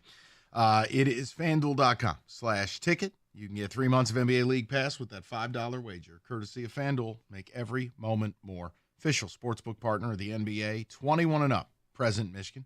After 3-month free trial, full price League Pass automatically charged monthly. You can cancel anytime, though. No refunds, terms. You know all the legal. 1 pass per customer. See terms, sportsbook.fanduel.com. And if you have a gambling problem, call 1-800-GAMBLER.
All right, David, couple of ticket texts. Get to Rieger down at LCA. Wings and Jets tonight. Wings need to break a little losing streak here. Get back at it now. Don't get to 500 and then get hit with a garbage can. Sorry. Hey, Kenny, I'm not antagonizing you. By the way, what's your favorite Oli Mata moment? 248. The one time he was a reliable third-pairing defenseman. I remember those days. Makes the Wallman deal look even more puzzling, doesn't it? Very confusing. Very confusing. But we have more roster space. Hey, it's cool. Maybe year 8. David, go ahead. We trust Steve Eiserman, don't we? Explicitly. J-Mo just needs a new circle of friends that want him to succeed. Well, here's your other problem. I mean, he was cruising around with his brother. You choose your friends. You don't choose your family. J-Mo just needs a new brother that wants him to succeed. Like, it's kind of tough. A brother or a brother? Okay, I'm staying out of this. The point I'm making is, at a certain point, Jameson Williams has to look out for himself. You know when you get really successful in life? When you start saying no way more than you say yes. That's, you know what? You earned it. The more you know. It's the old NBC graphic. Ding, ding, ding. When you realize, you know what? No. No. Well, how about no? So what do you? No. I said no. No excuses. Oh, come on. You got to come through for one drink. No. No. David, go ahead. Regarding the individuals that tried to rob Mookie of his glove, those two should be banned by MLB, never to step foot in the game again, not even Little League. I'm good with it because I just don't think there's any place in the sport for it. And you can't say, oh, you're a Yankee hater. No, I love the Yankees. I just don't got time for jabronis. That was ridiculous. Ridiculous. There's fan interference like, oh, my God, I might catch a home run. No problem. That's innocent. This wasn't innocent. This was scumbaggery. This was ridiculous. This was not like street. This was like fan assault. Like, you were trying to take his glove off. Give me that ball. With his hand in it. Yankee fans, it's the only thing that makes Dodger fans look normal. Eric NGP. You know what, Eric? Watch your mouth. Someone says the Lions need to make 2 acquisitions, someone like Smith and then either Arden Key or Landry from the Titans. I'd love it. We are all waiting eagerly or anxiously, depending on your perspective. I think, yeah. I'm trying to think. What? No, I would love to see 2 moves like that just because you can really add a lot more depth. And I'm looking at also next season. And if it costs you nothing but just late first round, I mean, like late picks in like 6th, 7th round picks, fine, go for it. Uh-oh. I hear it. Hey, we have the solution, by the way. Me and Rieger do. Well, we have the solution. I'm sorry. Bob, I didn't even know you were with Jeff tonight. I'm sorry, dude. Oh, we travel in pairs at all times. Yeah, we everywhere drove he goes. down Real together. quick, It was fantastic. did you hear? In Bob's amazing blue car. Did you hear? Yeah, what? A real, live, sincere compliment I paid you earlier. Oh, I didn't. When can I do the Odyssey rewind? Well, I said if I'm going to make fun of you, and most of the time justifiably, but that I owe it to say with a straight face when you make a really good point. And I thought you made a great point on your show last night with Jeff, where you had said you can't have it both ways, J-Mo. And you did the presentation about, I love being in the town and these are my people, cutscene. Man, you crazy? Of course I own a gun. I live in Detroit. It was a very good point. It's something, frankly, I didn't think of. It was really well done. No. I appreciate that, and I mean it does kind of hope. But we have the solution, and you guys just touched upon it. But he needs to get a new brother. No. Hatchet, make friends with J-Mo, please. Take him around, show him the city. Oh, so, you want me to be his mentor? No, you're the new brother. Yeah, I'm the brother. You're the brother. Well, Rico could be the brother, but Hatchet is the brother, right? I'm not doing this. I don't know what you're saying. Well, but, this is what happens, Mike. You pay him a compliment, and then he gives him extra rope. You've lost me now, Wojo. Well, it's been a long day. I ain't here for this right now. I got a little over my skis. All right, then. So That's shocking. What are you going to do next? Are you doing J-Mo 2.0? We're going to do a little bit of J-Mo, yeah. But then Wojo has an outrageous opinion about if Brad Holmes doesn't do anything. I said if. If Brad Holmes doesn't do it, an outrageous opinion. And our favorite Winnipeg Jets memories. Yeah, what's your favorite Ole Mata moment? 248. Oh, I remember last year during that 7-game losing skid, he was a -2 one game. Hello, Mata. Goodbye, Mata. Okay, you know, maybe want to cut their See what I did there? We'll talk to everybody at 2. No, did you see what I did there, Yes, I unfortunately did. We'll talk to it. everybody tomorrow. Clever. Now, Rieger and Wojo are your problem. We'll talk to you guys tomorrow.